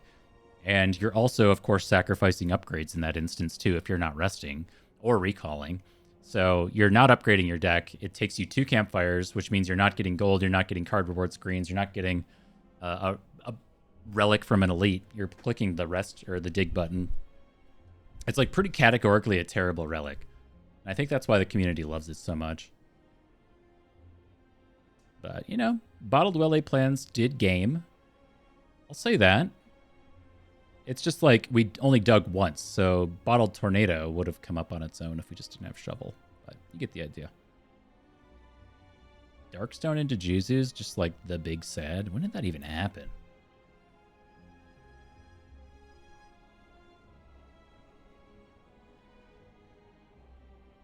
Oh, at least we didn't get them together. It just looks like they are. Shovel Darkstone. Juzu Thread and Needle. Thread and Needle's good.